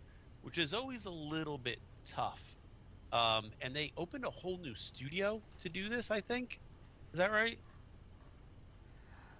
I know that Platinum expanded. I know they got investment either from Tencent or NetEase, I want to say. I think the feeling was like that this was a solo game that they tried at the last minute to make into like a live action or live service multiplayer game. I remember at least like that was like maybe like the internet rumor. But they're like, no, this was always going to be a multiplayer game. But no one really picked up on that, I think, except for them, the initial promotion of it made no mention of it being multiplayer. Right. It was only when they finally unveiled the gameplay, they're like, this is 4-player co-op. And I was like, all right, not interested. Exactly. Because I think people saw action RPG made by Platinum, and they was like, okay, I'm familiar with this. You've made 100 of them. I'm going to run around this really stylized world and kill people, This game, I mean, is a bomb of epic proportions. I mean, if you look at the numbers, like, it is insane how poorly this game sold. I think it sold, like, I want to say around 3,000 copies in Japan, which is like, oh man, you know. I think It was so poorly received that they are shutting down the servers after less than a year of operation. And I mean, this is a live service. You know, a lot of people laughed at Bungie when they said we have a 10-year plan. Damn it, they're gonna reach it. They're going to have it's gonna make it. You know, and I think it is a lot easier for people to say, you know, oh yeah, we would love to have a game that prints money for 10 years, but actually pulling that off is very difficult. You know. And so this is kind of what we were talking about earlier, I think, where maybe the purchase for Bungie is to make games like this work rather than, you know, give up on this game that probably cost way too much to make, and they couldn't support the live servers, and they couldn't get the model right, and they gave up on it in, I want to say it was like 6 months before. I think the servers are still technically up, but they were like, no, this game's done. Like, oh, it's cooked. Yeah. What a shocker, though. I mean, this seemed to do all the stuff right, had all the right lingo and words and this and that, but I do think people are very skeptical of live service games. I think rightfully so. I think the model hasn't proven that most companies can handle it, right? But I think what all this has served to demonstrate is that what Destiny does is really, really difficult. You can't just like pop out a live service game and assume it will be successful. Like when I was growing up around MMOs, it was always the WoW killer. Who's going to be the WoW killer, right? And you know, now I think it's kind of okay. Well, who's going to be the Destiny Slayer? Who's going to be the one who figures out a way to get this live service, prints money? And I think Fortnite, to an extent, is the other one that they look at and they say, man, look at Fortnite. That thing prints money at this point. You can play as Princess Leia fighting, you know, King Kong. It does whatever cool thing you want to put in this game, it fits. And companies probably love that. You know, they probably look at those like skin shop sales and just like they sell more in that skin shop than other companies do in their whole game, you know? And that's gotta feel like something that, oh, we gotta figure out a way to get in on it. But Platinum did not. They did not figure out a way to get into it. And I think they burned a lot of goodwill as a studio. I mean, they're going to get it back because people there are legitimate Platinum fanboys at this point. But it made me... Yeah, like they got it back later this year with Bayonetta 3. But the one thing it made me think back, do you remember, I'm pretty sure it was called Scalebound? They were going to make a Dragon online game for Microsoft. This was probably like right at the tail end of the 360 era, I think. Yeah, it was supposed to be a now last gen game, it was like Xbox which is going to be for the Xbox One, and it was going to be an action RPG, I believe single player actually, where dragons played a big role, and you played as a douchebag with headphones. And Microsoft canned it, and a lot of people like, I'll never forgive Microsoft. Platinum does nothing but hits, but like, I don't know. You know, I mean, I think we've got a little bit of evidence that if this was maybe kind of some of the stuff they were going, but yeah, I don't think it was ever going to be like a live service game. What really seems to have happened is Microsoft wanted more of an action game. Platinum wanted to make more of an RPG. Platinum was not delivering what Microsoft wanted, and additionally was not delivering high quality stuff. And then the whole thing kind of fell apart because the two sides didn't cooperate very much. Like, that's kind of what the stories come out, but no one's ever really confirmed I wonder if something similar happened here, where Square was wanting a live action. They were wanting to make their bread and butter, and this is what kind of got crapped out, you know. But it did give us probably the best, well, I don't know about the best, but the funniest gaming story of the year, where they interviewed the one guy who's still playing Babylon's Fall on Steam. Yeah, I remember that one. That was pretty funny. Good. So, all right, let us move on now to our gaming surprises of the year, and I am going to start with Wordle. Solidarity. Yeah, Wordle's a video game. The strike. Yeah, so I mean, okay, for being technical here, Wordle came out last year in 2021, and like it's not the first incarnation of this. Like, you know, I used to watch a game show version of this when I was a kid. There are lots of games like this, but it feels like Wordle just kind of like A, it did blow up this year, and B, it feels though like it's been part of our culture for forever. Like, it's weird to think that Wordle is less than 2 years old. And what spawned from it was people this year making all sorts of crazy Wordle spin-offs with all these really creative mechanics. They're like, guess the equation. Yeah, Wordle. Yeah, or sorry, what was that one? I think it's like you listen to the first couple seconds of a song and try to figure out what it is. Yeah, I thought you were also talking about like HURDL, which is another Wordle variant. Yeah. And there's one that I'm playing daily, which is Guess the Game, where they show you a bunch of screenshots of a video game. You have to guess what it is. Yeah. They've made a whole bunch of these spin-offs now. Not the same person, not Josh Wardle, but like other people have been inspired to make these spin-offs. I think that's super cool that this one game has had such cultural penetration that it's inspired people to create their own creations and hopefully made a whole new generation of like indie game devs. I think that's a great point. So. Like it was, you know what the smartest thing, I think a lot of times with these big like cultural type things, there's always like the one decision that was like, okay, this is what pushed it from being like a little niche, you know, puzzle game to, you know, cultural icon, right? And it was letting people share their results kind of visually in a quick, like, hey, I see these little green boxes and I know, wow, that was a close one for you, or oh wow, you got that right away, or like that is such a little smart thing to do, right? Because otherwise, you know, oh yeah, I got it in two. That's not as interesting as showing it to you visually, kind of the story of how you guessed it, right? Yeah, it seems like it's been around, like you said, forever, and it's just like it's the thing, you know, my dad calls me about in the morning. Oh, it's a weird one this morning.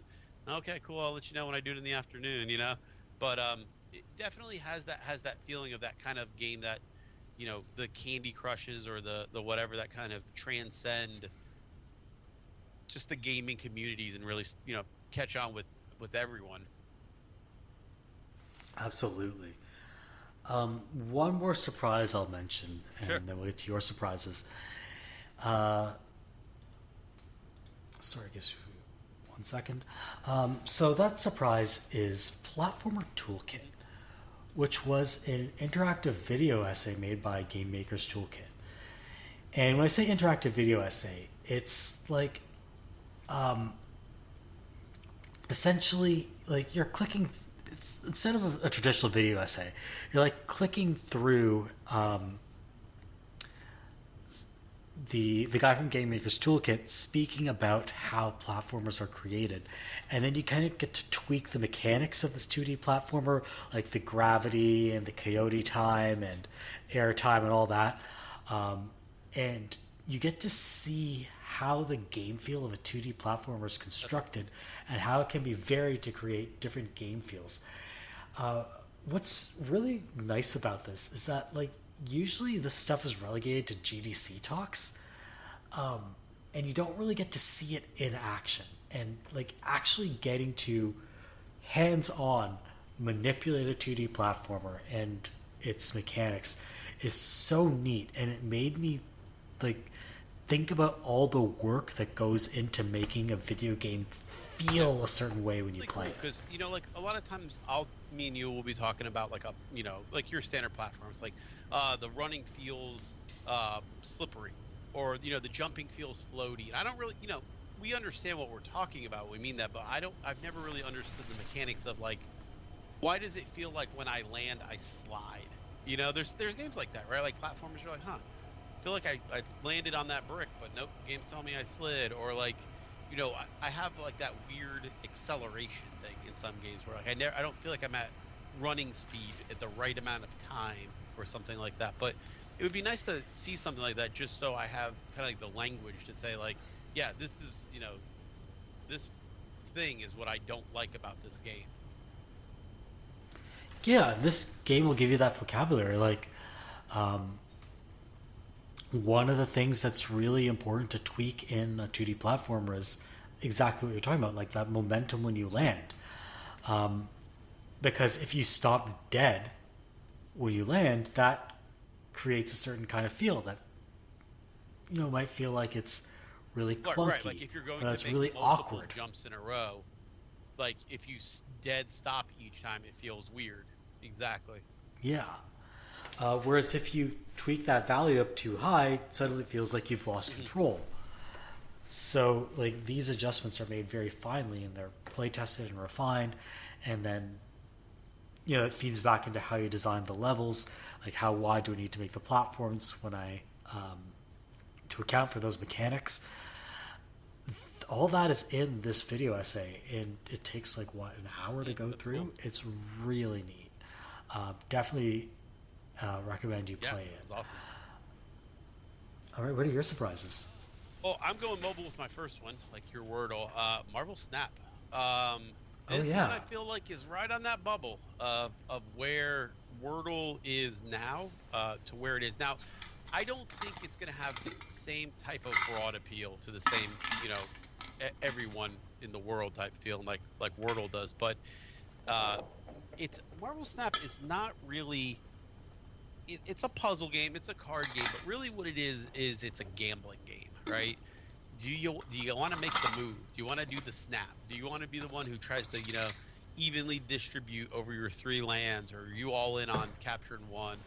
It really, like, it's one of those things where I think it almost reveals a lot about the person playing it, rather than, you know, the game itself. Because, like, I'll play with my wife.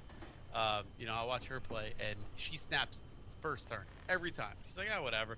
If I lose, I lose. If I win, double, right? So she's a snapper, and I never snap. I think I've snapped once. So, like, that kind of is an interesting little, you know, hey, a snapper or not. But on the other end of it, too, you know, it's got that kind of gameplay where you're not really versus the person. You're versus the land, if that makes sense. So it doesn't have that weird PvP feel a lot of mobile games have. Where you're like, you know, you're trying to ruin someone else's day. You're really just playing the hand that you can, best you can. So I like that. It's cutesy, and it's not pay to win, at least yet. I haven't really seen. I think I'm like, I don't know what the 3rd tier is, but I'm up there enough to say that, like, I haven't had a big problem winning in the game without buying anything.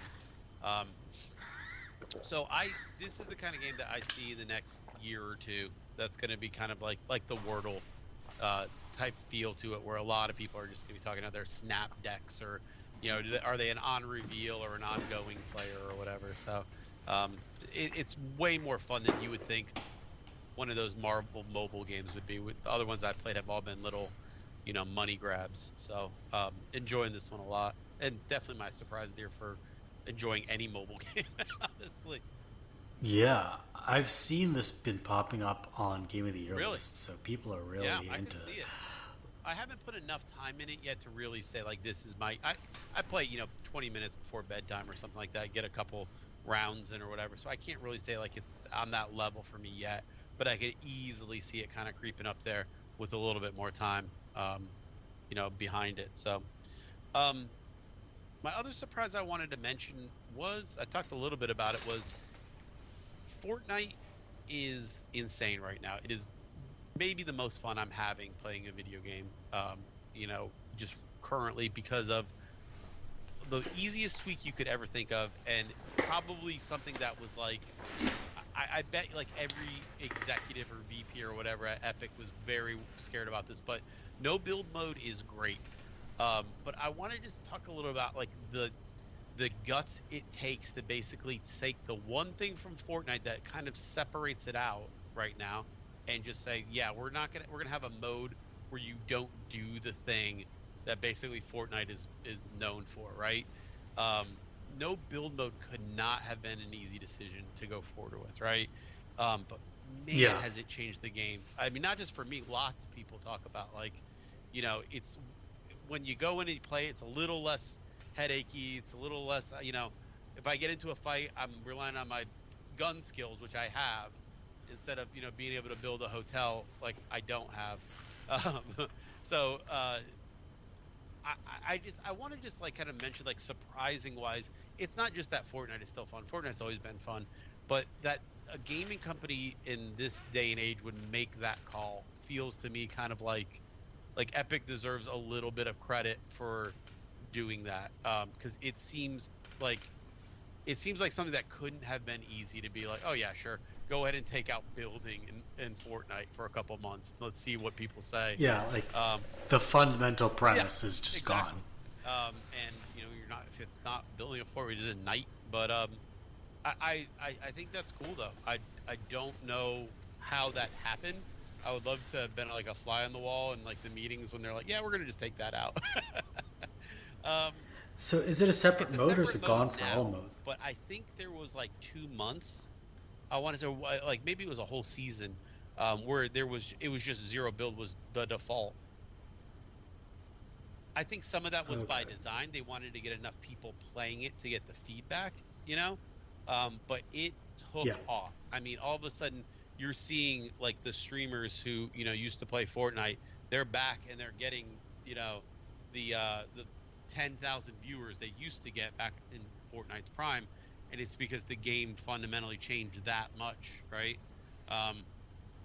You kind of see some of the people who were great at Fortnite be not so good, because now it's just you and just shooter sense. Like you can't just your ability you can't to just build your way out of every wield fight. virtual guns. But man, I think so.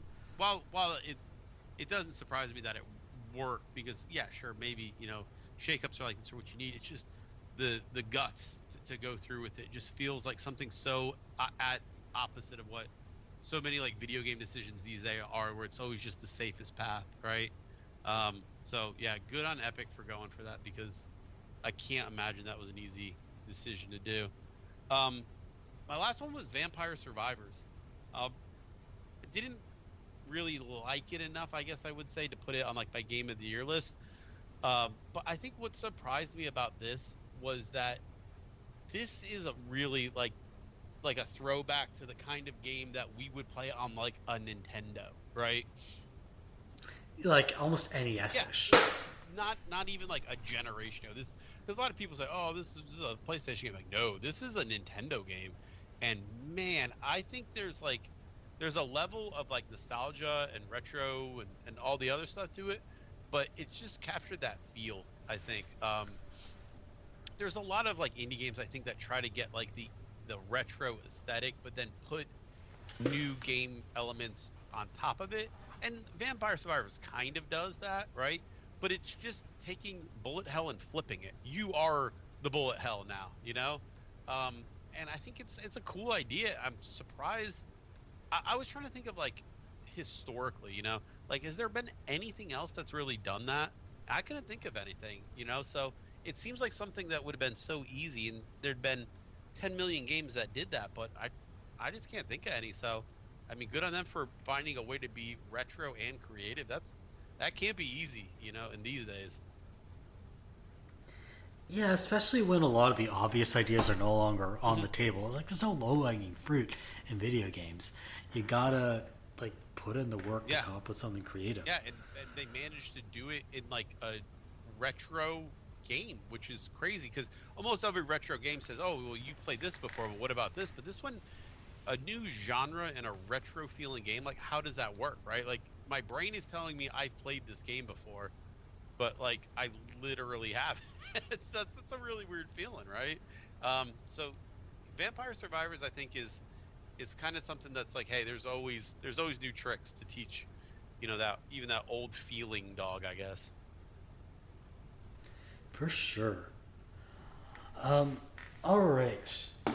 I think we've kind of covered pretty much everything we could cover about 2022 in gaming. So let me conclude by saying, if you'd like to keep up to date with the podcast, you can follow us on our website at avocadogamescast.wordpress.com.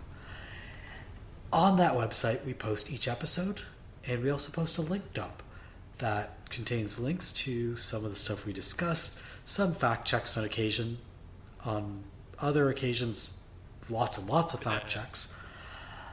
You can also subscribe to us on Apple Podcasts, Google Podcasts, or Spotify. Just search for Avocado GamesCast. And finally, make sure you check out the community that spawned this podcast, The Avocado, at the-avocado.org. It's a wonderful community of like-minded folks talking about movies and TV, video games and music, and all sorts of other fun stuff. And let me just say, to close out 2022, I'd like to thank you all for taking the time to listen to what we had to say this year. We had a lot of fun doing this, right? Like, God, we've been doing this since 2016, and somehow we're still going. And we're going to keep going in 2023, so stay tuned.